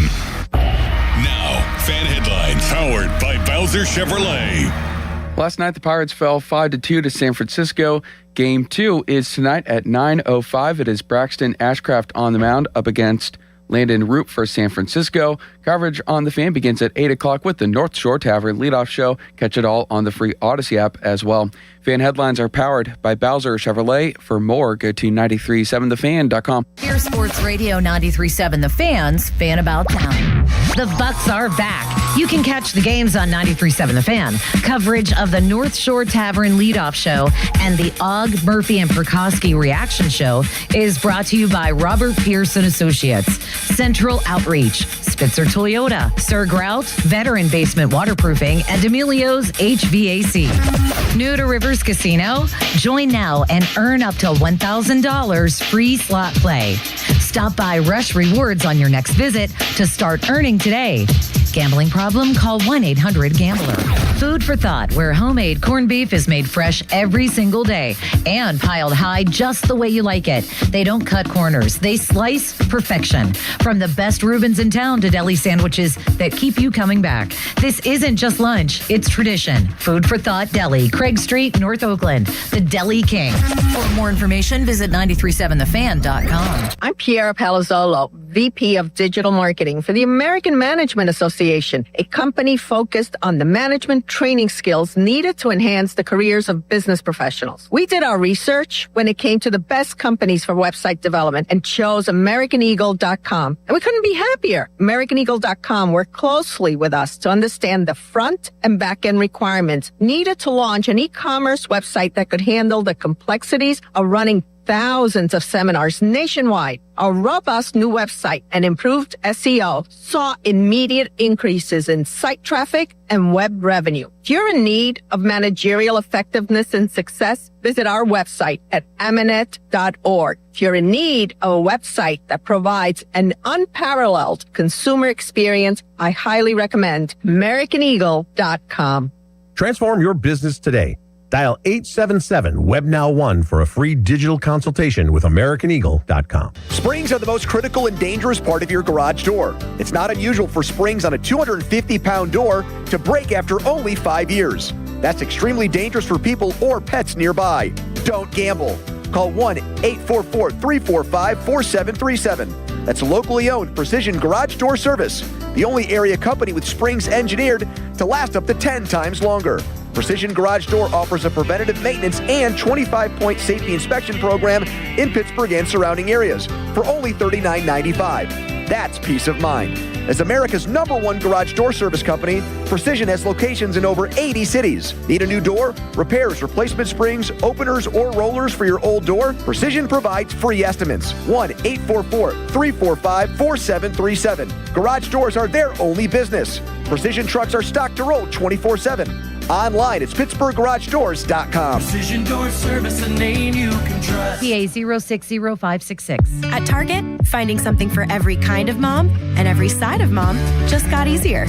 Does she love fashion? Take 20% off select women's clothing and accessories and find a dress she'll love to wear. Is she into the outdoors? Freshen up her favorite spot with up to 40% off planters, pillows, and poofs. Or keep it classic. Fresh tulips for just $12 and a Dossier fragrance trio for $32. Whatever mom is into, we've got it. Celebrate mom her way, only at Target. Restrictions apply. This is the story of the one. As a maintenance tech at a university, he knows ordering from multiple suppliers takes time away from keeping their arena up and running. That's why he counts on Grainger to get everything he needs, from lighting and HVAC parts to plumbing supplies, all in one place. And with fast, dependable delivery, he's stocked and ready for the next tip-off. Call 1-800-GRAINGER, click Grainger.com, or just stop by. Grainger, for the ones who get it done.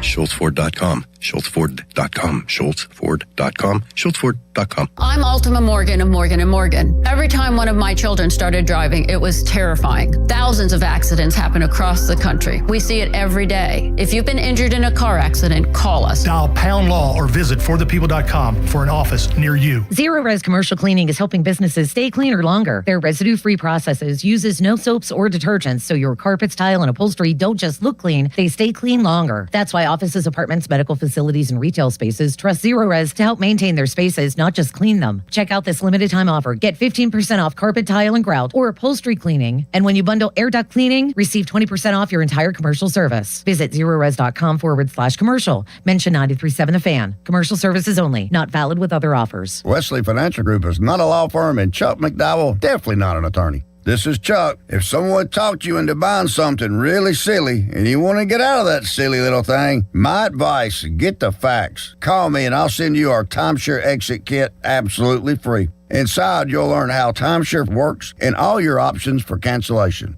Call Wesley now for your free exit information kit. 800-948-7878. That's 800-948-7878. Start your engine because your next ride could be free. It's the Keys to Freedom car giveaway at Rocky Gap Casino Resort and Golf. Earn entries every time you play with your Winner's Zone card, and you could drive away in a brand new vehicle. Don't miss your shot at freedom on 4 wheels. Get details now at cnty.com/Rocky Gap. Rocky Gap Casino Resort and Golf, where winning takes you further. Must be a Winner's Zone Club member to participate. Membership is free. Complete rules available at the Winner's Zone or online at www.cnty.com/Rocky-Gap. Please play responsibly. For help, visit mdgamblinghelp.org or call 1-800-GAMBLER. Must be 21 or older to enter the casino floor. Live from the ShoreKeyMitsubishi.com studios, North Huntington and North Hills. Back to more Bucko Talk, brought to you by Mike Camlin Hyundai. And welcome back to Bucko Talk on a Saturday morning. I am Jason Mackey talking to you live from San Francisco. Joel Nelson back in Green Tree producing, and thanks so much to Michael McHenry for hopping on and talking a little baseball with me. Joel and I were texting during the break. I'm just reading Twitter and seeing the conversation. I became enamored with it. I've known that it has existed, but it's just interesting to see the two sides of the Trevor Bauer debate and what Trevor Bauer has been putting out there about himself, and he's willing to play for free. And, why wouldn't anybody sign him? And then, I saw somebody who said that, one of their buddies works in an MLB front office, and they listed all the reasons why they wouldn't sign Trevor Bauer, including, metrics on his performance in the Atlantic League. They don't think it's real. Velo's ticked down, whatever. Also PR nightmare. The guy's a jerk, whatever. And I just texted Joel asking what he would do. And I go back and forth. Ultimately, I would not do it. I don't think it's worth it for reasons that you might not. It might be a little bit unexpected, but Joel, I'll let you explain. Why would you not do it? I mean, you're going to have whoever he does sign with, if that even is the case. That team's communications PR team is going to need to be ready to answer a lot of controversial questions and such about all the reasons that Trevor Bauer has not been in Major League Baseball last year. I guess and also maybe like the type of competition that he's facing right now compared to going back into the majors after being out for I know how long he's been out now. I mean, what, 4 or 5 years or something? 2021 was his last season. And he won the Cy Young that year. Or no, that was the year before with Cincinnati.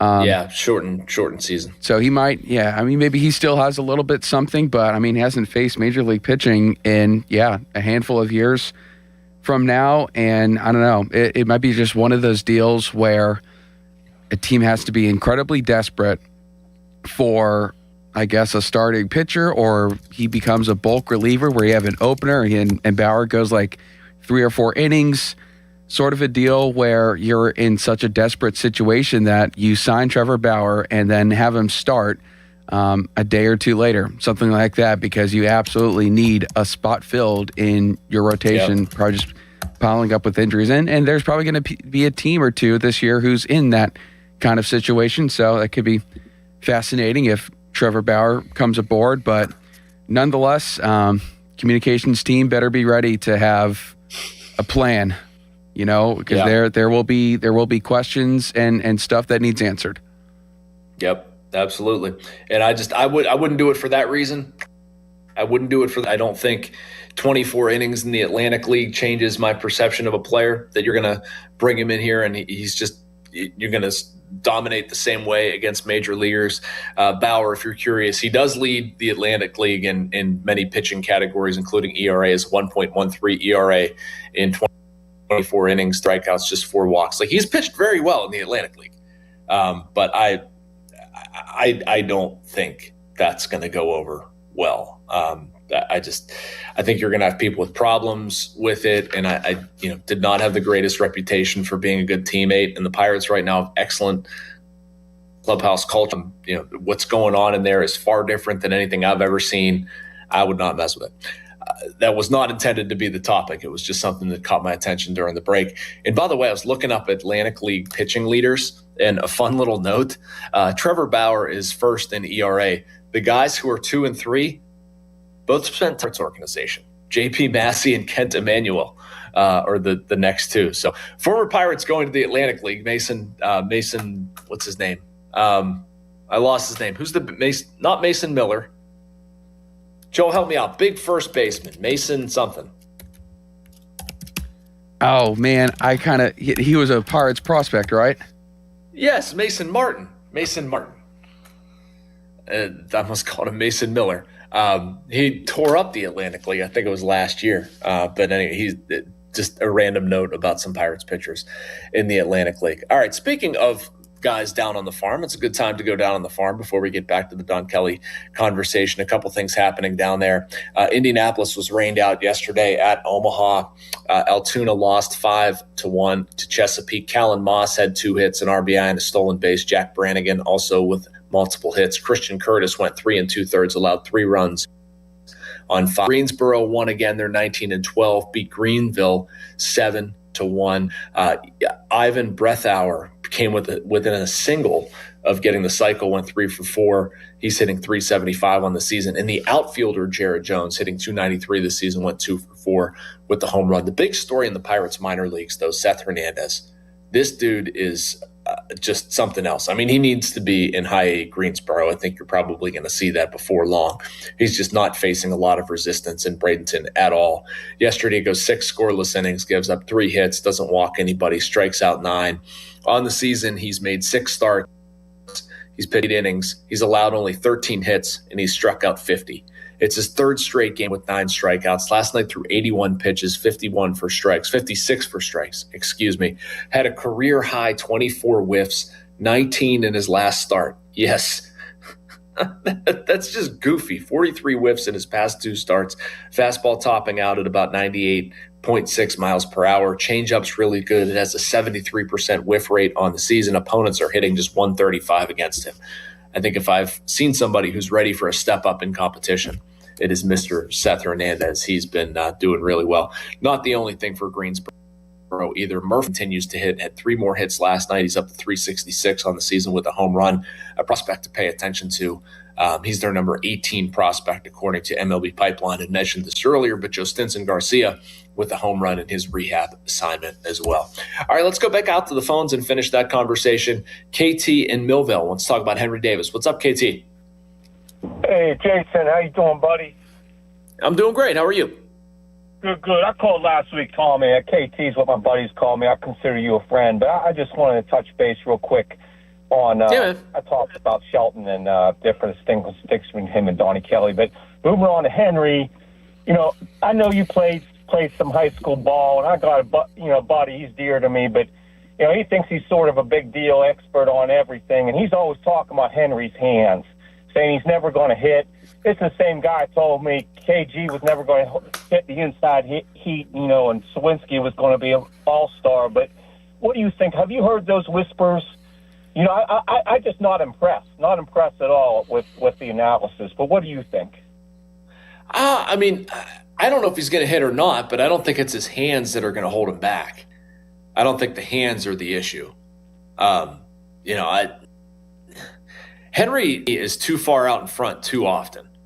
Like when he can stay back and use the middle of the field, he's effective. But, we saw it for a touch in spring and then it regressed in the season. Then he looks like he's pulling everything.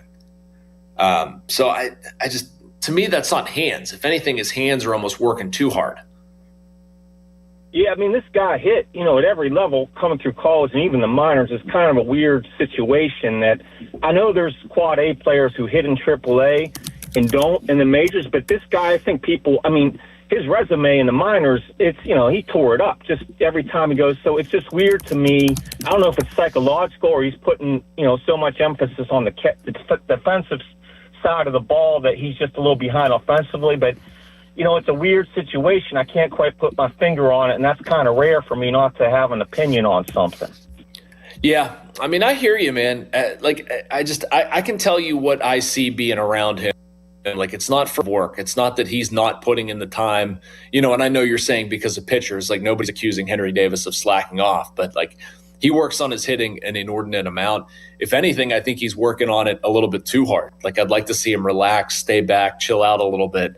And I know that's a lot easier said than done. I thought he cornered that May 1st game. Go ahead.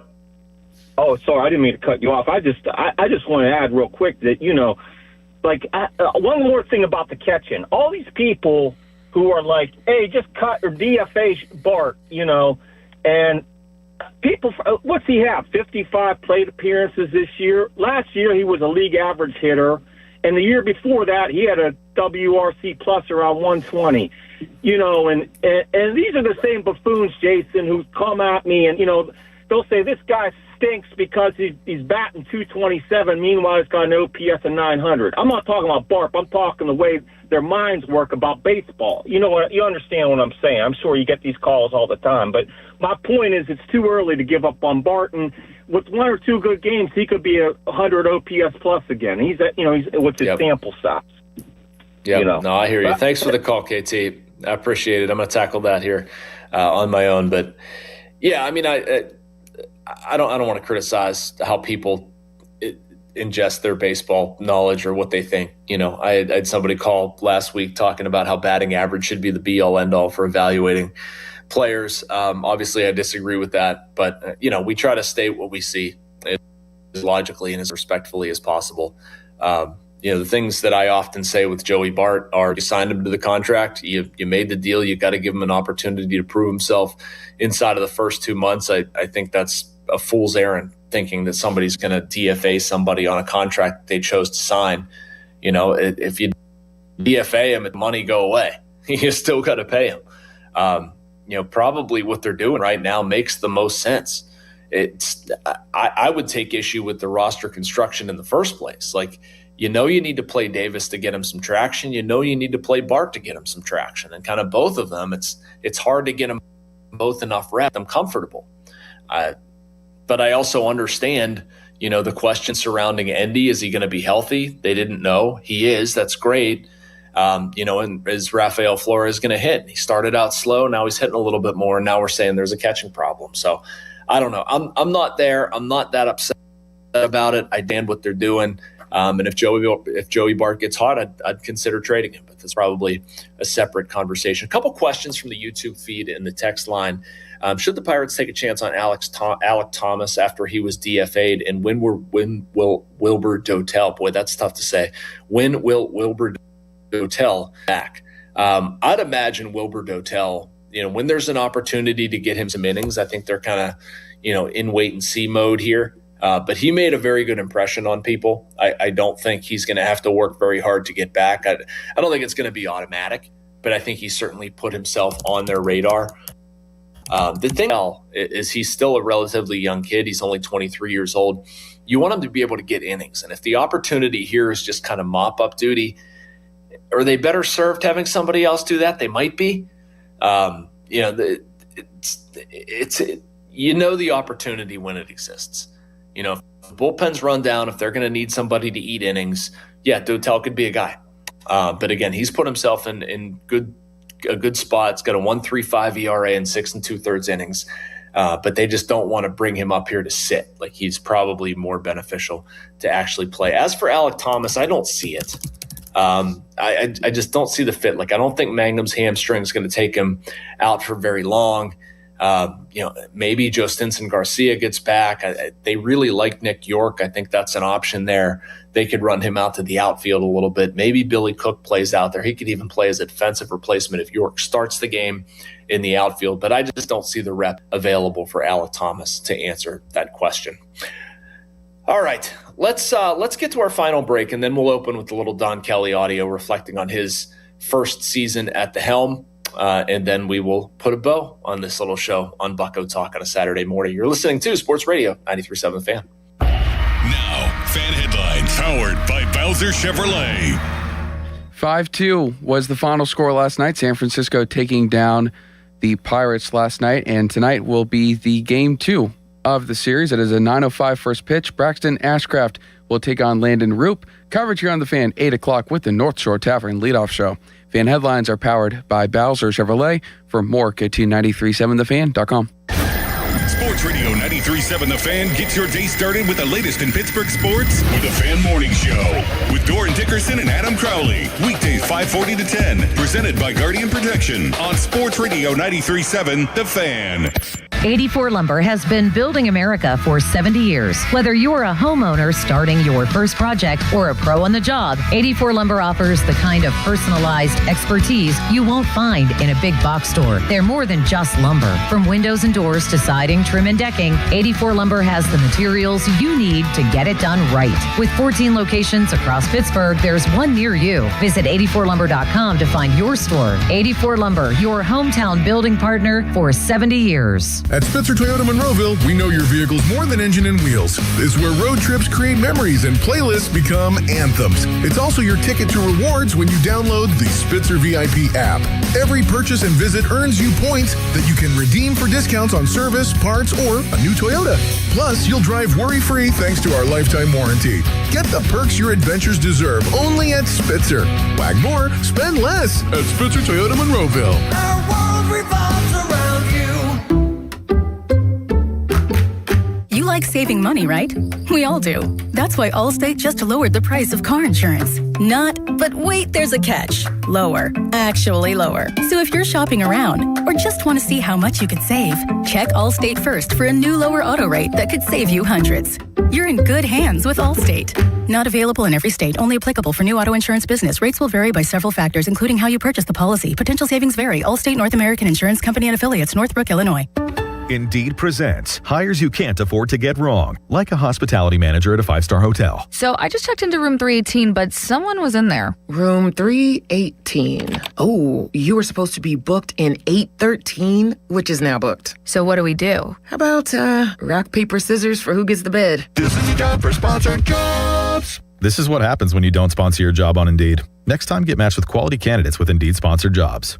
Visit Indeed.com/hire now and sponsor your job today. Text us on the Edgar Snyder and Associates text line at 412-928-9370. Edgar Snyder and Associates reminds you to text responsibly. Sports Radio 93.7 The Fan, built by Window Nation, home of the buy two, get two free offer. Download to see if you qualify. Not all customers will qualify. Transfer fees may apply. No Albert subscription required. Albert is not a bank. Albert Instant Loans are issued by FinWise Bank, member FDIC. Not an actual client. Terms apply. Kylie, what's wrong? I just got hit with a car repair bill. I'm behind on rent, and I feel like I can never save any money. Have you tried tried the Albert app? Albert is your financial assistant, helping you find ways to save and create custom budgets to actually grow your money. Plus, you can get up to $10,000 for big expenses or advance up to $1,000 fast when you need cash right away. Albert can get me up to $10,000? Exactly. Albert spots you in a pinch and helps you grow your money in the long run. I'm downloading Albert right now. Download the Albert app and use promo code MULTIPLY to borrow up to $10,000 for whatever you need. The Albert app helps you budget better and save more money so you reach your financial goals faster. Download the Albert app right now and use promo code MULTIPLY to borrow up to $10,000. Use code MULTIPLY to borrow up to $10,000. On your job site, downtime isn't just an inconvenience, it's a deal breaker. You need equipment that works as hard as you do and a partner who has your back. Experience the new Case difference at Case Power and Equipment of Pennsylvania. Proudly named the 2025 Case Dealer of the Year. Whether you are looking for the latest iron or need expert service to keep your fleet in the dirt, their pros are ready. With thousands of parts in stock, they're here to ensure you're always running at peak efficiency. Case Power and Equipment of Pennsylvania. Because with Case Construction, together, we won't back down. You've probably heard all those ads for life insurance. Just a few dollars a day, apply online in minutes, no medical exam. Simple, easy, and cheap, right? Now you're thinking, maybe I should get a quote. Well, smart thinking. Everyone should have life insurance. But here's what they don't tell you. Those few dollars a day rates, they're for young people in perfect health.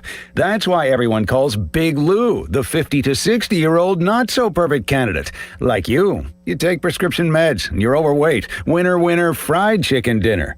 Well, Big Lou works with life insurance companies that want people like you, with no surprises after you apply. In fact, if you're a 50-year-old guy with a few health glitches, Lou could probably find you $1 million of term life coverage for about $200 a month. So yeah, you need life insurance. But unless you're young and healthy, you gotta call Big Lou, because he's like you, older, heavier, and on meds too. Get a quote right now at 800-777-1979, 800-777-1979, or biglou.com. 93.7 The Fan is cleared by aquickdrain.com.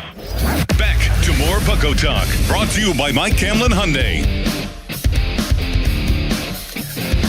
All right, welcome back to Bucko Talk on a Saturday morning. Talking to you from San Francisco, I am Jason Mackey. Pirates, Giants, a little bit later today, 6:05 my time, 9:05 your time. Braxton Ashcraft on the hill for the Pirates. The Fan text line is brought to you by Edgar Snyder and Associates, a personal injury law firm where they always say there's never a fee unless we get money for you. Fan Twitter, it's brought to you by South Hills Chrysler Dodge Jeep Ram Route in Peters Township. So this is 1 year of Don Kelly. It was technically 1 year yesterday, was when the Pirates made the switch. And I talked to the Pirates skipper about all of that while we were in Arizona. I'm going to give Joel a minute to get the audio queued up and ready to go. But just some things that I have observed from Don Kelly and some of the things that we talked about in this interview is just being consistent. And basically, over the course of the interview, we went from last year, what it was like taking over, and then in the offseason, putting together his staff. Donnie was obviously a part of what the Pirates did in the offseason. He wasn't, driving the bus, so to speak. That was more Ben Cherington. But Donnie was front and center. You remember the conversation that he had with Ryan O'Hearn, sort of explaining what was going to happen. And then being in spring training and being able to have spring training and set a culture and do all of that. And that's one area that we've spent a lot of this talking about, his sort of like nuts and bolts moves, what he does with the lineup, what he does with pulling pitchers. And I understand it makes some people upset. My point being around the team is just that is not all Don Kelly. And it's also not exclusive to Pittsburgh. There are issues around baseball that lead people to function in this way. I think what Don Kelly has done a very good job of is setting a culture, changing a culture, establishing expectations, maintaining consistency, being somebody who can have hard conversations with players, but do so in an authentic way. And that's all stuff about in this interview. So we are good to go, and hope you enjoy my conversation with Don Kelly. Here with Don Kelly, chatting about 1 year in. What's this been like? Just generally, Donnie, what have you learned 1 year being the Pirates manager, interim, and then full-time now?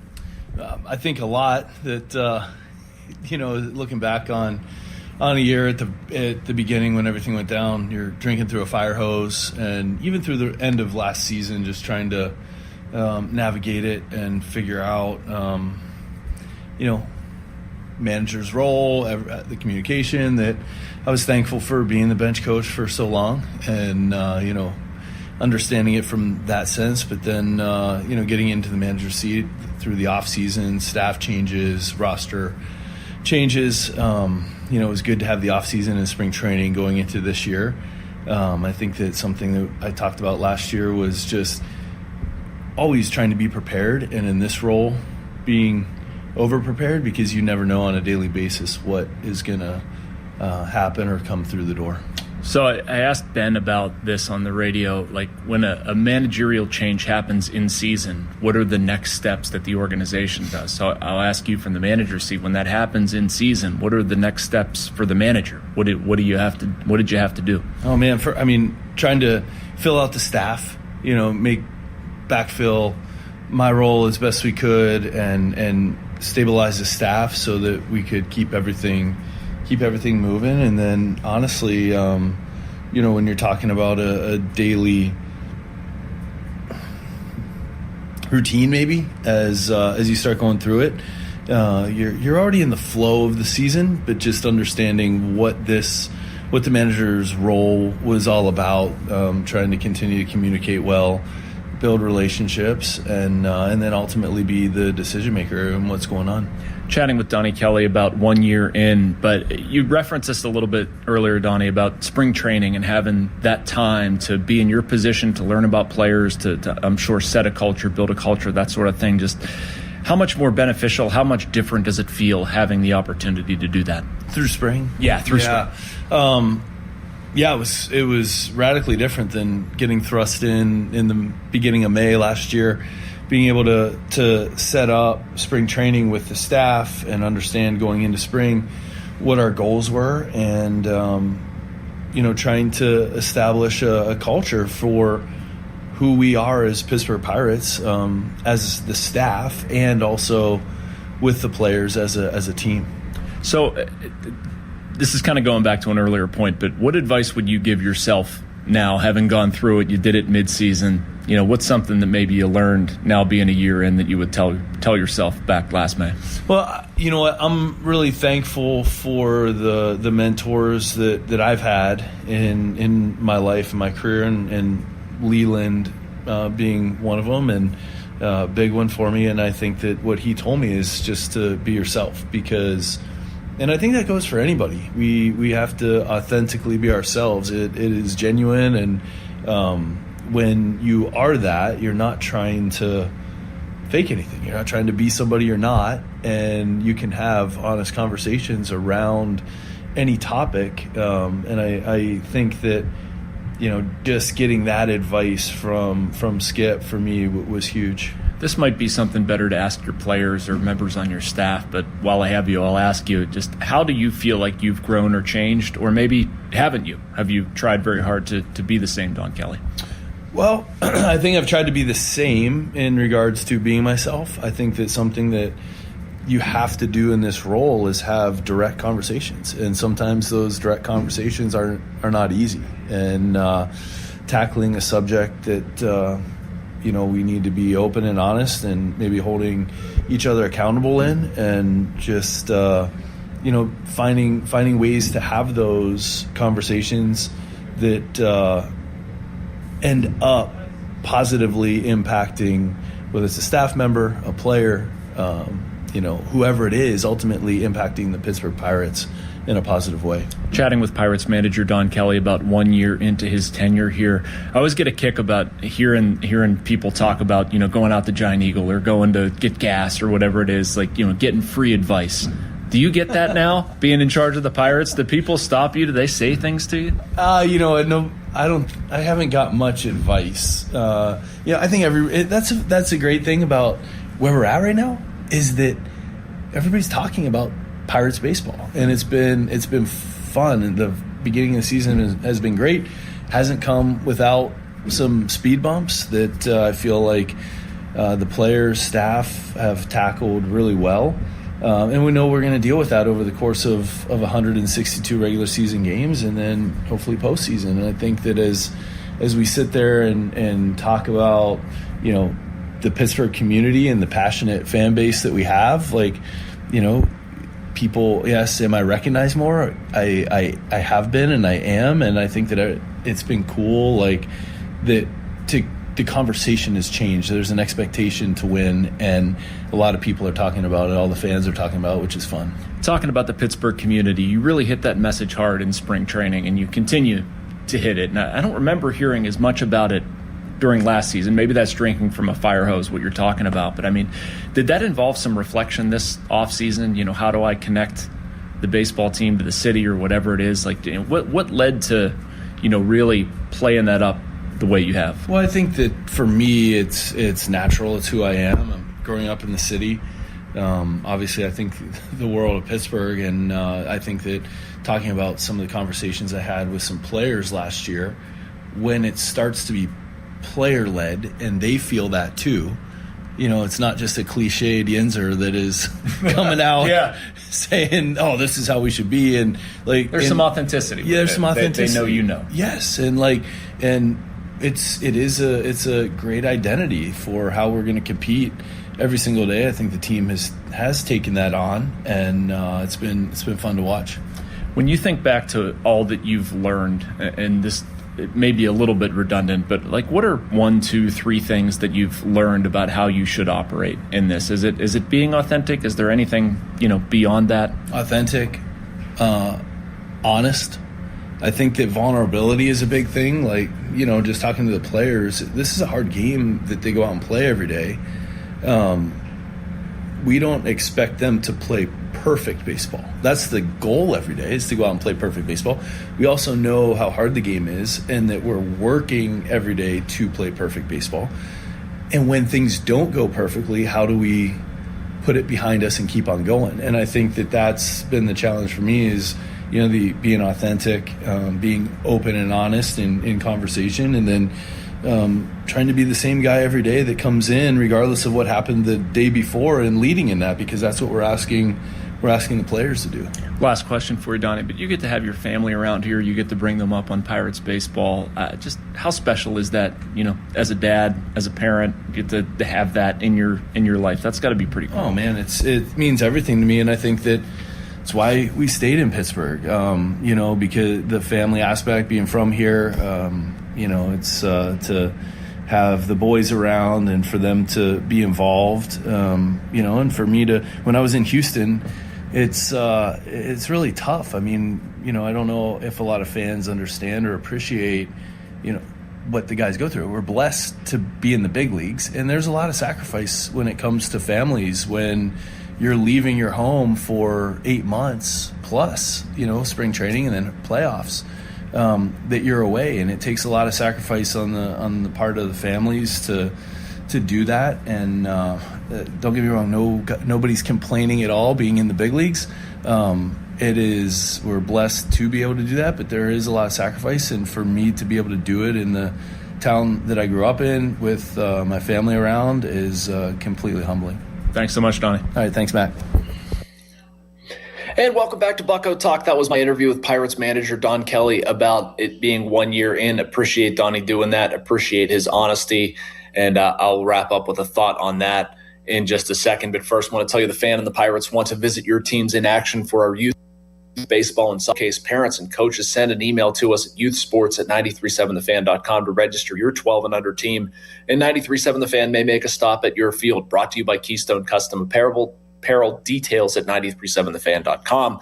And fan weather, it's brought to you by Secure Money Advisors. Looking to retire soon? Let Secure Money Advisors get your retire track. Rain this morning in Pittsburgh, but sunny skies and temperatures in the 60s later.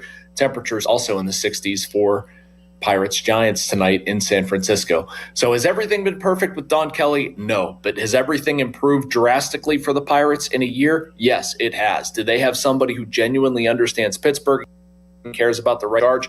Yes, they do.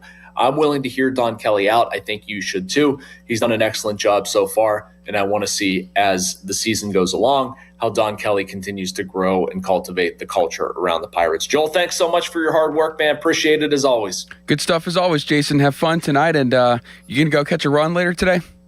I'm gonna hope so. I think I'm gonna catch up on sleep right after this. But Smart. after that, it'll be running time, and after this show, it'll be Bob Pompey anytime. So enjoy that. Enjoy the game tonight. I'll talk to you on pregame. This has been Bucko Talk on Sports Talk Radio 93.7 The Fan.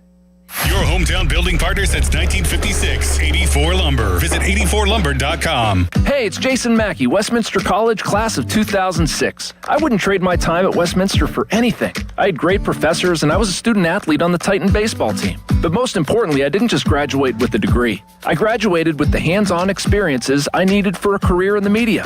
At Westminster College, it's an exceptional education that is genuinely affordable. Every accepted student is guaranteed a scholarship. I'm living proof that real experiences lead to real success. Visit westminster.edu to learn more. This is the story of the one. As a procurement manager for a hospital system, she keeps every facility in her network stocked and ready. That's why she counts on Grainger to be her single source for thousands of products, from disinfectants to lighting, air filters, and more. And with fast, dependable delivery, Grainger helps her keep every facility stocked, safe, and running smoothly. Call 1-800-GRAINGER, click Grainger.com, or just stop by. Grainger, for the ones who get it done. I need a little range, step to the range, come on, meet me at the Introducing the new Chick-fil-A Jalapeno Ranch Club Sandwich. With that juicy Chick-fil-A chicken on a buttermilk ranch bun, jalapeno ranch sauce, and pickled jalapenos, it's a little ranch with a lot of kick. The new Chick-fil-A Jalapeno Ranch Club with original spicy or grilled filet. Available for a limited time only. Order ahead on the Chick-fil-A app.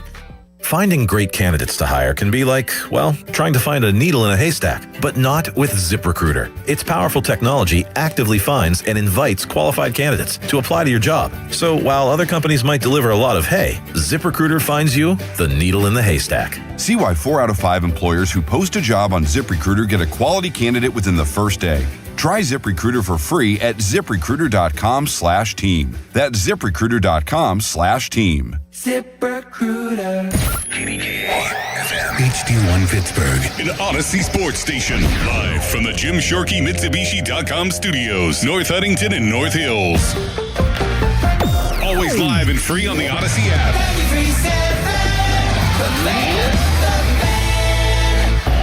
Now, fan headlines powered by Bowser Chevrolet. All right, Joel Nelson for Fan Headlines. Last night, the Pirates fell to the San Francisco Giants 5-2. Game 2 of the series is tonight at 9:05, and it's right here on The Fan with coverage at 8 o'clock, presented by Keystone Custom Apparel. Braxton Ashcraft will take on Landon Roop of San Francisco. More headlines, 937thefan.com. Right now, it's the Bob Pompiani Show. Sports Radio 93.7 The Fan. It's time for the Bob Pompiani Show, an in-depth look at local sports with KDKA TV's own Bob Pompiani. Presented by Number One Cochrane, Shenderovich and Fishman, PNC Bank. See how PNC Bank can make a difference for you. The Bob Pompiani Show on Sports Radio 93.7 The Fan. Good morning, everyone. It's a rainy Saturday in Pittsburgh. That means you're probably riding around doing some stuff, or you may be indoors, or whatever you're doing. Give us a call at 412-928-9370. That is the number. That is the hotline as we begin our program today. Joel Nelson is behind the glass and providing all the information we need, as well as the phone number to you. It's 412-928-9370. Thank you to our sponsors, PNC Bank. Make today the day. Shenderovich, and Fishman. They got your back, not your wallet. And Number One Cochrane. Go in style and ride much better with Number One Cochrane. Our show is brought to you by those great sponsors. We also want to tell you about the Fan Text Line. Edgar Snyder and Associates, a personal injury law firm. They always say there's never a fee unless they get money for you. And Fan Twitter is brought to you by South Hills Chrysler, Dodge, Jeep, Ram, Route 19 in Peters Township.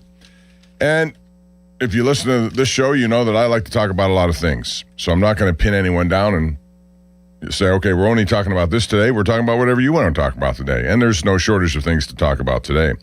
Jason Mackey, I know, just did a comprehensive 2 hours on the Pirates. Last night, it's one of those lineups that drives me a little bit crazy. And I understand why, against Robbie Ray, why you want to put a lot of right-hand hitters, except those right-hand hitters aren't done all that much. You know, when you look at it last night, Jared Triolo was the leadoff hitter. I like Jarrett Triolo as a bench player, as someone who can play and give me a lot of good defensive prowess wherever he plays. He's a Gold Glove guy, but he can't hit. I've said from the beginning of this season, once Connor Griffin was recalled, ultimately he would be your leadoff hitter. I feel like the time is now to do it. Why not? Everyone can tell me about he's 20 years old, hasn't been through this. He's showing me everything that you need in a leadoff hitter. He's got great speed. He's going to get a lot of infield hits. He's already got 9 stolen bases, has not been caught. He's hitting the ball better, more plate awareness as the year has gone on. I want that out of my leadoff hitter. Last night, Triolo goes 0 for 4. In fact, if you combine Triolo, York, Cook, and Bart, they went 0 for 12 with 6 strikeouts. This leads to another issue that I think will maybe delve into this contract future with Brandon Lau. A lot of people know that he's operating with 1 year left. He becomes a free agent after this year, and people are wondering, should the Pirates sign him? Well, the problem with that is he's essentially a part-time player because he never plays against left-hand pitching. He cannot hit it as well, obviously. We've seen this year Nick York bat for him 3 different times in critical situations, one with the bases loaded after he had a home run in the game. So it's kind of a limited second base person you have there. And I like him, don't get me wrong, if they could figure out a way to sign him. But the numbers that were being thrown around is like $25 million a year. He's a power hitter. He can hit 31 home runs. He did last year. But I'm not ready to commit longer term for a guy who, to me, cannot play against left-hand pitching. I thought last night O'Hearn should have played. I think he's a really good hitter. Righty, lefty, it doesn't matter. He knows Rob Ray pretty well. I don't know what the overall numbers are on him, and maybe that's why Triolo was leading off, because maybe he had good numbers against Robbie Ray. I was texting with Matt Clement, our baseball insider, today, and he said that could be the reason. Maybe it is. He still went 0 for 4. I mean, he's just not the kind of guy who is going to give you good offensive numbers. And when he starts, that's a limited position of power. When you couple that with what you're getting out of the catcher position, which is nothing right now offensively, and listen, I've been willing to just wait on Henry Davis. I think he's made leaps and bounds with his defensive catching, but you got to hit too. You got to have certainly a nice hope of optimism when he hit 2 home runs the other night at PNC Park. And man, you say, okay, maybe that's what he needs. Maybe he can get going. Well, ever since, it's not been very good. And Bart doesn't give you much offensively either. You can't just have defensive catchers. You got to get some push offensively from those guys. And so far, they've not done that. So that's 2 positions with no power whatsoever. Now, Lau has made the second base position more powerful. That's good. They needed some numbers there because his numbers of this year have already exceeded combined home runs of last year's, whoever played second base. But these are the kinds of lineups that kind of drive me nuts. And if O'Hearn is able to play, then he should play. Righty-lefty, majority of time. Cruz had an opportunity last night against Robbie Ray, a left-hand pitcher, with the bases loaded after Ray had walked the bases loaded. And he struck out, a critical situation. Now, his play and his at-bats against lefties have improved. There's no question about that. But in that situation, it would be nice to get a run home, given the fact that Ray had issued 3 consecutive walks. You want people to cash in on that. It just wasn't a good night against that San Francisco team, which has struggled, especially offensively. They're one of the worst in the league in just about every category. And Rafael Devers got on track last night with a home run after Ozuna hit his 300th career home run. Congratulations to him. That's his 4th as a Pirate. But those are the kind of things that I think they have to, figure out a little bit better. I'm not going to just constantly put Billy Cook and Nick York in the lineup and Triolo every time there's a left-hand pitcher. I got to get my best hitters up there. Lau's a good hitter. He has to work through that. O'Hearn, same thing. You got to do it. And that was, again, the first of a 3-game series. Mlodzinski was on the hill. I thought he pitched well enough. Again, just a couple of runs in, 6 innings? So, at that point, you got to make sure that you get some offense. And they didn't do it against Robbie Ray, who's a good pitcher, veteran pitcher. But he's not the kind of guy that I would think is going to be a guy who should, limit you to 2 runs overall. And that's what they got last night. 412-928-9370 is the number to call if you have a take about the Pirates. Today it's going to be Braxton Ashcraft on the mound. I like his trajectory for sure. He's getting a lot better as the year goes on. You can see the stuff is there. And last night, in case you missed it maybe last night, Seth Hernandez, last season's number 1 pick overall, did it again. 9 strikeouts, 6 shutout innings. I think the time is right for a little promotion for him. He's dominating with the Marauders down there in single-A baseball. He may be on a faster track than I think maybe people thought when they first took him, but he is getting up there 99, 100 miles an hour. He's controlling it. He's using other pitches, and he's been unhittable so far down there, literally, at times unhittable. 50 strikeouts in 28 innings. That's pretty significant. We're also going to get into the Penguins and what they need to do in free agency. And this story came out this week concerning Alex Ovechkin and how he wants now seemingly to return. I think a lot of people thought he was going to retire after this year. Well, now he's indicating he'd like to come back, which puts Washington in a very difficult position. He is Mr. Washington. He is best all-time goal scorer in NHL history. He's been the face of that franchise forever, and now he may want to continue. Now, you may say, well, what's wrong with that? Because he had 32 goals. He did. And for that reason, I would take him back. But he's not the same version of himself. You could say that about guys on the Penguins who are in the same boat. But when you produce, it's one thing if he had 12 goals and you saw the limited opportunity to succeed, and maybe he lost 2 steps and he's not as quick and he's not the same effective player, but he's still 32-goal scorer. That's how he's always been. So they have a decision on their hands. They probably want to move on at some point, but it's what happens when you have nostalgic, long-time players who do well in your city. You want to see them continue. But at the same time, you got to somehow move forward. Penguins are in the same boat with Malkin, to a lesser degree probably Letang, since he has 2 years left on a contract. But this is the problem when you are in those situations. It's a nice problem to have, but it is a problem because the player controls a lot of what goes on. If Ovechkin wants to play, he's going to play, and it will be in Washington because they can't afford, I don't think, to let him go to another team. Although some of you out there may disagree with that. 412-928-9370. For Malkin's case, he still wants to play. He's made that clear. Maybe 2 years. He had 61 points in 56 games. Certainly, that's the kind of production you'd like from anyone, especially if it was like a 22-year-old who was doing it. But do they have guys in their system right now? They'd like to have Koivunen step up. They'd like to have McGroarty step up. They'd like to have some of these guys who were put in position to be those players step up quicker than they have shown. If that happens, fine. But if it doesn't happen, then certainly Malkin in point per game is welcome back, in my view, for at least one more year. And I probably would hope it'd be just one more year. Also, we have the NFL schedule release coming up on Thursday. I mean, we know the teams already, so it's not that big of a surprise, just when and the time involved in that. By the way, we'll have a show on KDK Plus that night, 8:30 to 9. Charlie Batch and I will show you the schedule, how it impacts the Steelers as they go into the season. That's all coming up on Thursday. And those of you who watch NBA, like I do, you had to be impressed with Victor Wembanyama. I feel like I'm his public relations person. I've always loved what he was able to do, watching him overseas when he came over here. Last night, you saw it all on display. Every tool that he had was on display as they beat Minnesota in Game 3 of their series. He had 39 points. He's 7'5". For those of you who don't know, he's 7'5" tall. Skinny, but still very effective. He can run the court like a guard. He shoots threes at times like Steph Curry. So he had 39 points, 3 for 4 from 3. He had 13 for 18 on the field. He also had 5 blocks and at least 8 other shots that he altered because of his presence. He was a defensive marvel in there, and it made it difficult for Minnesota to get any consistent runs in that game. So they're up 2-1. They're on a collision course with OKC. They're beating up on the Lakers. I think the Spurs can beat OKC. They beat them in the regular season. This is different in a best of 7. But that will be very interesting to see how that matchup goes if it does go down. 412-928-9370 is that number to call. This is an interesting stat of the day, and I saw this, Joel. I want to get your take. I don't know if you're much of a golfer. Do you like to golf? Do mini golf and driving ranges That's count? fine. That counts. The PGA Championship is coming up this week at Aronimink in Philadelphia. You know you have the usual players there, but they were doing a stat on the field, how many hole-in-ones that these guys have had. And then at the bottom of the list came up this name, Sam Snead. Sam Snead in his career, now think about this. It's hard to get a hole-in-one. I mean, I played golf my whole life. I luckily got one. Sam Snead, 42 career hole-in-ones on tour.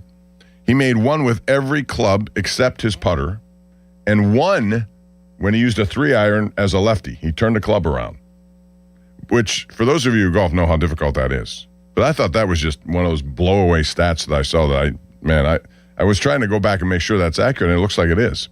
So that's coming up this week in Philadelphia. And you got the normal people they're battling out. Scotty Scheffler, number 1 in the world. Rory McIlroy, number 2. He shot 67 yesterday to move up at the Truist Championship. And then Cam Young, who last year at this time was ranked 62nd worldwide, number 3 in the PGA Tour right now. All right, let's get to the phone lines, and we will begin today, this morning, whatever time it is. Martin in Uniontown. Hey, Martin, how are you today? I'm fine, Bob, because, Bob, I got some news to tell you. What's that? I had cataract surgery on my eyes, and it was successful, and I had it done down Pittsburgh. And I'll tell Good for what, you. Bob, It's a magic pill to make your eyesight better. Yeah, Bob, because, see, I got my 20/20 vision back. But, Bob, let me tell you this. There's nothing to be afraid of.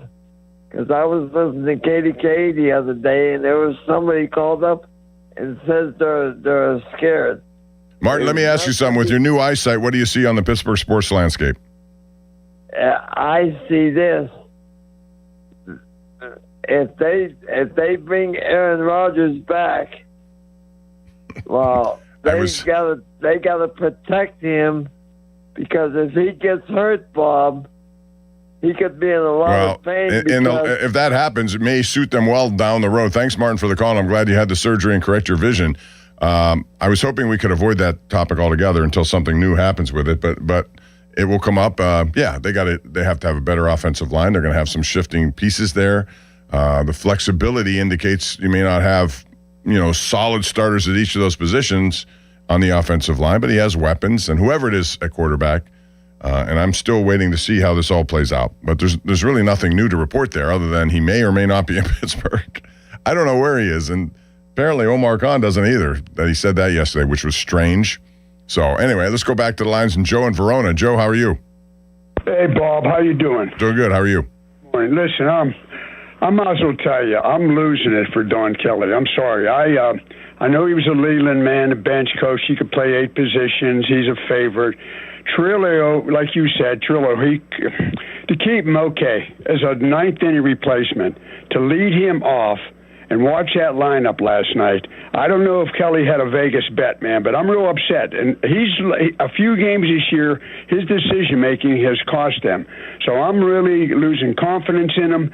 He's over-managing. I mean, he's definitely over-managing. You can agree or not agree, and I know he's over-managing. I told you, I'm 82. I've been watching the Pirates. What specific things? Are you talking about the Sunday lineups that come up once in a while where guys are playing the platoon card? Yesterday's lineup. I mean, let Lau in there. Let him bat 200 but hit 1 home run. Put Hearn in there. Don't be messing around. He's not going to make the playoffs. He's going to keep playing and over-managing. And sometimes like that Keller, 6 innings about a month ago, 75 pitching. He takes him out with a 0-0 game. He could have won another inning. The pitcher comes in. The reliever gives 4 runs. There's Santana, 6 straight men on base. You can look with eyes that he isn't doing it. And I mean, you can look with New Martin eyes to do that back in Uniontown. That pitch hitting loud. I didn't believe in that either. I just don't. I don't have no faith in him. I'm losing like Shelton. I didn't like Shelton, and Kelly's losing it for me. I'm telling you, he's overmanaged, and you can accept that or not. I know baseball, and he's over-managing, and he's got to snap out of that. All if right. he's not, we're not going to make the playoffs. Thanks, Joe. I know how you feel about that. I would say over-managing is a word that we hear a lot of. I would also say the roster has given him some difficulties in terms of matchups that he would like potentially, because he's handicapped with no power at third base, with no power at catcher. I've said this from the beginning, since this is also what I say. I would want Griffin, my everyday leadoff hitter. He's shown me he can do it. He's going to end up with 50 stolen bases the way this is going. Get him on base. He can do that. Lead him off.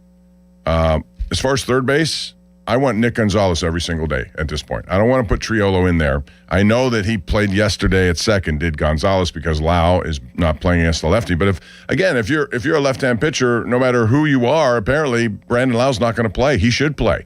For the reason you just said, he's capable. He's a 31 home run guy. I know he has problems hitting lefties, so work it out. Do what you got to do to be in there. And O'Hearn should have played last night, in my view. You're limited. You didn't have O'Hearn, Lau, Horwitz in the starting lineup last night, and the replacements are York, Cook,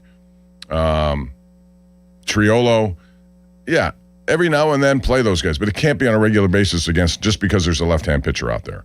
I mean, Cruz has worked himself out of this, although last night he did not have a strong game, got thrown out at third on him. He should have been more decisive about that decision, and he also struck out with the bases loaded. But he's gotten better. How? By working at it. Those guys should be able to do that a little bit better. Let's go to Jay in Pittsburgh. What's up, Jay? How are you? Hey, Bob. I have a couple golf questions for you. Sure. I love it. My first one is Cameron Young challenging Colin Montgomery and Lee Westwood for greatest player to never win a major? Well, I mean, I consider the Players' Championship a fifth major, so that would maybe, but as far as the majors are concerned, he's come close. I mean, I thought he played well in the Masters. He's going to break through at one point. He's still in his 20s. But no, at this point, you got to win at some point. He hasn't done that, but he has moved up from number 62 to number 3 in the world, so that's a lot of progress in 1 year. Right. He's so talented. It's just like, it's just unbelievable that he hasn't won anything yet, Well, I mean, he has 4 wins in the, including again the Players' Championship, and that's a significant win for him. So he's going to. I would willing to bet over the next year you're going to see one major from Cam Young. Okay, and my second question is, who's your prediction to win the PGA Championship? Man, this is again a loaded field. He could be it. Maybe it's Cam Young the way he's playing. He could be it. They're all playing. I think Scheffler. If you look at Scheffler's 25 season and compared to the 26. The beginning of 25, he was decent. He was in top 10 position 6 times. He finished top 5 4 times. He didn't necessarily win a lot, but he was knocking on the door. After that, starting with the PGA Championship, he went on a tear, and he won 4 events. I think if you look at Cameron Young, he may be doing that. He may be at that stage where he's pounding enough on the door, is finally going to kick it in. But Scheffler, if he is true to what he did last year, because this year's numbers are similar to last year. He was always in the top 10, most of the time top 5, but didn't win. Then all of a sudden he got hot and started winning. So I'm going to go at this point with Scotty Scheffler, even though it's not exactly going out on a limb. Okay. Thanks, you, Jay. Bob. Yeah, appreciate it. Chuck in Uniontown is next. Hello, Chuck. How are you this morning? Good morning, Bob. Again, Bob, are the Pirates a postseason team as they're constituted now, or do they have to make changes? I still think they need a starting pitcher, one more to add to that rotation because there will be injuries along the way, Chuck. But I think they could be a wild card team. I've looked at the Cubs, and I thought the Cubs would win this division. I didn't think they would be this good this fast, but they've had 2 10-game win streaks. They just keep on keeping on, and they're moving away. The Pirates are in 4th, 7 games out of 1st suddenly, despite generally good play. So I think, as I thought at the beginning, they would be a playoff team as a wild card. And I still believe that. They have enough talent to do it, but they do need things, no question. They got to, Chuck, at one point, what do you do with the catchers? You got to get some offense from these catchers. And if you don't, there are guys down there, I would not hesitate to bring a Flores up or a Rodriguez and just say, hey, you have a run here. Let's see what you can do with it. Yeah, I'm glad you mentioned Flores. I'd like to see him what he could do. I mean, Davis is a good defensive catcher, but he's just not hitting worth a darn. And, Bob, I also agree with you. It's time to put Carter Griffin up there in the leadoff spot. Yes. This guy's one of the dangerous offensive players in the National League. Yeah, his numbers are increasing every single time he plays. Thank you, Chuck, for the call. I would do it just because of the speed factor. He has enough speed where he's going to beat out some ground balls. He's going to get on base. He did again last night, stole another base. I don't think he's been caught yet this year on 9 attempts. That's the kind of guy who can do some table setting up there. Cruz, at the beginning, was doing it, but he's not an on-base guy. He's more of a power guy who can do some things. I would think that he would be better suited down where Connor Griffin is currently batting, like 5th or 6th in the lineup if you're going to have him. I think ultimately, and it may not be now, maybe they're not going to do that, but eventually he should be your leadoff hitter. We have a lot of callers on the line. Skip, Dana, Greg, Dave, Rowdy, and Rowdy. We got a Rowdy in the car coming up. It's all coming up next. 412-928-9370 is the number to call. So get your calls in. You can also hit the Twitter or the Xbox at KD Pump. I want to talk to you about all these issues and certainly more. But I want to also tell you about West Shore Home, because the best bathrooms, they don't just look good. They change how you start your day. And if you're like me, you start your day in the bathroom. You start your middle of the night in the bathroom. Whatever the case, at West Shore Home, they built their reputation on making that possible for homeowners across this country. They are known as America's most talented and most trusted home remodeler. They make home remodeling fast, efficient, convenient. They have this modern composite wall system that gives you custom designer aesthetic without any of the upkeep. There's no grout, there's no scrubbing. Makes it easy for you, and it is long-lasting, affordable luxury. Engineered to last. Getting there is easier than you may think. Their own team of highly trained employee installers handle just about everything. There are no subcontractors involved, no strangers in your home, and no stress, no mess. And that's not just what they say. That's why 70,000 homeowners have given West Shore Home 5-star reviews after trusting them with their project. And now it's your turn to do that. Buy a full bath remodel and get a shower and a second bathroom absolutely free. That's right, free. Get started with no money down. Lock in finance options when you visit westshorebath.com. Do it today. westshorebath.com. See the website for details. Now, fan headlines powered by Bowser Chevrolet. Pirates last night fell to the Giants 5-2. Game 2 is tonight at 9:05. Braxton Ashcraft against Landon Roop. It's here on The Fan with coverage at 8 o'clock with the North Shore Tavern leadoff show. According to multiple reports, the San Francisco Giants will be trading Gold Glove catcher Patrick Bailey to the Cleveland Guardians for the 29th pick overall in the upcoming MLB draft, as well as prospect Matt Wilkinson. More headlines, 937thefan.com. Headlines are powered by Bowser Chevrolet. Sports Radio 93.7 The Fan. Get the latest on Pittsburgh sports from anywhere with the Odyssey app. Listen to shows and Pirate games live. Check out our exclusive interviews and content anytime. Download the Odyssey app now and never miss a minute. Sports Radio 93.7 The Fan.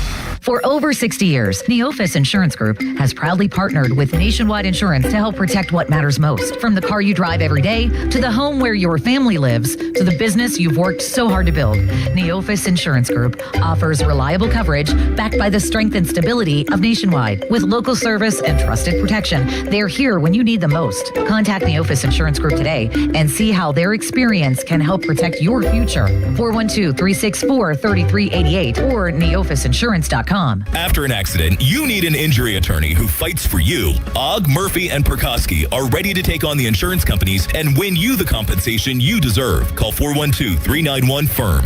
Ogg, Murphy, Perkoski, the firm. We're all in. Need a garage door fixed right now? Need someone to fix the opener or repair broken door springs? Maybe you need new rollers or cables. Door panels may be damaged. Maybe you think you need a new garage door. You need someone, and now. Call 1-844-345-4737 for Precision Garage Door Service. One of America's largest certified professional garage door experts has trucks fully stocked and ready to roll. Call 1-844-345-4737 for 24-hour same-day service in Pittsburgh and surrounding areas to fix any garage door problem. Precision will dispatch certified professional garage door technicians. They'll repair or replace anything on your garage door economically. No waiting. And if you do need a new garage door, Precision will provide a free estimate. Online, it's PittsburghGarageDoors.com or call 1-844-345-4737. Phone answers 24/7. Credit cards are accepted. Precision Garage Door Service. Precision Door Service, the name you can trust. PA 060566. I keep seeing celebrities posts, me in the 90s versus now. Well, the person staring at me in the mirror is definitely not the same person that could pull off bootcut jeans. Time creeps up on us so slowly. You don't see it until suddenly you do. Same thing goes for your bills. $1 here, an uptick there. It's a slow burn until one day you realize the price you're paying now is way higher than when you signed up. But at T-Mobile, customers had the lowest wireless bills versus Verizon and AT&T over the past 5 years. And with T-Mobile on their experience plans, you get a 5-year price guarantee, so you know exactly what your plan price will be for the next 5 years. So at least that's one thing that won't change over time. I can't guarantee you'll still look good with frosted tips, but T-Mobile can give you a clear guarantee on your wireless plan.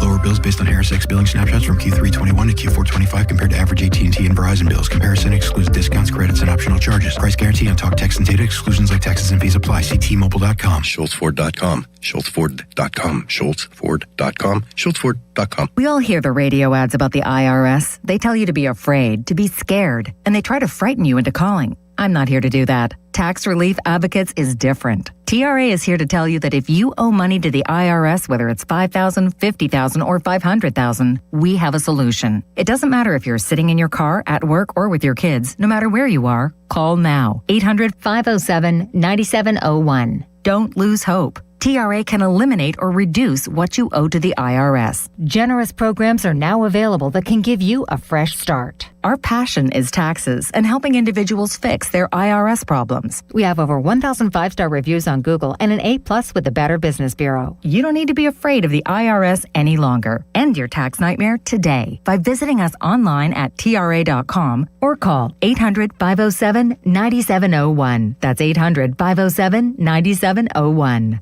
Tax Relief Advocates. Real solutions for real people. Pony, imagine all that could happen in 5 years. Jobs may change, kids will grow, new memes will come out. But also, what if you had reliable, intelligent Wi-Fi and the price didn't change for 5 years? Thanks to Xfinity 5-year price guarantee, you actually don't have to worry about that part of your future. You're guaranteed 5 years of Wi-Fi that boosts speeds to your devices that need them the most. That finds and fixes any issues before you even notice them. It's like a super intelligent Wi-Fi that keeps you protected from threats online. All with our best equipment with no annual contracts, no fees, and no strings. So even though kids will grow up and you still won't understand 6-7, your internet will stay sharp, reliable, and most importantly, the price will stay put. 5 years, same internet price. Lock in reliable fiber-powered gig Wi-Fi for effortless streaming, plus get the Disney Plus Hulu bundle and Peacock Premium included on us. Xfinity, imagine that. To get started, visit Xfinity.com or drop into an Xfinity store today. Restrictions apply. Peacock Premium included for 3 years. Programming subject to change and availability. Actual speeds vary. Xfinity Internet is powered by fiber and connected to the premises by coaxial cable.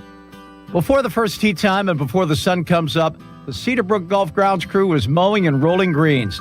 At Cedarbrook Golf Club, they believe public golf should feel just as good as a private golf club. Cedarbrook Golf Club works hard every day to keep the greens smooth and fast and fairways nicely mowed. Come experience the difference and book your tee time today.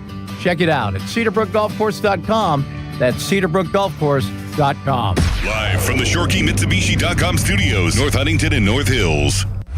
If it's a Berg sports thing, we got you covered. This is magnificent. This is the Bob Pompiani Show on Sports Radio 93.7, The Fan. Back on a Saturday morning with you, Joel Nelson behind the glass at 412-928-9370. The third annual Fan 5-Alarm presented by Allegiant Community Federal Credit Union is going to take place on June 17th and 18th. Currently looking for 25 fire departments that will benefit from this year's fundraising. Nominate your volunteer fire department today at 937thefan.com. Presented by 1-800-BOARD-UP and the National Fire Sprinkler Association. That's all coming up in June. In the meantime, here we are in May, and the Pirates have, I know it's a competitive division, but they've fallen into fourth place, seven games behind first place Chicago, and they are red hot. Best record in baseball, and they've won 10 in a row twice already this season. They're doing well, and last night St. Louis was on the road. I don't know if you saw this game, but they beat San Diego 6-0 in that game. J.J. Weatherholt, bases loaded single, but it turned into a Little League home run because Fernando Tatis overran the ball in his hurry to make the play or throw it somewhere, and it went all the way to the wall, and he kind of, to me, nonchalantly went back after it. Weatherholt easily scored all the way around the bases, and that was a big play in that one. And then, I don't know if you saw Mike Burrows, a former Pirate, 7 shutout innings last night against the Cincinnati Reds. And he has made it possible for Cincinnati now to have an 8-game losing streak. Remember, they were in first place like a week ago. The Pirates, I don't know what they did to the Reds. The Reds have not recovered.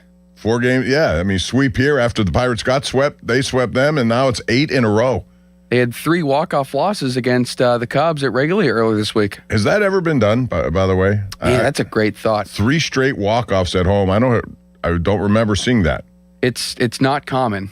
No, it certainly is not, and that's the way Chicago's been going. I mean, they're red hot right now, no matter what they do, and they're getting production just about everyone. And I also noticed they're pretty much keeping their same regular lineup almost every day, not unlike what the Braves have done over the years. You know, Joel, they just, Matt Olson, he's going to be in the lineup every day. You know where he hits. When Ozuna was there, same thing with them. All of those guys, and that's one of the reasons why I realize you do match. You look at possible matchups based on some of the information you have. If some guy's hitting a guy hot, you play him. I get all that, but again, Triolo leading off is not the perfect situation for me. And I want to see my power hitters in there more often than not. I don't care if righty, lefty, it doesn't matter. 412-928-9370. All right, let's see who's next on the board. Where do you want to go here, Joe? We have a lot of people, so let's go to Skip in Mount Lebanon. Hello, Skip. How are you? Hey, Bob. Always good to hear you on the show. Thank you. You're very gentlemanly to your callers. You're kind of alone in that. But I try to do what my father and mother always told me, and they always said, and you can learn from your parents out there if you're younger. And they said, and they pound us in my head, it's nice to be important. It's more important to be nice, and I try to do that every day. Well, yeah, you live it too. But on the Pirates, here's a buddy of mine we talk about. We think baseball's little secret is managers have next to no autonomy anymore. And the Pirates in particular have this huge analytics department that runs the show and it basically gives these managers a flow chart and does all the statistical study. And that's how they're making these lineups. That's how they're taking pitchers out. Because none of the stuff that happened yesterday made any sense. Just like Joe from Verona was saying, you don't lead Triolo off. That's not a rational move. You don't take out Majinski after 74 pitches. That was especially when Lawrence has not pitched in a while. When he has pitched, he's not been very good. Yeah, they need to do some about middle relief. And this hitting for Lau, he had homered off the lefty earlier in that game, and he pinch hit for him. And he has something like a 328 lifetime batting average with the bases loaded. Mm-hmm. So I don't understand that. And, before you're talking about re-signing him, if I'm Lau, maybe I don't say anything, but here I am, probably the best hitter on this team, and they're pinch hitting for me with a guy that they sent down to the minors just a week ago. It doesn't make sense, and to me, it just seems like it's driven by analytics and not baseball acumen. Skip, I would agree with that, and I think baseball, I think baseball metrics have a portion in this game. I do. I think you want to learn things, and that's a good way to learn it, but you cannot apply every little thing you're doing to a metrics situation. In Boston, they just fired their manager and the whole staff. It seemed to me like the metrics were controlling everything, that they decided a roster based on metrics and not, at some point you go with talent. If you look at Majinski last year to this year, he has improved third time through in order. Last year he was not good. This year he's still not good, but he's much better than he was last year. Sometimes you got to go with a guy, and you're right, 74 pitches. I'm not messing with him at that point. It's still a tight game. He was, to me, and if you're worried about his third time through the order, the metrics say he's gotten better since last year. So let that grow a little bit. And by the same token, okay, Lau has struggled with lefties, but, Cruz did until this year. I mean, guys evolve.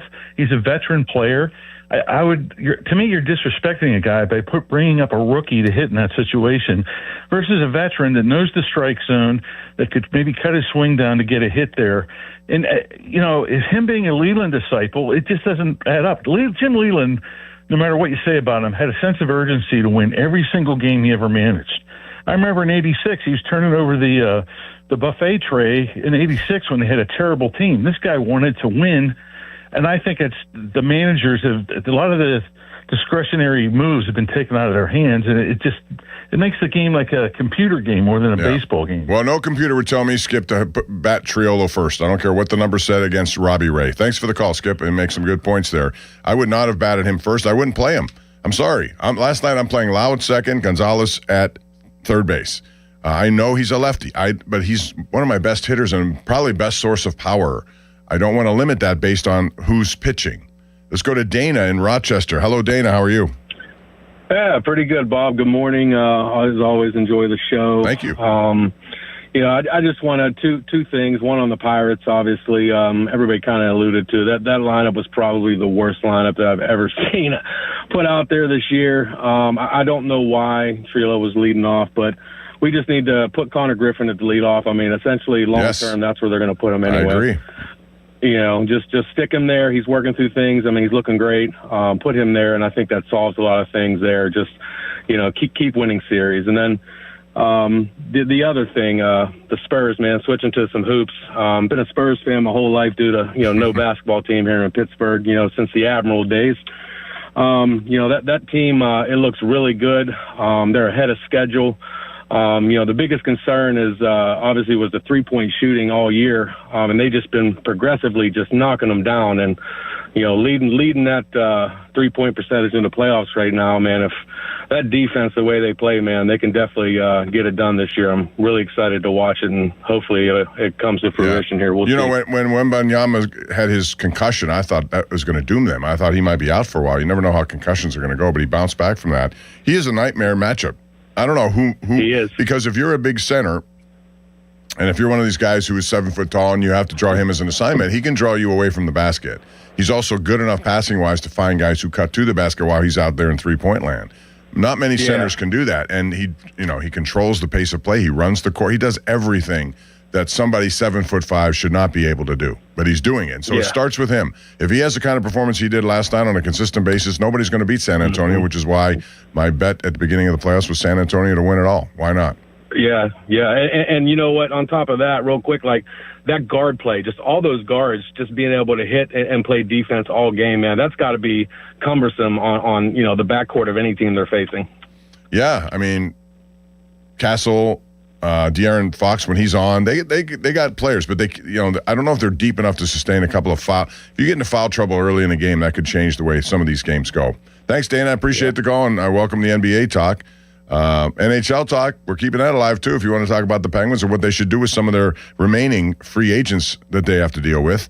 They signed a few this week, including Connor Dewar, who I think needed to be signed. Really good fourth line player. He and Blake Lizotte are back. I don't know that Chari is going to be. Let's go back to the lines. We have Greg in Youngstown. Greg's always vociferous about the Pirates. What do you got, Greg? Yeah, first off, Pittsburgh needs a basketball team, and they should figure that one out. So I think it's a joke we don't have one. An NBA team. To go with the Pirates, DFA Cook, he stinks. He's not even a major league ball player. And York needs to be sent back to the minors and bring two more guys up. But what they have to do, and you probably will agree with me on this, they need a starter, they need a reliever, and they need a right-handed power bat. They have to do it sooner than later so they don't get out of this race, because there's a lot of good teams this year in the division. What they need to do, I don't care if they trade the whole minor league team except for Seth Hernandez.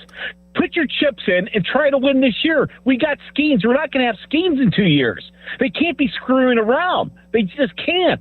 I mean, you play Billy Cook and you play York, those two stiffs. You put Trio in who can't hit. Then, like you said, our two catchers can't hit. You're not going to win any games. Yeah, listen, I know you want to move a lot of players around. What I will agree with you on is that starting pitching, you need one more of those guys. And you can make that happen. I don't know about a power-hitting right-hand hitter right now. I don't know how it would take. They need, Bob, they need one. Because they'll just throw lefties I understand they need one, but I also know that where are you going to get it?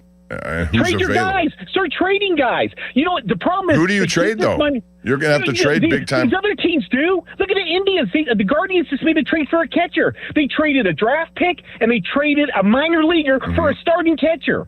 Patrick Bailey, yes. Okay, so if they could do it, why can't we do these kind of trades? I agree. They're going to have to do something at some point, but I don't know if you can accomplish everything you just said. Yes, you can get a right-handed pitch, a hitter. Just trade these guys in the minors. I'd rather see somebody come up from the minors at this point. I'd rather see. They don't have anybody. Well, they brought in Flores for a reason, to be a right-hand hitting catcher who can actually hit the ball. And they're not getting rid of Barth. They're not getting rid of Davis. They're not going to move those guys. At some point, though, you can't put up with the kind of production or lack of it you're getting. That's try to be patient with these guys, but at some point, you can't have a 158 hitting catcher. You just can't.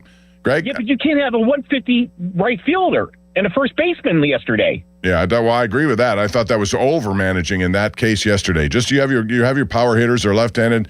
They've been around for a long time. Just bat against Robbie Ray. Real quick, I'll let you go. The year we made the playoffs in 2014, was it 2014 or 13? 13. Who did we get? Bird. Remember we got Bird? Marlon Bird, yeah, was good. Okay, from the Mets. He got us in the playoffs. Justin Morneau, they got him too. But it wasn't Marneau. It was Bird that got us in the playoffs. Mm-hmm. They got to make a move. They have to, because if they don't get a power right-handed bat, I'm telling you this, they're just going to throw lefties at us and lefties at us. And our second baseman can't hit lefties. He really can't. So they got to get another hitter in there. And if they don't get another hitter in there, they're not going to get in the playoffs. I'm telling you this right now. All right, Greg, I got you, and you're on the record. Appreciate it, man. Dave in Monongahela is next up. Hello, Dave. Hi, Bob. What's up? Oh, it's always a pleasure to talk to you, Bob. I really respect you as far as a Pittsburgh sports guy. You're the best. Appreciate that. Thank you. There are a lot of good ones to choose from.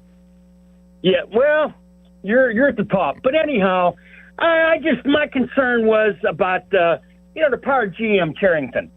He took a lot of abuse over the last few years because Nutting, his boss, didn't want to spend any money.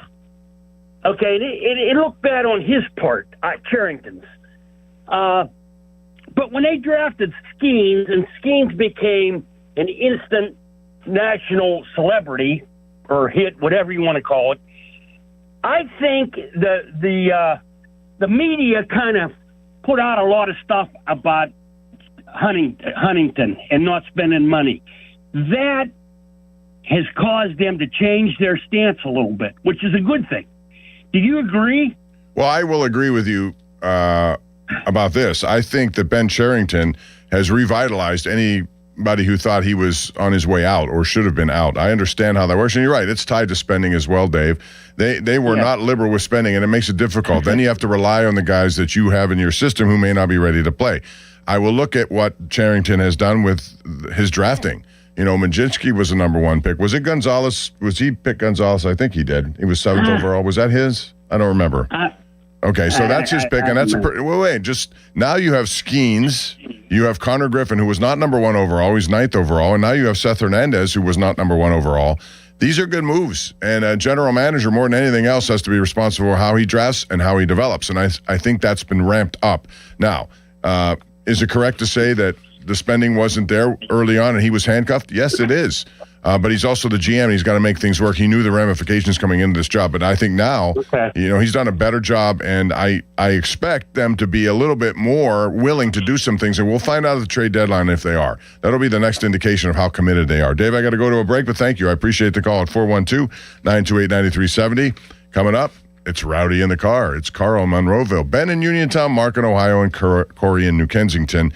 All that yet to come right here on the Bob Pompiani Show, Saturdays, 11 to 1, Sports Radio 93.7 The Fan. Now, fan headlines powered by Bowser Chevrolet. Well, the Pirates' opponent, the San Francisco Giants, made a trade a handful of minutes ago, according to multiple reports, as they are sending Gold Glove catcher Patrick Bailey to the Cleveland Guardians, and the Giants will get the number 29 pick in the draft from Cleveland, as well as left-handed pitching prospect Mac Wilkinson.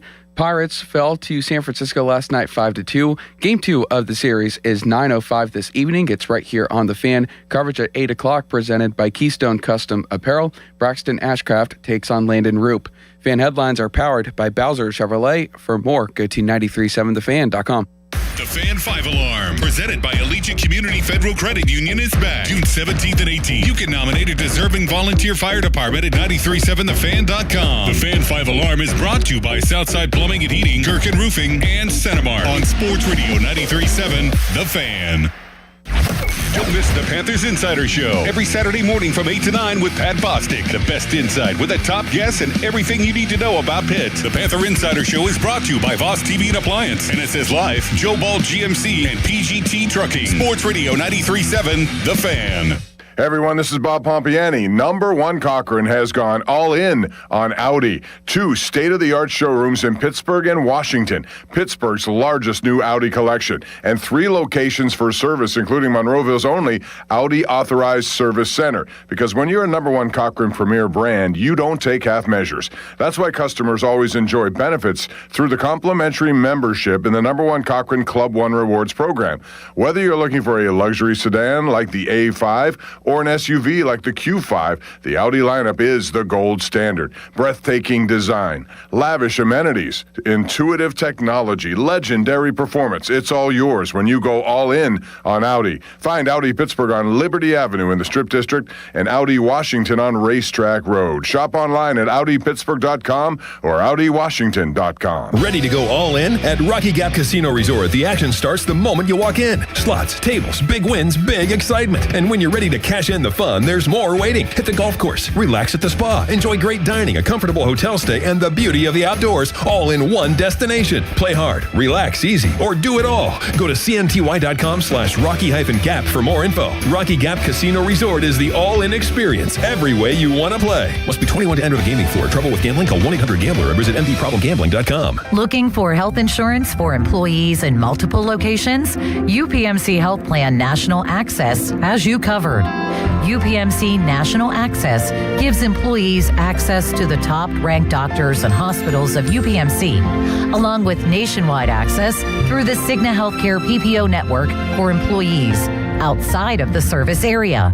For the quality, affordable coverage that your company deserves, choose UPMC Health Plan.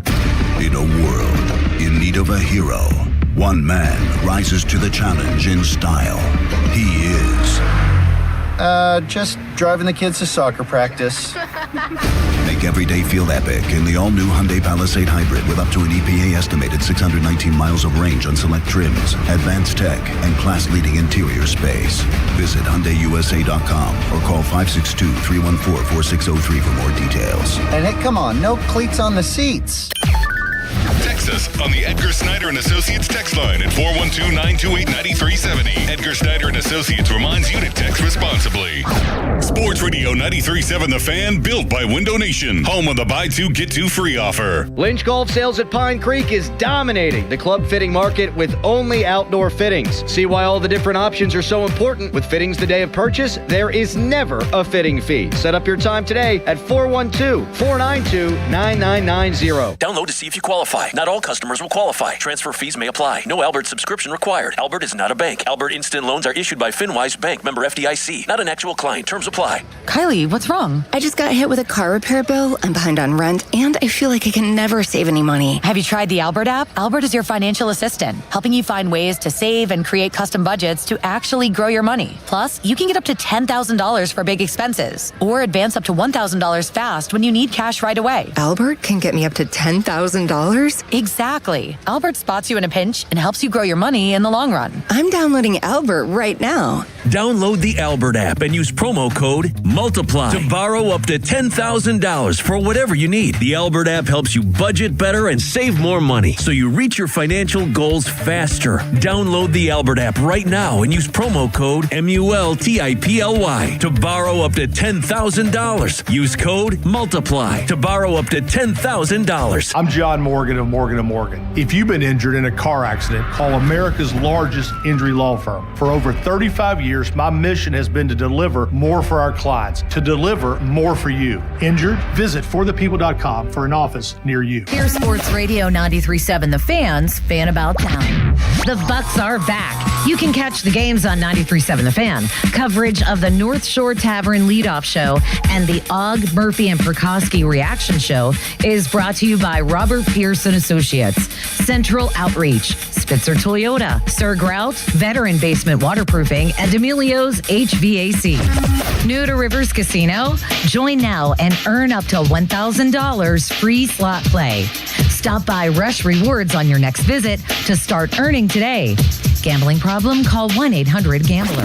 Food for thought, where homemade corned beef is made fresh every single day and piled high just the way you like it. They don't cut corners. They slice perfection. From the best Reubens in town to deli sandwiches that keep you coming back. This isn't just lunch. It's tradition. Food for Thought Deli, Craig Street, North Oakland. The Deli King. For more information, visit 937thefan.com. 93.7 The Fan is cleared by aquickdrain.com.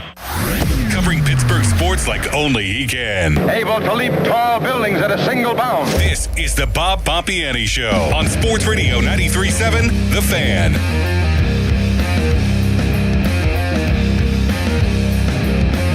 We are back. Want to tell you about fan weather. It's brought to you by Secure Money Advisors. Looking to retire soon? Let Secure Money Advisors get your retirement on track. And so today, you're going to see some sun coming through. Temperatures in the 60s. Tomorrow, maybe some early rain. I hope things are improving because right now, Joel, it has not been good out there. Every day it's in the 50s and 60s, and there's a chance of rain, it seems, every day. Hopefully that'll switch here in the next coming week or two. I mean, we are in May, and we're getting close to June, so at some point we got to get better weather. All right, let's get back to the phone lines, beginning with Rowdy in the car as we hyped him up. So now, Rowdy, the pressure's on you to deliver. What's going on? Yeah, the pressure is on me to deliver. You had that ad read earlier about remodeling bathrooms. Uh-huh. Your callers need to remodel their attitude. We got a lot of negative attitude here this morning. It's not negative. It's being realistic about a lineup that has not been productive when they put it out there. Well, I think we should be a little bit more cheerful. We got our three major sports teams are real playoff caliber teams right now. Rather than, they have good odds to make playoffs rather than being lousy, rather than being poop. That's one way to look at it. Hey, listen, I'm a glass half full guy normally, and that's fine. You can have that attitude, but you also have to be willing to look inside what goes on day to day, and and some of the decisions that are made, and that's what shows like this are about. So, I still think, as I said at the beginning of the show, the Pirates will be a wild card team. I don't think they'll win the division. I think the Cubs are too good. If they get in, they have a pitching staff that could do well. But in the meantime, they got to get in first. And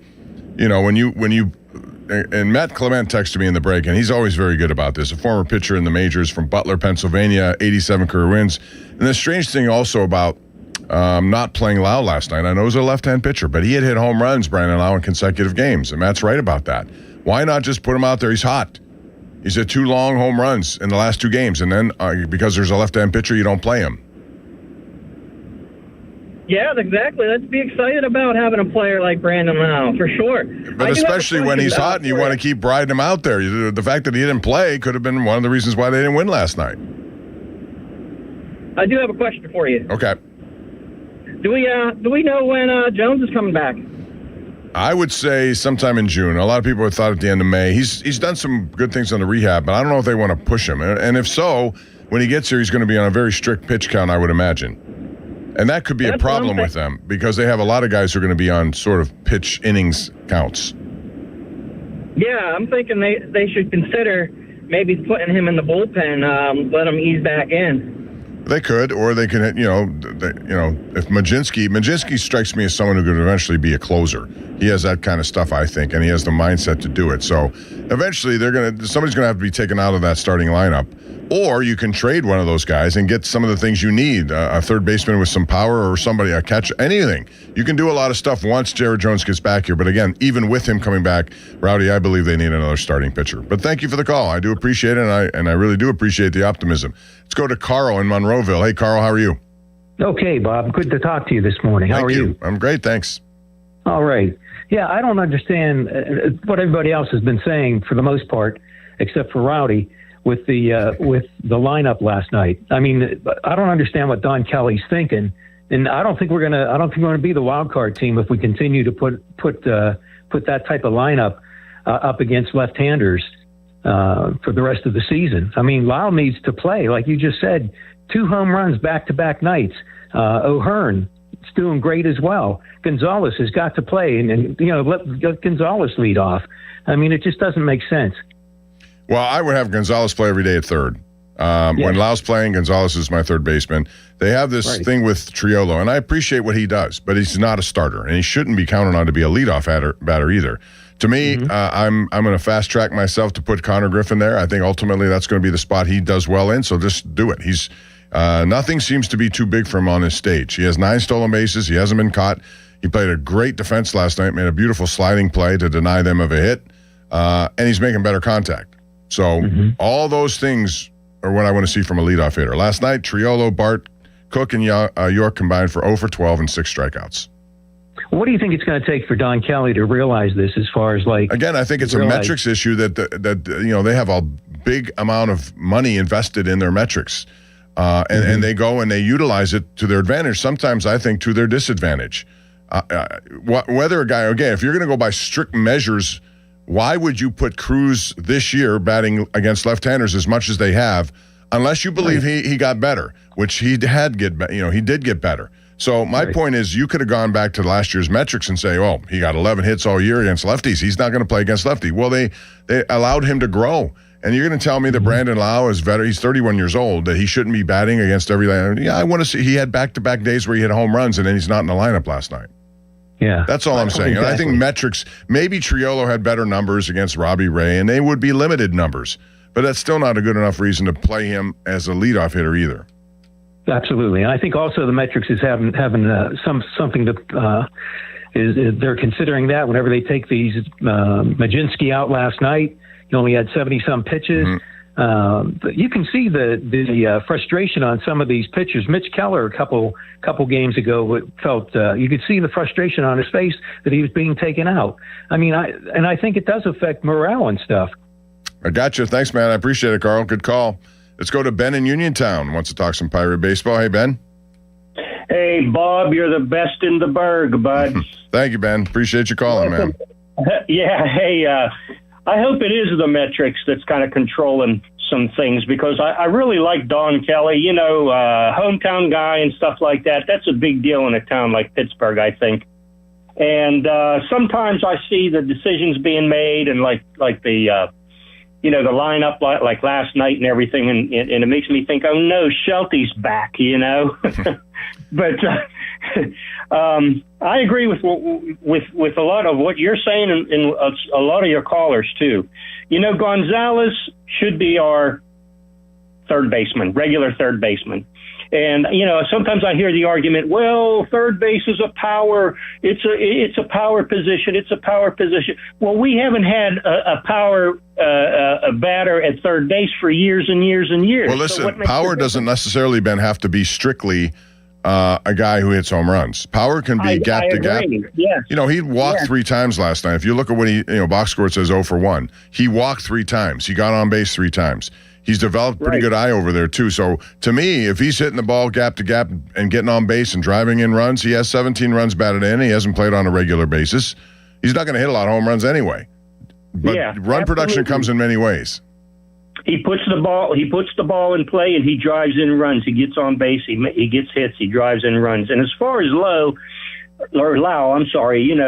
not hitting lefties, I've always been of the opinion that a lot of this lefty-righty stuff in baseball is way too overblown to begin with. It's self-perpetuating, I agree. The less you have experience against left-hand hitters, the less you're going to be able to deal with them. At some point, you have to and again, Lau's a 31-year-old. He's been through this game before. And I know the numbers aren't good, and it's a bigger track of statistics. But when you come off 2 back-to-back games where you're hitting home runs, I'm not gonna say you're not gonna play because you can't hit lefties. No, I'm gonna let him go out there. Right, and I'd rather have Lau playing at second instead of Triolo over there at third. I'd rather have Lau hitting batting 1 for 4 instead of Triolo over there 0 for 4. Yeah. Plus, he has to, and Ben, thank you for the call. I'm up against the noon headline here, but the other thing Triolo won't be able to do that Lau can do, he can run into one. He can go for 3 with 3 strikeouts and 1 time up, all of a sudden hit a home run. And if this bullpen comes into play, the starter may be Robbie Ray, sure, but if they get him out of there, and he had his pitch count was getting up there after he walked the bases loaded. All of a sudden now there's a right-hander coming in and he's in the game. You can certainly pinch hit him, but I'd rather have a guy who's been in there from the beginning. Corey in New Kensington, hang on. We're going to start with you. I know you've been patient on the phone. We have more calls coming up. Got another hour to go here at 412-928-9370. It's the Bob Pompiani Show on now a sunny Pittsburgh Saturday. How about that, Joe? You were right. Your forecast was spot on. Joel's behind the glass taking your calls. Call 412-928-9370. Back with hour number 2 right after this on Sports Radio 93.7 The Fan. Sports Radio 93.7 The Fan. Tune in every Tuesday morning at 9 as the Pittsburgh kid Neil Walker joins the Fan Morning Show. Tune in or listen on the Odyssey app as Neil gives you the latest on our Pirates. The Neil Walker Show brought to you by Mike Camlin Hyundai, Goodrich & Guys, Pittsburgh's personal injury attorneys, and Bet365 on Sports Radio 93.7 The Fan. HD1 Pittsburgh, an Odyssey sports station, live from the Jim Shorkey Mitsubishi.com studios, North Huntington and North Hills. Always live and free on the Odyssey app. 93.7 The Fan. Your hometown building partner since 1956. 84 Lumber. Visit 84lumber.com. There's a new Chevrolet dealer in Latrobe, and they can't wait to meet you. Smale Chevrolet Latrobe is officially open and now part of the Smale Auto Group family. They invite you to come in and experience a high standard of sales and service. And what better way to celebrate than with Chevy Truck Month? Right now, they're offering the Chevy supplier discount to everyone. That's right, you pay what the suppliers pay on Smale Chevrolet's incredible lineup of Silverado trucks and Equinox SUVs. Big savings. And the trucker SUV you've been dreaming of. Visit them today on Route 30 in Latrobe or online at SmaleChevrolet.com. Smale Chevrolet, welcome to our family. Together, let's drive. It's time to spring into action with BetMGM Casino. This season, they're bringing you thrills like you've never seen before. New customers can enjoy a 100% deposit match up to $1,000 plus $25 on the house using bonus code HOMETOWN at sign up. Slots, table games, and live dealer games are always in bloom and always available from the palm of your hand at BetMGM Casino. Download the BetMGM Casino app today and get a piece of the action this spring season. BetMGM and GameSense remind you to play responsibly. If you or someone you know has a gambling problem, help is available. eligible. Call 1-800-GAMBLER. BetMGM.com for T's and C's. Must be 21 and over to wager. Pennsylvania only. New customer offer. All promotions are subject to qualification and eligibility requirements. Rewards issued as non-withdrawable site credits and/or bonus bets unless otherwise provided in the applicable terms. Rewards subject to expiry. Be prepared with CHIP. Free or low-cost healthcare for Pennsylvania kids and teens. From checkups to unexpected bumps and bruises and everything in between, CHIP has you covered. Don't wait until you need it. Be prepared with CHIP. Because every kid deserves quality healthcare and every parent deserves peace of mind knowing their kids are covered. CHIP. Free or low-cost healthcare for kids and teens under age 19. Learn more at chipcoverspakids.com. Paid for with Pennsylvania taxpayer dollars. This is the story of the one.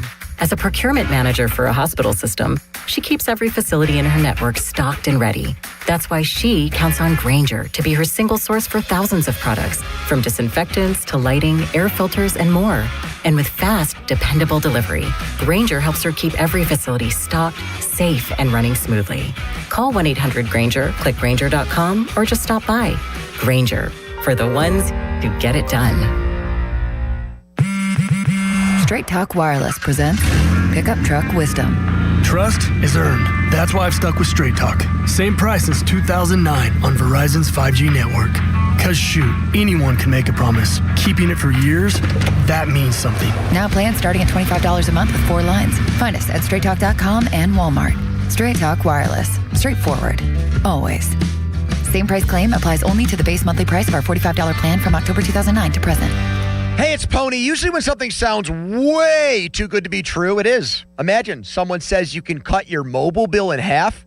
Sounds like a fantasy, but with Xfinity Mobile, it's the real deal. Because when you have Xfinity Internet, you can cut your mobile bill in half. Plus, try Xfinity Mobile free for a year. No commitment. And that's a lot of streaming, sharing, scrolling, and whatever else you can do with your phone. All for half the price and none of the commitment. That means you'll save big over Verizon, AT&T, and T-Mobile. Wild. Now all you have to do is think about how you'll spend all that extra money. Call 1-800-XFINITY. Go to XfinityMobile.com or visit your local Xfinity store to switch today. Xfinity, imagine that. Restrictions apply. Savings compares one line of Xfinity Mobile. Select to comparable plans from T-Mobile, Verizon, and AT&T. Taxes, fees, extra. $30 monthly discount limited to new mobile customers only. After 12 months, regular rates apply. Check out Xfinity Mobile today. Now, Fan Headlines, powered by Bowser Chevrolet. All right, Joel Nelson for Fan Headlines. The Pirates last night fell to San Francisco 5-2. Game 2 is tonight at 9:05. It's here on The Fan with coverage at 8 o'clock, presented by Keystone Custom Apparel. More headlines, 937thefan.com. Right now, hour number 2 of the Bob Pompiani Show. Sports Radio 93.7 The Fan. It's time for the Bob Pompiani Show, an in-depth look at local sports with KDKA TV's own Bob Pompiani. Presented by Number One Cockroach, Shedrovich and Fishman, PNC Bank. See how PNC Bank can make a difference for you. The Bob Pompiani Show on Sports Radio 93.7 The Fan. All right, it's sunny outside. At least it is here in Green Tree. Hope it's sunny in your neighborhood. Hope the sun comes out and the rain goes away. At 412-928-9370. Hour number 2, thanks to Joel Nelson, who has just left the building like Elvis. And in place, it's Charlie Bourgeois. That's Charlie Borges, as they call him, Charlie Gorgeous Borges, or Gorgeous Charlie Borges. What do you prefer, Charlie? Gorgeous Charlie Borges is fine. Bourgeois, Charlie. You call me, it's fine. Bourgeois. I'm not offended. Okay, no, you shouldn't be offended. It's a compliment. I've been called much worse in my life. Anyway, Charlie's going to be here. Call him at 412-928-9370. Again, we've been talking a lot of things. Of course, Pirates coming off a loss last night, and why Brandon Lau wasn't in the lineup, and why was Jarrett Trio batting leadoff, and why do metrics play such a big role. Matt Clement, our insider here, and baseball experienced guy, 87 career wins with the Cubbies, you might remember specifically. He says he thinks the lineups are 70% analytics and 30% hypersensitive to keep guys fresh, and I would agree with that.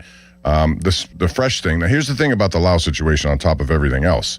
They traveled on Monday, which was a technical off day. It's a travel day, but they went. He did not play, I don't think, in the first game of the Arizona series. He played the next 2 and hit home runs in consecutive games. So based on that, I don't know, lefty, righty, ambidextrous, I don't care. You put your best players out there, and he seems to be riding a little bit of a hot streak.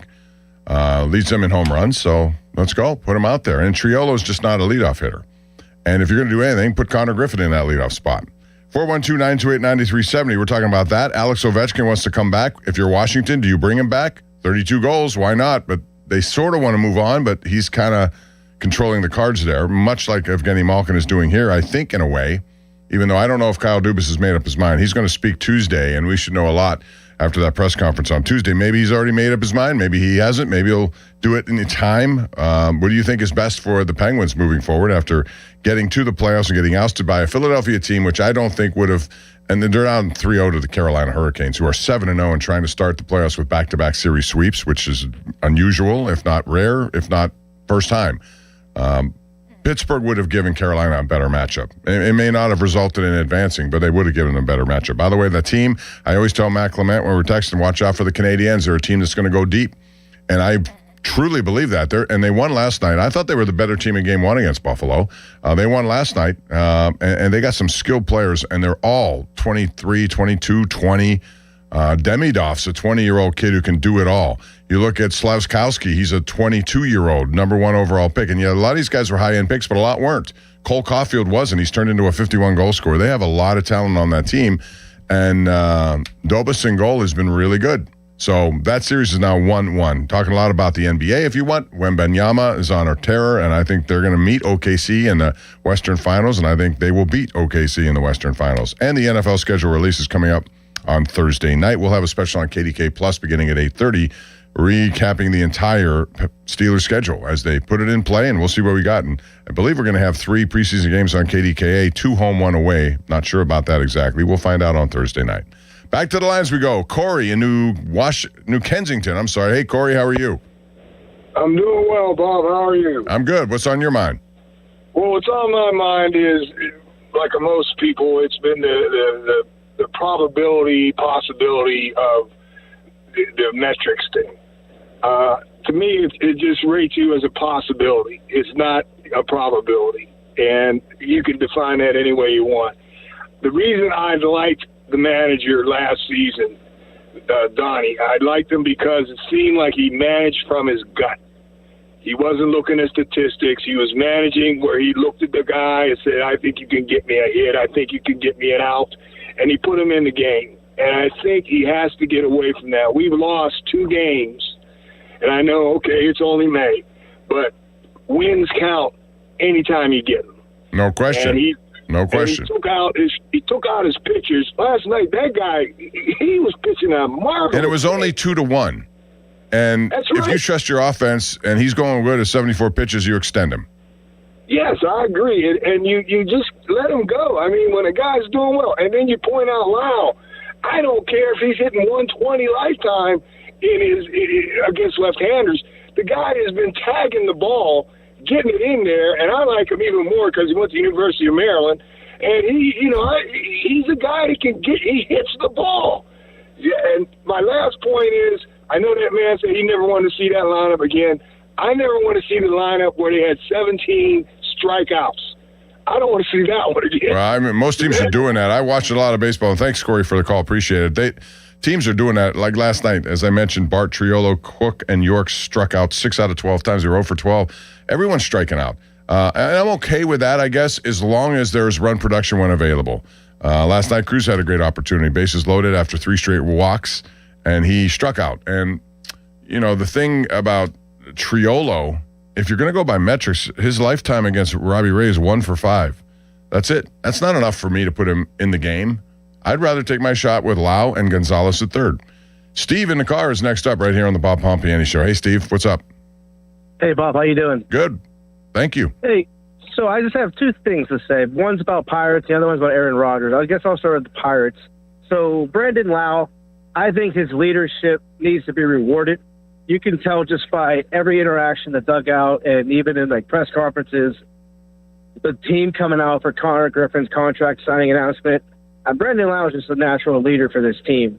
Do you think that, I know he's going to be expensive, but do you think maybe his struggles against lefties may somehow help the Pirates secure a contract extension? Because the projections that I'm seeing for off-season contract offers for him really aren't as high as I think some people might be expecting. I think I've seen him in the $25 million a year range. Well, yeah, but I mean, in comparison to some other guys, he could probably get 40 in a major market. I don't know about that. I mean, he's the second baseman, and yes, his best output was 31 home runs. He does have issues against lefties. Again, not to the point where he should never play against them, but I don't know. I mean, it would be the term that would make me wonder about that. If I could spread it out and have it backloaded, I might do it.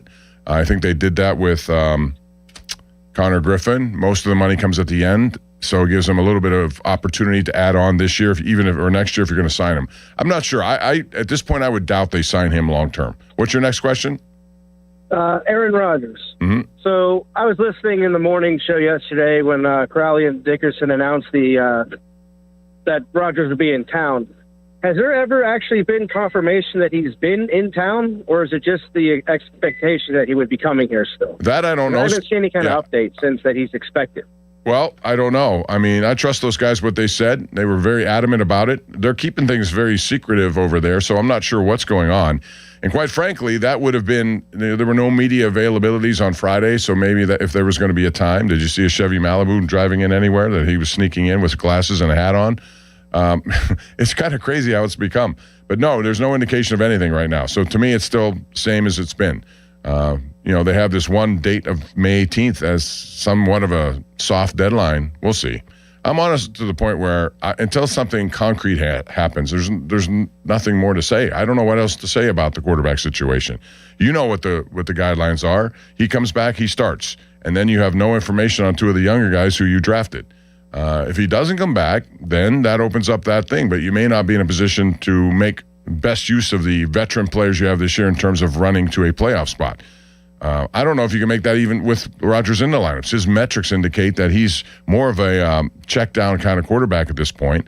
And then the numbers will tell you that. And they also don't throw the ball down the field as much as other teams do. He still can. He has the arm. But, again, until something changes, I don't know we have much more to add to that. Chris joins us right now in Wilkes-Barre, home of the Penguins, the Baby Pens, who are flying by. What's up, Chris? Hope you give us an update on that team. No, I'm calling in about the Pirates. Sorry. I get it's May, and I get it. Not everybody plays 162 games, but if you're the Pirates and you're a marginal playoff team, I think you try and take advantage of every game against a team with a losing record as best as you can. And with the analytics part of it, if the Pirates do make the playoffs, I'd love to ask Don Kelly this question. If the Pirates make the playoffs and they get San Francisco in the first series, and you got Skeens against Robbie Ray, is that the lineup he's throwing out there in game one of a playoff series? And I don't think the answer is the same as what they're doing.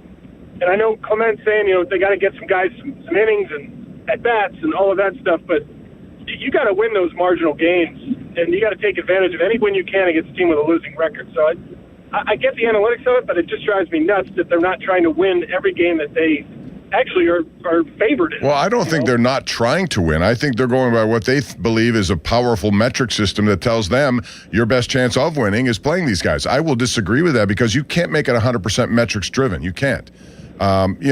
This emphasis this day on players is make sure they're healthy, don't overdo them, burn out. I get all of that. But in this case, Lau had a day off Monday, didn't play the first game, I think, against Arizona, hit 2 home runs the next 2 days, number 9, number 10. Regardless of what the metrics are. And again, if you're looking at Triolo versus Robbie Ray, 1 for 5 lifetime, is that good enough to give him a start over a guy like Brandon Lau, who could run into one much easier than Triolo could? I agree. I think if that's the lineup he throws out there in game one of a playoff series, because of metrics, then they need to find a new manager. All right, Chris. That's insane. I appreciate it. I was hoping you'd give me a Miroshov update. I know he's been very good in the playoffs. So is Avery Hayes, another kid. I like that feisty kid. He reminds me of Zach Benson in Buffalo, and if you watched that game last night, he had an unbelievable shift, which led to their goal that made it a 3-1 game. He thought might give him some impetus going into the third, but it didn't last that way. Montreal's a very talented team, as I said. All right, this next call comes with some caution. Now, I know, Charlie, you did not take this. I think Joel did. And I'm very, I'm on my nerve here because Starkey likes to play the game. Pony has gotten me a few times. This says Tom and Jefferson. Now, it's got to be one of these two, correct? Hello. If it's not, I apologize, Tom. How are you? Hi, Robert. I have a question. Thank you, for Pony. This is Pony. You can't do it. You got me with I'm the wooden an teeth. old-timer. I want to know, did Danny Murtaugh use analytics when he platooned Hal Smith and Smokey Burgess at catcher for the 1960 Pirates? There were no metrics around. He used his gut. Let me put my wooden teeth in so I can understand, so you can understand me better. Go ahead. Bob. Pony. It's me. Hi. I knew it. Can I tell you why I really wanted to call in? Yes. It's Mother's Day weekend. I wanted to give a shout-out to Lisa, Chelsea, Selena, all these special women in your life who are moms, and I'm a big fan of them too, as you know. And I want to wish all the moms out there all across Pittsburgh and the people listening around the country on the app, and many do, a big-time happy Mother's Day. Go get your mom something nice, a card, some flowers, a sentimental gift, because they do amazing things for you 364 days out of the year, and we should take at least a day or a weekend to show how much we appreciate what they do for us. Pony, I agree. I know Amanda does that with Stella, and listen, to me, it's one of the hardest things to do. When you have to balance. Sometimes you have to balance work with kids. Sometimes you just do it straightforward with developing kids. It's a full-time job, and it's, if you have never been through that, try it. I've done some babysitting here recently, and it reminded me back in the day. I didn't do a lot of it, but my diaper skills have diminished, Pony. They have. I've had accidents left and right. And then the funniest thing about those accidents when I have them, the two older granddaughters were watching me laughing, and I said, make sure you don't tell Chelsea. Do not tell your mother that this happened. And, of course, as soon as she walks into the door, Papa did. So this is how it goes. But, they're unsung heroes is who they are. Well, real quick, since you have, what do you think about the Brandon Lau situation? On two fronts. Should he have played last night, and does he deserve a long-time contract from the Pirates? Well, he should have played last night because I don't think that their internal options as far as guys to take his spot in the lineup are really that much better. Now, his numbers against lefties are terrible this year. I probably wouldn't hit him second or third against a left-handed pitcher, but I would keep him in the lineup just because, first of all, we don't know how long the lefty's going to be in the game, Bob. And Lau actually came into the game late last night. So my point is I'd rather have him one more at-bat than anyone else they have on that bench. Right. So Robbie Ray's not going to go 9 innings, even though he was very good last night. We know that. So I would have played him, especially when you had an off day earlier in the week. And the money thing with him is tough. I talked to somebody who used to work for the Pirates front office who said, go look at the Marcus Semien contract. The deal he signed with the Rangers. He was 31 years old. He got a 7-year, $175 million deal. Bob, they're very similar players. They're both middle infielders, not really good defensive players at second who can drive in runs, who are in their 30s. And Semien got that contract, I think, 5 years ago. So, hey, the cost of everything has gone up. We know that, and not just in baseball, but in everything. So, is he a $200 million player? He might be in today's baseball if he gets the years that he wants on a deal. And I haven't looked at the other second basemen who are available in free agency this winter, but there's probably a good chance he's the best one. And somebody will pay for power.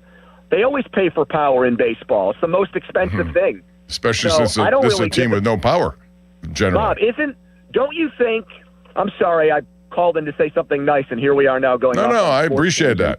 Don't you think their plan this year was for Lau to play second base and for Tamar Johnson to be their second baseman next year? But if you look at Johnson's numbers at AAA, they're terrible. And they might have to pivot from that and make Gonzalez their second baseman next year and actually go out and get a legitimate third baseman, which, by the way, that won't be cheap either because third base is a power position, and those guys don't grow on trees in free agency either. Yeah, I totally agree. I'm high on Gonzalez no matter where, just to play him. At this point, I play him at third base every day. I don't want to see. They should have signed the Japanese guy that signed with the White Sox. He has 14 home runs now. Mistake. And that was 17. It was a 2-year, $34 million deal, and they didn't want to do it. That was a big miss by them. If they don't end up making the playoffs this year, I think that's going to be the move you second guess the most. They gave Ozuna the money instead of going with that guy. And if they had signed him and used DH as kind of a revolving door position to get guys days off and get rest, they would be better off than they are right now, and they'd probably be much better defensively because guys would be playing more totally of their natural agree. positions. Yep. Pony, thanks, and tell Amanda enjoy the day. She deserves it. I know how much she I works. was at an event last night. It was for a great cause, Blood Cancer United. We raised almost $1 million for blood cancer research. And a KDK TV reporter came up to me and said, my favorite thing that we do as a network is when we combine the talents of Bob Pompiani and Andrew Filipponi. That reporter's name, Jennifer Barrasso. She loves when the two of us team up. And Jen's a very good reporter. Listen, there was once a podcast way back when. I know. I don't know what happened to it. Great point. Yes. Maybe down the road, Pony. Although you do All right, too Bob. many things. I don't know if you have Mother's Day, time. everybody, that's special to your life. Goodbye. All right, goodbye. That's Pony. Let's go to Josh in Wexford. He's been waiting for a while. Josh, happy Mother's Day to your mother and wife or whatever. On. Go ahead, Josh. That was a good take by Pony. I just want to talk a little bit about the Pirates starting pitching, and I kind of wanted to see, do you think it's more like metrics based as to why they're pitching them less innings, or do you think they're just trying to save them for if they're making a playoff run at the end of the year? I don't know about that. It's both, though. It's metrics, and it's also inning control. Don't go over a certain amount, whatever the case may be. But again, last night should not have fallen into any of those categories. You know, as I said at the beginning of the hour at 11 o'clock, Carmen Mlodzinski's gotten better this year in the third time through the order than he did last year. That's progress to me. I'm not going to limit his progress by going back to whatever those numbers were last year. I've seen improvement there, so let him go through the order a third time. And he was doing a pretty good job. It was only a 2-1 game. To me, there was no need, unless you had a pinch hit for him, which you don't do anymore with a designated hitter, there was no need to take him out of the game. I really liked your idea of like making him a closer too. If things end up going really good with Jared Jones and if Hunter Barco comes back up, that could be a really good option. I agree. I think so, yeah, Josh. I think he has the mindset to do it. And Santana's been in and out right now. I don't know what Gregory Soto's been pretty good, but it's going to be a bullpen by committee the way they're going. Would you say, Charlie? It's a bullpen by committee. They're not stuck with Dennis Santana, especially after he's been rocky of late. Yeah, the PM team, they had Jason Mackey on earlier in the week, and they asked him, do the Pirates have a closer? And Mackey said something along the lines of, yes, they do, but the closer has a different name every time that they go out there. So there's not a... So it's a committee. So it is a committee, literally by definition. We have a lot of callers. I'm going to do some rapid fire when we come back. Jeff, Terry, Marty, Larry, James, John, and Ryan in New Jersey. We'll try to get you all on when we come back here. Sports Radio 93.7 The Fan also wants to remind you, the Fan and the Pirates, they want to visit your teams in action for the Youth Baseball and Softball Showcase. All you have to do, parents and coaches, is send an email to youthsports@937thefan.com. Register your 12 and under team at 93.7 The Fan. Make a stop at your field. It's brought to you by Keystone Custom Apparel. Details at 937thefan.com. Also, thank you to PNC Bank, Shenderovich, and Fishman. Number One Cochran for being show sponsors. Always appreciate those relationships. And the Fan Text Line brought to you by Edgar Snyder and Associates, a personal injury law firm where they say there's never a fee unless they get money for you. Fan Twitter brought to you by South Hills Chrysler Dodge Jeep Ram, Route 19 in Peters Township. And if you want the best bathrooms that you can get anywhere, look no further than West Shore Home, because the best bathrooms don't just look good, they change how you start your day. At West Shore Home, they've built this reputation on making the possible outcome for homeowners tremendous. And they do it not just here in Pittsburgh and across the country. They are known as America's most trusted home remodeler, and they make home remodeling fast, they make it efficient, they make it convenient. They got this really cool and new modern composite wall system that gives you custom designer aesthetics without any of the upkeep that you normally associate with bathroom and care. It's no grout, no scrubbing, nothing like that. It's affordable luxury. You can have it too. It's engineered to last. And getting there is easier than you may think, because their own teams of highly trained employee installers handle everything. No subcontracting, no strangers in your house, no stress, no mess. It's not just what they say. It's why 70,000 homeowners have given West Shore Home 5-star reviews after trusting them with the project. And now it's your turn. You can buy a full bath remodel and get a shower in a second bathroom absolutely free. Get started right now. No money down. Lock in financing options when you visit westshorebath.com. Do it today. It's westshorebath.com. See the website for details. Now, fan headlines powered by Bowser Chevrolet. The Pirates take on the San Francisco Giants tonight in Game 2 of their series. Braxton Ashcraft on the mound. First pitch scheduled for 9:05. North Shore Tavern leadoff show with Jason Mackey will begin at 8 o'clock. The Giants also made a trade, sending catcher Patrick Bailey to the Cleveland Guardians in exchange for a draft pick and a prospect whose nickname is Tugboat. For more, go to 937thefan.com. Fan headlines powered by Bowser Chevrolet. Sports Radio 93.7 The Fan. Get the latest on Pittsburgh sports from anywhere with the Odyssey app. Listen to shows and Pirate Games live. Check out our exclusive interviews and content anytime. Download the Odyssey app now and never miss a minute. Sports Radio 93.7 The Fan. Looking for insurance you can trust? At Neophis Insurance Group, they're proud to partner with Nationwide Insurance to bring you dependable coverage backed by one of the most recognized names in the industry. From auto and home to business protection, their team works with you to find the right policy for your needs and your budget.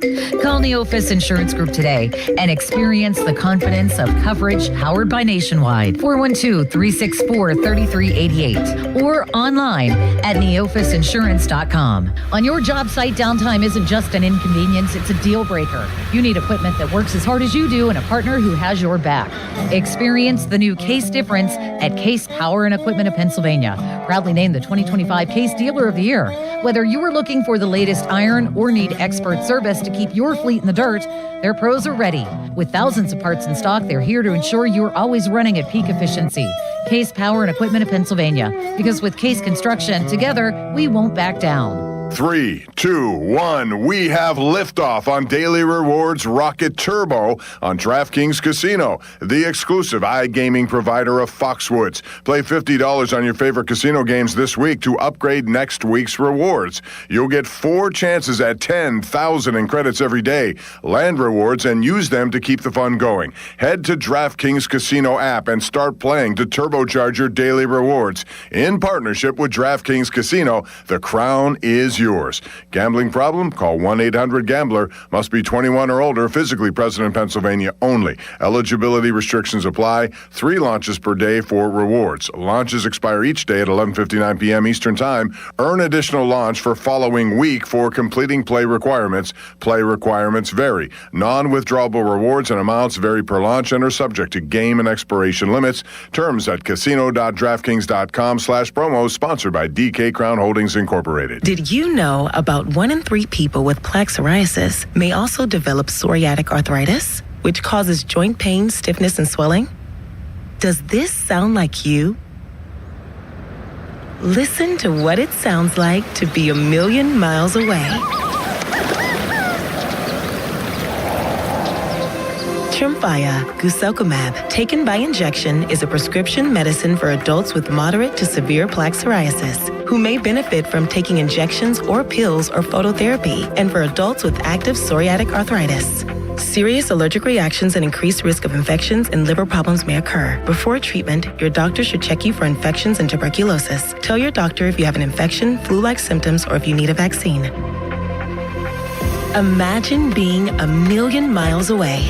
Explore what's possible. Ask your doctor about Tremfya. Visit Tremfya.com or call 1-800-526-7736. SchultzFord.com. SchultzFord.com. SchultzFord.com. SchultzFord.com. Just hearing the word IRS can make people break out in a cold sweat. No one wants to deal with the IRS, and now you don't have to. The good news is Legal Tax Defense has been successfully negotiating with the IRS for more than 15 years. It doesn't matter how much you owe, whether it's $5,000 or $5 million. You deserve the best in the business on your side, and that is Legal Tax Defense. Even if you're working with someone else and just want a second opinion, there is no cost or obligation to call. They can prevent levies, liens, wage garnishments, even file back tax returns. And the best news about Legal Tax Defense is they won't take your case unless they know they will reduce or eliminate your tax debt. Call Legal Tax Defense right now for a free no-risk consultation. 800-265-7681. 800-265-7681. You have nothing to lose but everything to gain. 800-265-7681. When you hire our firm, you become part of the family. Nobody messes with family. Get the good guys, Goodrich and Geist.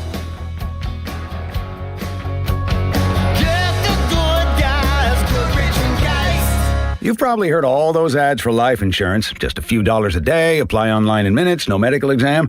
Simple, easy, and cheap, right? Now you're thinking, maybe I should get a quote. Well, smart thinking. Everyone should have life insurance. But here's what they don't tell you. Those few dollars a day rates, they're for young people in perfect health.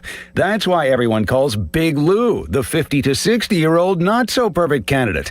Like you. You take prescription meds, and you're overweight. Winner, winner, fried chicken dinner. Well, Big Lou works with life insurance companies that want people like you, with no surprises after you apply. In fact, if you're a 50-year-old guy with a few health glitches, Lou could probably find you $1 million of term life coverage for about $200 a month. So yeah, you need life insurance. But unless you're young and healthy, you gotta call Big Lou, because he's like you, older, heavier, and on meds too. Get a quote right now at 800-777-1979, 800-777-1979, or biglou.com. Live from the ShoreKeyMitsubishi.com studios, North Huntington and North Hills. In the 70s, a poet named Bob Pompiani took the movers and shakers of the sports world all around the world. Back with more of the Bob Pompiani Show on Sports Radio 93.7 The Fan. Twitter is heating up about the Pirates and some of the moves last night. John, Steel Irish 33, says, quite a few losses on the manager this year. This overthinking in metrics and splits, blah, blah, blah. Play your best players. And a number of those kind of comments here. Mark DiStefano agrees with that. Also, Jason Ski says pretty much the same thing. Murley Early says this is not good. He does what he wants. Nobody says anything about it. Listen, we're talking about it, so it should be talked about. I'm not suggesting that these kinds of things this early in the season are fireable offenses. What I'm saying is they need to be criticized because it's a trend now that we have, and you have your best players. You gave them a lot of money to come here. You know, they should be in the lineup a lot. And again, my only example were two of them. Triolo leading off, 1 for 5 career against Ray, not good enough. And then you take Lau out of the lineup, O'Hearn out of the lineup, and you put in Cook and York just because the righty-lefty. Again, Robbie Ray, or nobody in this day and age, has complete games. They don't. They're going to be out of there at some point. He's a 35-year-old. He had his pitches up. You knew we were going to get to their bullpen. I would have started my best players, and I still would do that. And to me, Connor Griffin is my leadoff hitter starting today, and I would do it every day. Sorry, that's just the way I feel. Eventually, he's going to be in that role. He seems to be handling situations better. I'm not going to put Triolo in the leadoff spot. If you had a choice between those two, it's 100% me. It's Connor Griffin. All right, let's do some rapid fire here. John is in Charleroi. John, can you make your point quick, please? Appreciate it. Yeah, hey, Bob. You made a point earlier that we need a quality starter. Why don't we trade this Cruz for a quality starter? This way, we got a quality every 5 days, not a home run every 10 days, or an RBI every 10 days. This guy's not clutch. We need to make a move, get a quality starter. What do you think? First of all, John, I need a pitcher, but would you say he's not? He leads the team and runs batted in, last I checked. He is very inconsistent, yes, but most of those guys are. But his bat is still too lively for me. And, you know, he's not going to be a Gold Glove center fielder. I'm not making that move right now, just not. Let's go to Ryan in New Jersey. Hey, Ryan, how are you? Hey, Bobby. My two favorite people, Bob and my New Jersey brother, Charlie. Anyway, real quick. Charlie Bourgeois, a Devils fan back there. I know. That's tortured, but whatever. I know. He had his run. So I really like what I see from the Habs in the NHL playoffs. I will sign up for Carolina, Montreal, if that's what it is, any day of the week. So we'll see how they go. Very good young team, a lot of speed. Their goalie is surprisingly good. I don't know where he came from, but he's really a solid goalie. So I love it. But listen, to fans in Pittsburgh, could be worse. You could be Philly. They are 1 day away from having 2 7-game series double sweeps in 9 basically calendar days. So it could be worse. That's all I'm saying. Yeah, but they still have some good young talent on that team. They're just overmatched in this series. I don't think there's any question. What happened to Ryan? Did you just dump your fellow New Jersey? You said rapid fire. But I didn't. But I still entertained back and forth. I can't believe you said rapid fire. Ryan, call back in. I apologize, Ryan. You just dumped Ryan.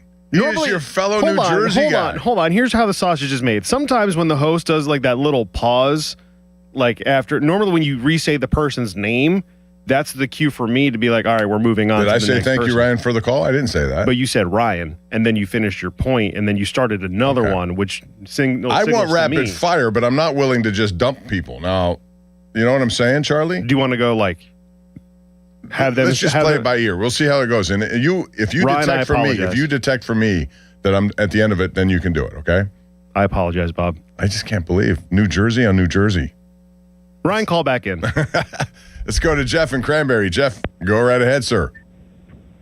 Hey, Bob, how you doing? I'm good. What's going on? I'll tell you who loves these Donnie lineups more than anybody is the potential wild card opponent, and I'll say wild card because I think the Cubs are going to win 130 games. So the managers of these teams we could face in the wild card are loving these Donnie lineups because you're not going to have to face Skeens or Ashcraft or Jones because we're not going to get in because of these lineups. Billy Cook and Nick York. I'm forgetting the other guy's name. I mean, you're taking O'Hearn and Lau out of the lineup. What are we doing? This is insanity. And we're going to start stacking these losses up and lose out of the wild card when it gets down to September. Donnie has to set a lineup and let it go, let it play out, and let these guys out there every night. Done. Thank you, Jeff. I appreciate the call. See, that's the cue. You can tell, Charlie. But Sorry, this is my first day. Here's the thing. Not just when I look at this series, like, again, Lau was off Monday, didn't play Tuesday, hit back-to-back home runs on games 2 and 3 of the Arizona series. He's hot. Ride him. You have San Francisco, a team that has not hit very well all year. You have power hitters on your team. It's not a case of resting and trying to make sure everyone's just healthy and rested for it. Just play. You got a team you need to take advantage of. San Francisco was horrid coming into this. They were last in a lot of different categories. You got a well-pitched game by Carmen Majinski because you have this lineup where, I'm saying it again, Bart, Triolo, Cook, and York went 0 for 12 with 6 strikeouts. You're making it easier on the opposition, in my view. Let's go to Terry in the car. Terry, how are you today? Hello, Terry. Quick. Will Howard, I think we're overthinking this. Everybody keeps saying, he was drafted in the 6th round. Only reason he won a championship is because they put talent around him and had a system that fit his style in Ohio State. Well, shouldn't that be the blueprint for every football team, regardless of NFL or whatever, to win a championship? I mean, nobody's yelling about Sam Darnold with all the talent around him, and he just won a Super Bowl. And the other thing I want to say, too, Bob, golfing, I want to know, I'm not the best golfer, but I absolutely love beautiful golf courses and the scenery. There's just something peaceful about it. Yes.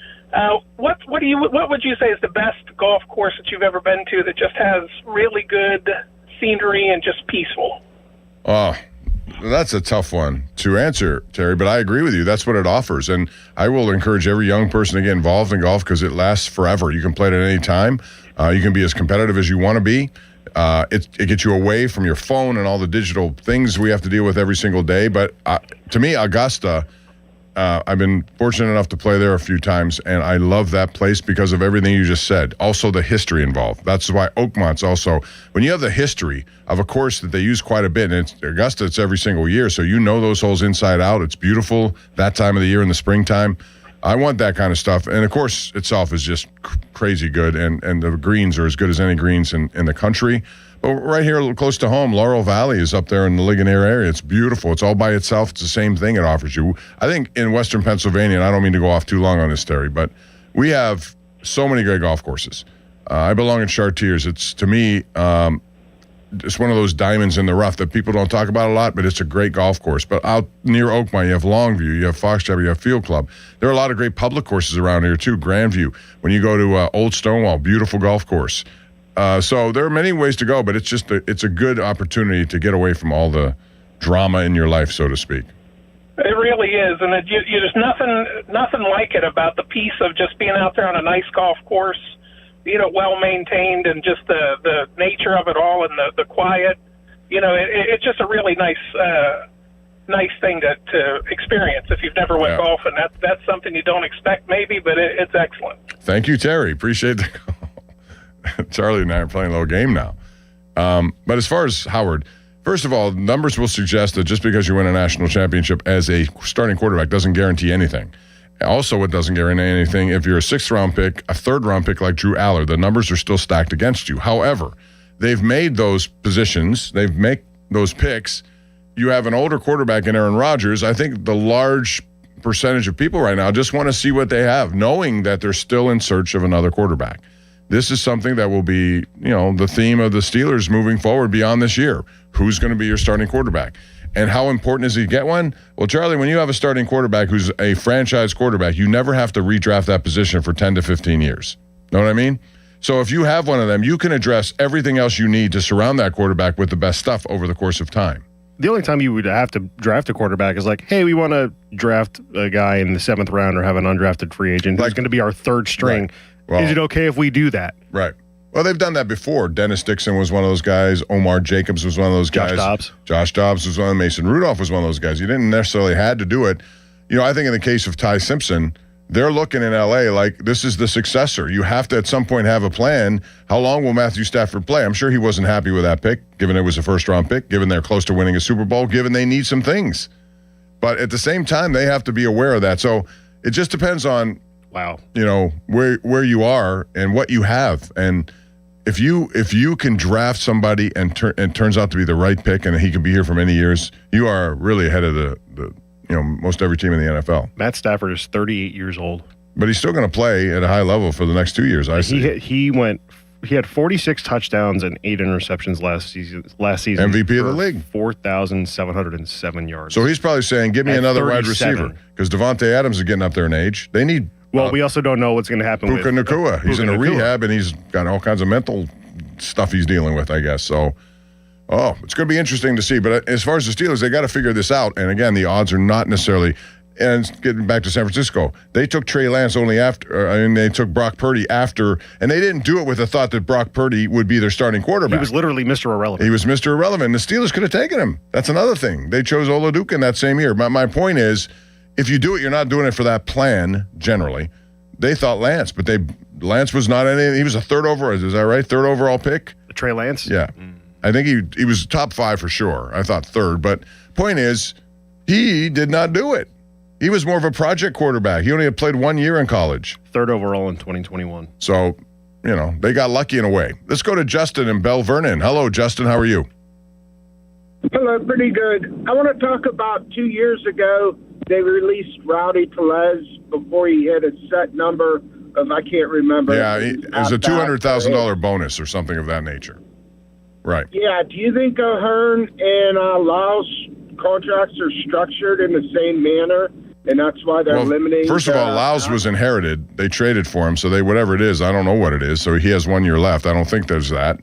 And as far as O'Hearn, he got guaranteed $28 million. So I doubt if that has, there may be some incentives. I don't think they're going to be looking at how many at bats. I think this was more strategically a metrics move designed to, use metrics as metrics are fine, but they should not be used as the end all be all.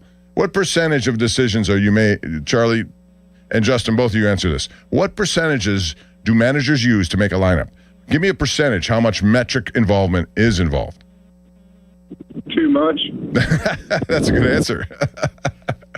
Too much, the mic drop. I don't think I can compete with that answer from Justin. But it's got to be 50% of the time. I probably, maybe even more, depending on how analytic heavy your franchise is. Like a team the Pirates have put a lot of money into their metric system with people. Teams like Tampa Bay and Cleveland that are always like, oh, this roster looks god-awful, but yet they're always like 6 games above 500. It's because they follow the Moneyball rule where they're more heavy on analytics. So teams like that, they're probably like, 75, 80% probably. Do you like that percentage? I don't. There's a part of me that I want to just use my eyes and see what I have and hope the guys advance, work harder so that they overcome whatever limitations they have. But if you've never played them because you're afraid that they're going to strike out every time against the left-hand pitcher, then what's the point of having them? Yeah, there's metrics for everything except your gut feeling. It's metrics. It's also keeping guys fresh. We hear a lot about that. Let's go to Rob, who's in the truck, and now he's on the fan. Hey, Rob, what's up? Hey, Bob, another Saturday talking to you. Appreciate that. I like when you drive around in your truck. Rob in the truck's become a popular part of the show. Okay, that's good to know. I got two things, and don't let me forget. Give me a chance to say something about golf. Okay, make it quick, though, okay? Yeah. Pirates, I'm ecstatic about how they're doing this year. It's been a long time coming. I'm still on the crazy train of just worrying about they're going to take a dump like they've done in the past. I hate baseball and the way it's set up financially.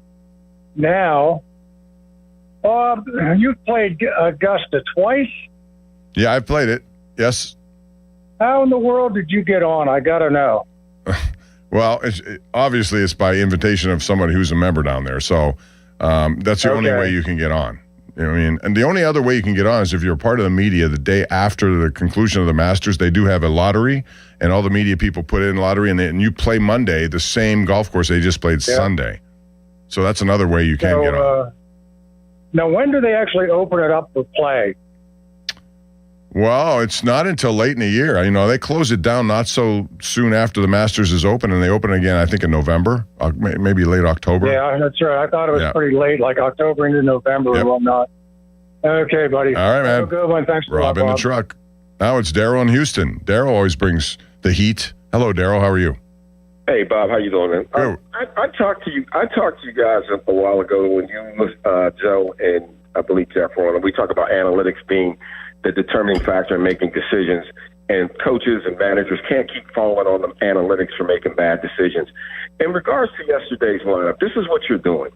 You're basically making a 9-inning game a 5-inning game because you're running out guys who can't hit, and you're running them out because they're matchups, lefty, righty, whatever the metric you're using.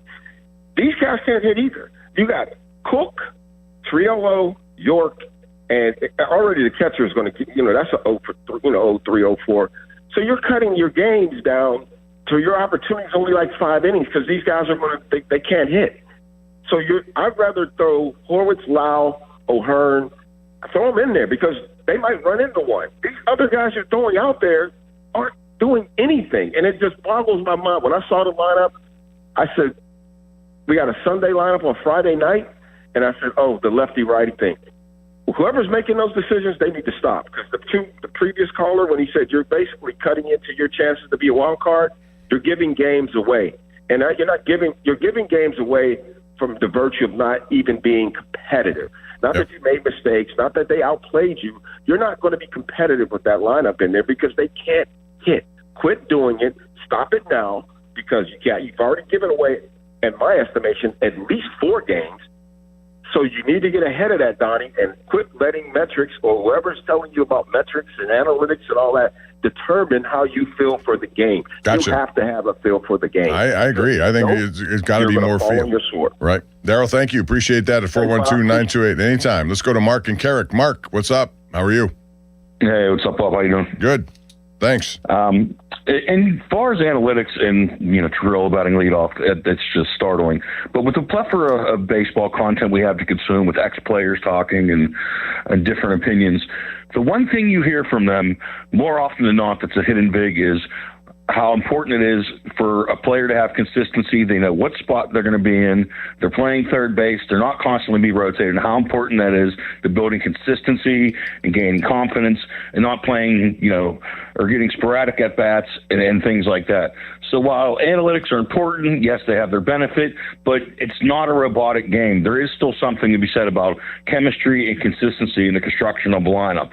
And when that old school thought got lost, I'm not sure, but yesterday wanted me to beat my head against the wall, especially against Robbie Ray. You had a chance to beat him, and you lose that game, and now if you split the next 2 and lose a series to San Francisco that was winnable, it's just super frustrating. I just wanted your thoughts on that. Mark, thank you. I think it's about winning series, and this is a series they should win, given how San Francisco had struggled. They haven't hit the ball. They're last in just about every offensive category. They're pitching overall not that good, especially if you get into the bullpen. But yeah, this whole thing about playing players and resting, and you got to figure there's times for that. You'll know when those times occur. But again, as I said at the beginning, they had off Monday. Lau didn't play Tuesday. He played the next 2 and hit home runs in back-to-back games. He got into the game last night eventually because you knew Robbie Ray was not going to throw a complete game. For that matter, you knew none of those pitchers these days throw complete games. So he's a hot hitter. He's got 10 home runs. Why are you sacrificing him for Triolo into the lineup when he was 1 for 5 all-time against Robbie Ray. Brian in McKees Rocks. Hey, Brian. Go right ahead, man. Hey, Bob. How you doing? Good, thanks. The callers are nailing it today. Especially when you have Mangum on the IL, you're really down into your depth. So, Billy Cook shouldn't be taking consistent at-bats really ever. But really, Horwitz and Lau have at least some recent history of hitting left-handed pitching. So it's not as though the analytics should be ignored, but these are better hitters.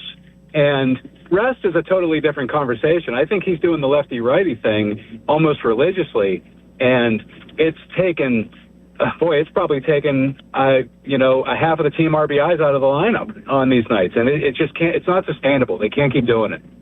I agree, Brian. Thank you very much. Appreciate that. And again, that'll be a yearly conversation we have. It's all about matchups. I get matchups. I do. But I'm not going to base my starting lineup and having a matchup to stop me from playing my best power hitters.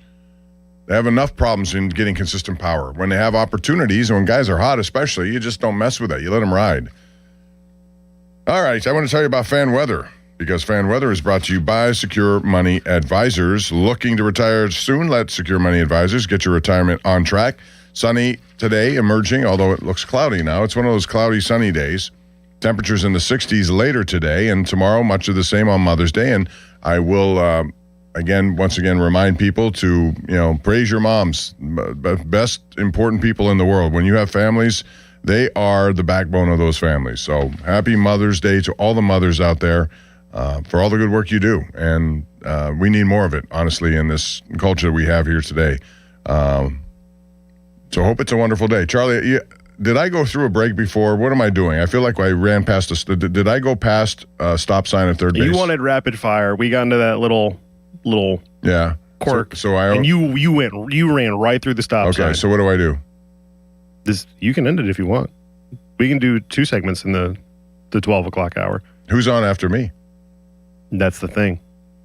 There's a golf outing, Bill Hillgrove's golf outing. Oh, okay. So a lot of people are there. Limits is graduating, so we're going to... Limits is graduating? Yeah, he's getting his master's from Penn State. That. So the kid that actually is so obsessed with Penn State can say he actually went there instead of... Well, then we'll just wrap it up, and I'm sure we're going to have a lot to talk about with Austin. With a master's degree or just a regular degree? I think it's a master's degree. I think he got his undergraduate at I was going to say, because then he'd be in school for like 8 years, which just happened today. A 7-year plan. Guys go in for a long time. I went for 8 years.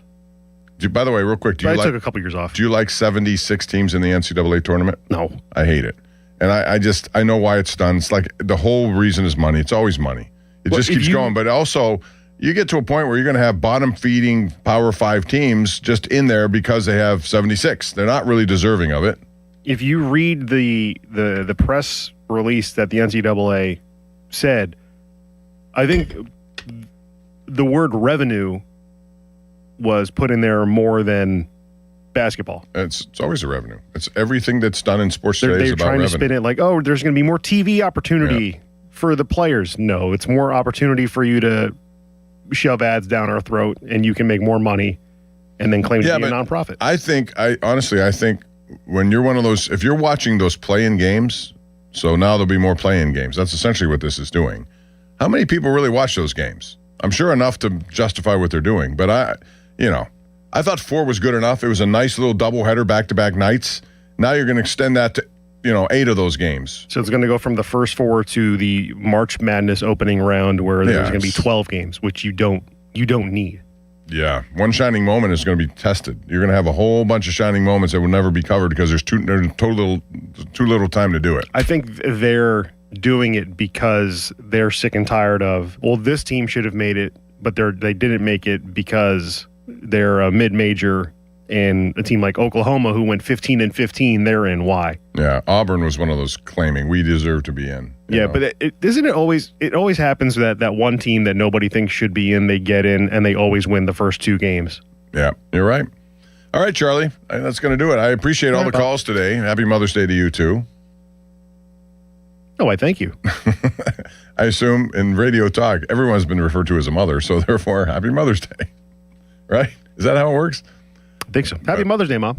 Yeah, And mother-in-law, future mother-in-law. All of them. Oh, a future mother-in-law making brownie points right here on 93.7 The Fan. That's going to do it. I do appreciate all the calls and all the feedback here. Always a lot to talk about. Join us throughout the week on the Pomp and Joe Show when Joe Starkey he's probably playing golf today somewhere. Austin's getting a master's degree. My goodness. That puts him in the head of the class. He's smarter than all of us. You got a master's degree. I have a master's degree. You do? Mm-hmm. Well, you're smarter than me now, too. I don't have that. So anytime you hang up on a caller, I'll understand why. That's what I got my degree in. Sports radio. or sports media. Sports media. Well, you're doing a good job, Charlie. Charlie Borges. Gorgeous Charlie Borges, or I like their own bourgeois. That's going to do it for me. Thank you so much for joining us today. Have a great weekend, and we'll see you all this coming week right here on Sports Radio 93.7 The Fan. Fan headlines powered by Bowser Chevrolet. Pirates and Giants tonight, game 2 of their 3-game set. First pitch scheduled for 9:05. Braxton Ashcraft against Layden Roop. I think that's how you pronounce the name.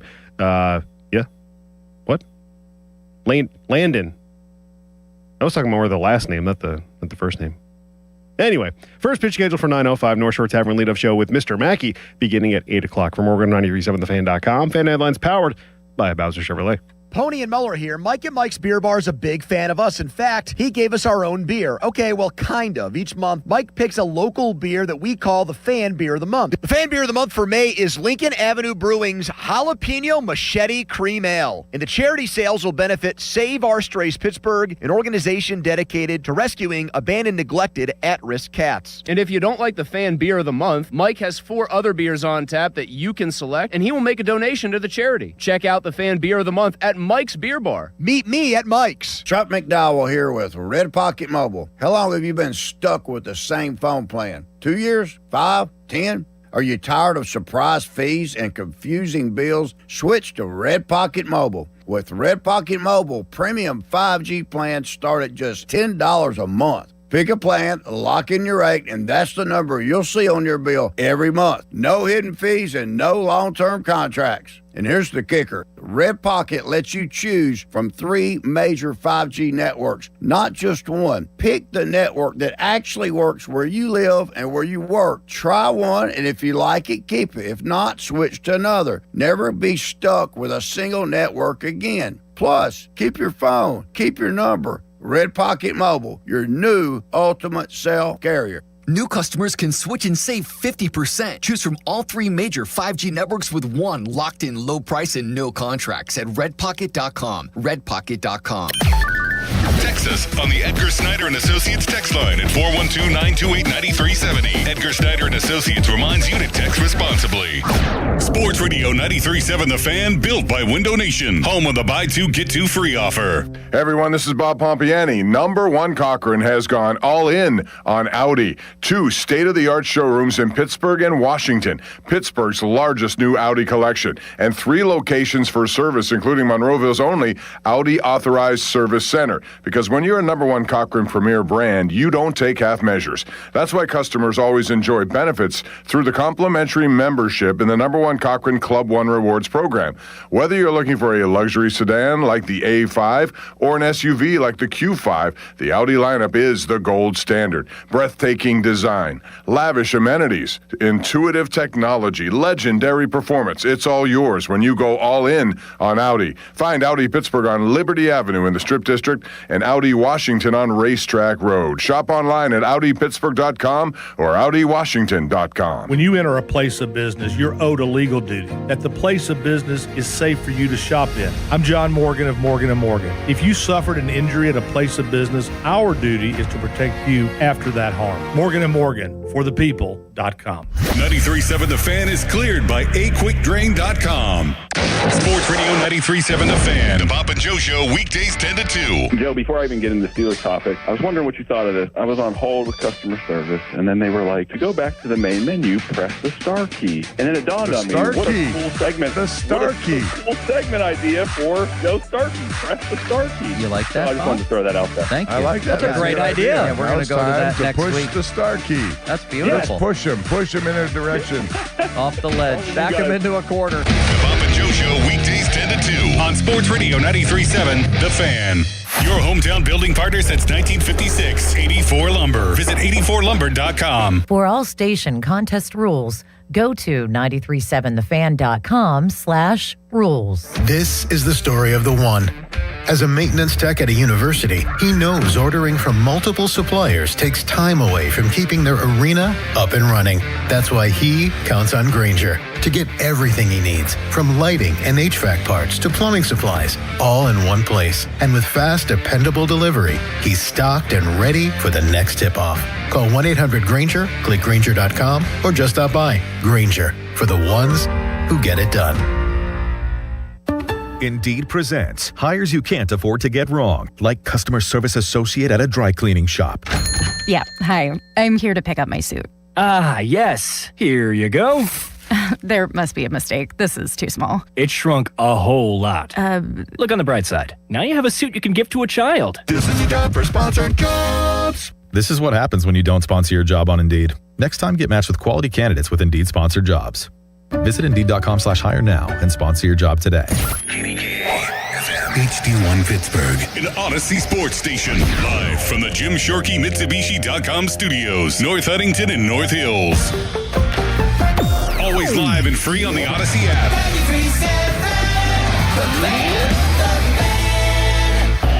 Now, fan headlines powered by Bowser Chevrolet. Pirates and Giants, game 2 of their 3-game set tonight. First pitch, 9:05. We'll have the North Shore Tavern leadoff show with Jason Mackey beginning at 8 o'clock. Braxton Ashcraft on the mound for the Pirates. For more, go to 937thefan.com. Fan headlines powered by Bowser Chevrolet. Keeping you up to date, even on the weekend. Did you hear that? Sports Radio 93.7 The Fan, Pittsburgh's hometown sports station.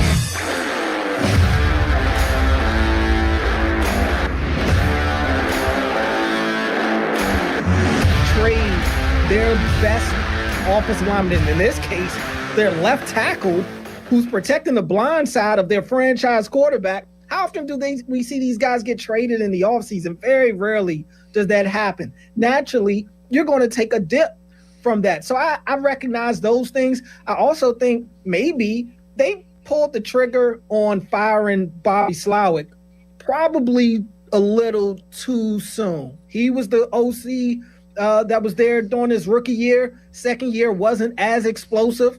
They move on from him. This past year, that Texans offense was unrecognizable in more ways than one. It went beyond just CJ. But what I will lay at CJ's feet is, dude, they just needed you to be serviceable in the playoffs. Just serviceable. He couldn't even do that. He couldn't even hit the layups. He's taking bad sacks. He's throwing bad picks. All he really had to do was protect the ball a lot of times with that defense. And they've got one of the best kickers in football in Kayami Fairbairn. So, and they actually had a solid run game this year too. I just think CJ took a massive step back. I think his issues are more mental than physical. I think he can still play the position. And if you're the Texans, you pretty much have no choice but to commit to CJ. What are your options? I mean, it's not easy to go back out here and just find another one. I think the Texans are kind of in the same spot that the Jaguars were in with Trevor Lawrence a couple of years ago. And credit to Trevor Lawrence, he really woke up this year, and mainly in the second half of the season. He turned it on in a big way. But before that, it was like, this dude's a waste of money. I'm not ready to say he's going to be the Tua waste of money, but I think the best case for CJ is to kind of revamp himself and kind of go along that Trevor Lawrence route. And look, they went and got a head coach who's an offensive mind, and that clearly boosted Trevor Lawrence in that offense. I'm not suggesting at all that the Texans go get a new head coach, but I do think they need to make a reinvestment in their offensive side of the ball around CJ to help him out. Yeah, no, I think you brought up some great points there. And yes, the Trevor Lawrence resurgence, I credit solely to Liam Cohen and what he did there in Jacksonville, because, yeah, Trevor Lawrence looked like really what we expected to get Trevor Lawrence from his rookie year, what we expected Trevor Lawrence to be out of college. It almost felt like this was like a whole new career start for him. Now, I agree with you. I think you need some sort of quarterback whisperer to get any last hope out of C.J. Stroud, but would have to do it this year because obviously it's the last year of his deal, the 5th year on his option, and he left a really bad taste in your mouth with the 4 interceptions that he threw in the divisional round. It was the final score was 28-16 against the Patriots in that game. But that final score did not, that was a winnable game for the Texans if you could have done anything offensively. But C.J. Stroud goes out and completes 42% of his passes, and the rest is history. And C.J. Stroud very well may be history from the Texans after this year if he can't turn it around and in a big way, because the market rate for quarterbacks is not cheap. You're not getting a quarterback for less than, if you're restructuring or re-signing a quarterback, you're probably not going to get him for anything less than $40 million. More than likely in that $50 million a year range. Jalen Hurts, for example, makes $51 million. I think he's the 10th highest paid quarterback in the league. Dak Prescott, of course, leads all quarterbacks with $60 million. It's just, that's a very big price tag for a guy that you're not sure about. And you're not going to be, CJ Stroud and his camp are not going to be signing a 1-year deal. So you're not going to be getting him for more. So you need to be absolutely sure that CJ Stroud is the guy. And if you're not, it's not worth that investment. And then you have to kind of start all over from scratch. Meanwhile, you're wasting some prime years of what is, I think, arguably the best defense in the NFL. It is a generationally great defense, but you can't get it done. And you made a great point earlier, Cordell. CJ Stroud does not have to be Patrick Mahomes. He does not have to be amazing. He just needs to be average. With the pieces he has on that defense and around him on the offense, you just have to be average. And this team could do damage in the playoffs. But he was bad.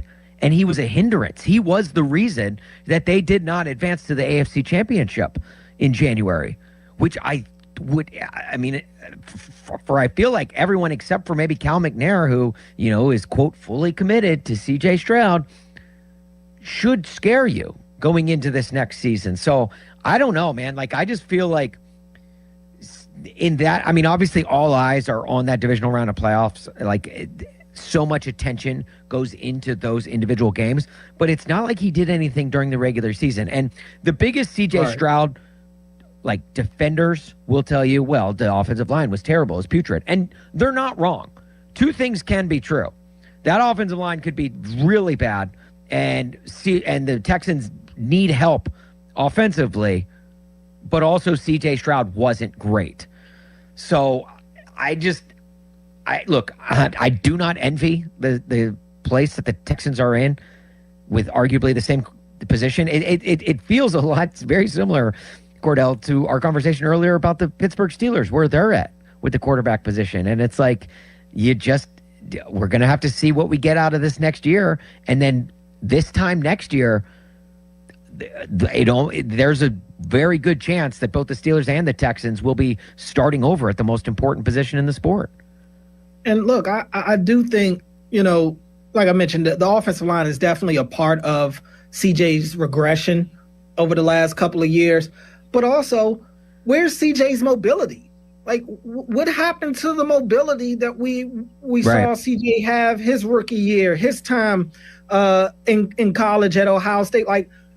Where did that go? All of a sudden, he's a guy that plays with little to no confidence. Case in point, 4 interceptions in the divisional round. Some of those picks were just god-awful picks, too, that if he just looks to extend the play, maybe something else, he gets a different outcome. But again, we're in this landscape of the NFL where teams are just refusing to go back to playing quarterback Russian roulette. And if you have anything decent at the position, they're willing to cough up the dough. We saw Miami drastically overpaid Tua.